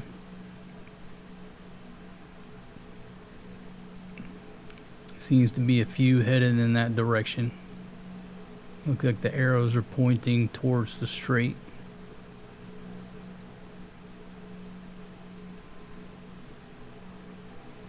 So folks, I want to say thanks for joining me. Thanks for joining me on this stream as we watched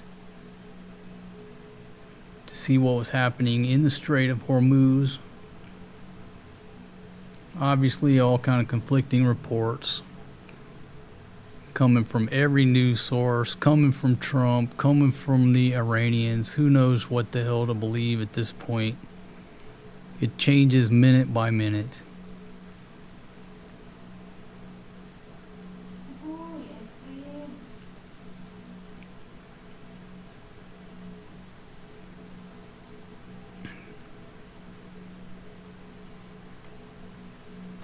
Okay, here's a news update from Al Jazeera.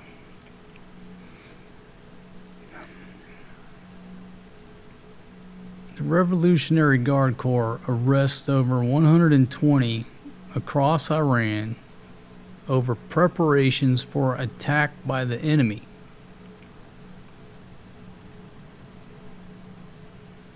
The Islamic Revolutionary Guard Corps says they were affiliated with the US, UK, and Israel and were preparing the grounds for a military attack.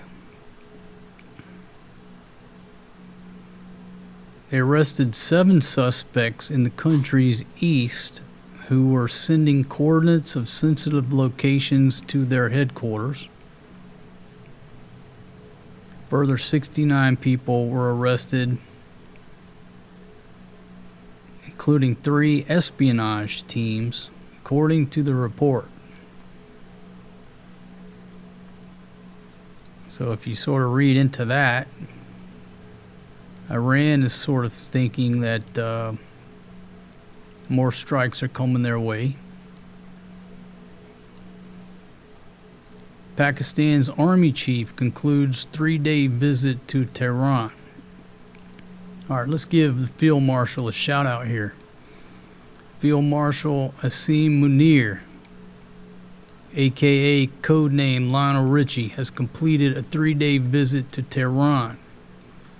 He met with top Iranian leaders and negotiators as part of efforts to end the war. So he met with the president, the parliament speaker, foreign minister, and commander.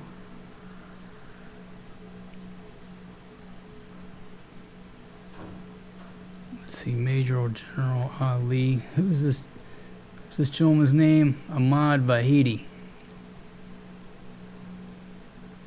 Doesn't say that he met with him. And he's over there trying to work the peace deal.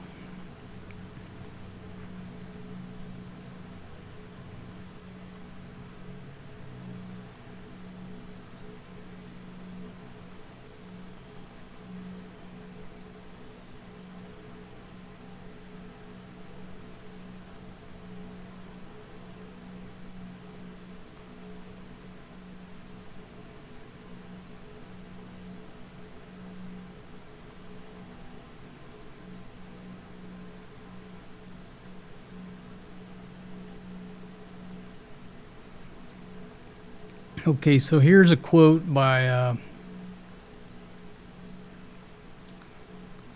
this is a quote from the president. I guess he was chatting with reporters on the plane on Air Force One. If you don't have a deal by Wednesday when the ceasefire ends, will you extend the ceasefire? President says, I don't know. Maybe I won't extend it, but the blockade is going to remain. Unfortunately, we'll have to start dropping bombs again. There you go. Okay, folks, that's it. I want to thank y'all for joining me. Final stats, 135 thumbs ups, 6 thumbs down. If you don't mind, tap that like button. We certainly appreciate you. Certainly appreciate it. See, Viking Prepper, how are you?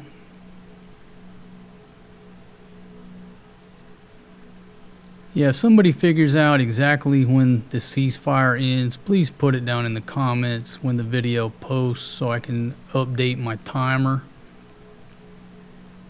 I'll certainly appreciate you. All right, folks, with that, I want to say thank you very much for joining me on today's show. I'll go live again whenever something kicks off, any news, any major developments. But it's coming up on 3:36, or it is 3:36 p.m. here in the Philippines.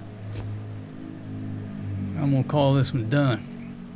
Thank y'all very much. Hope y'all have a good day, evening, wherever you're at on this beautiful planet that we call the Earth. I'm signing off. Peace out, my friends.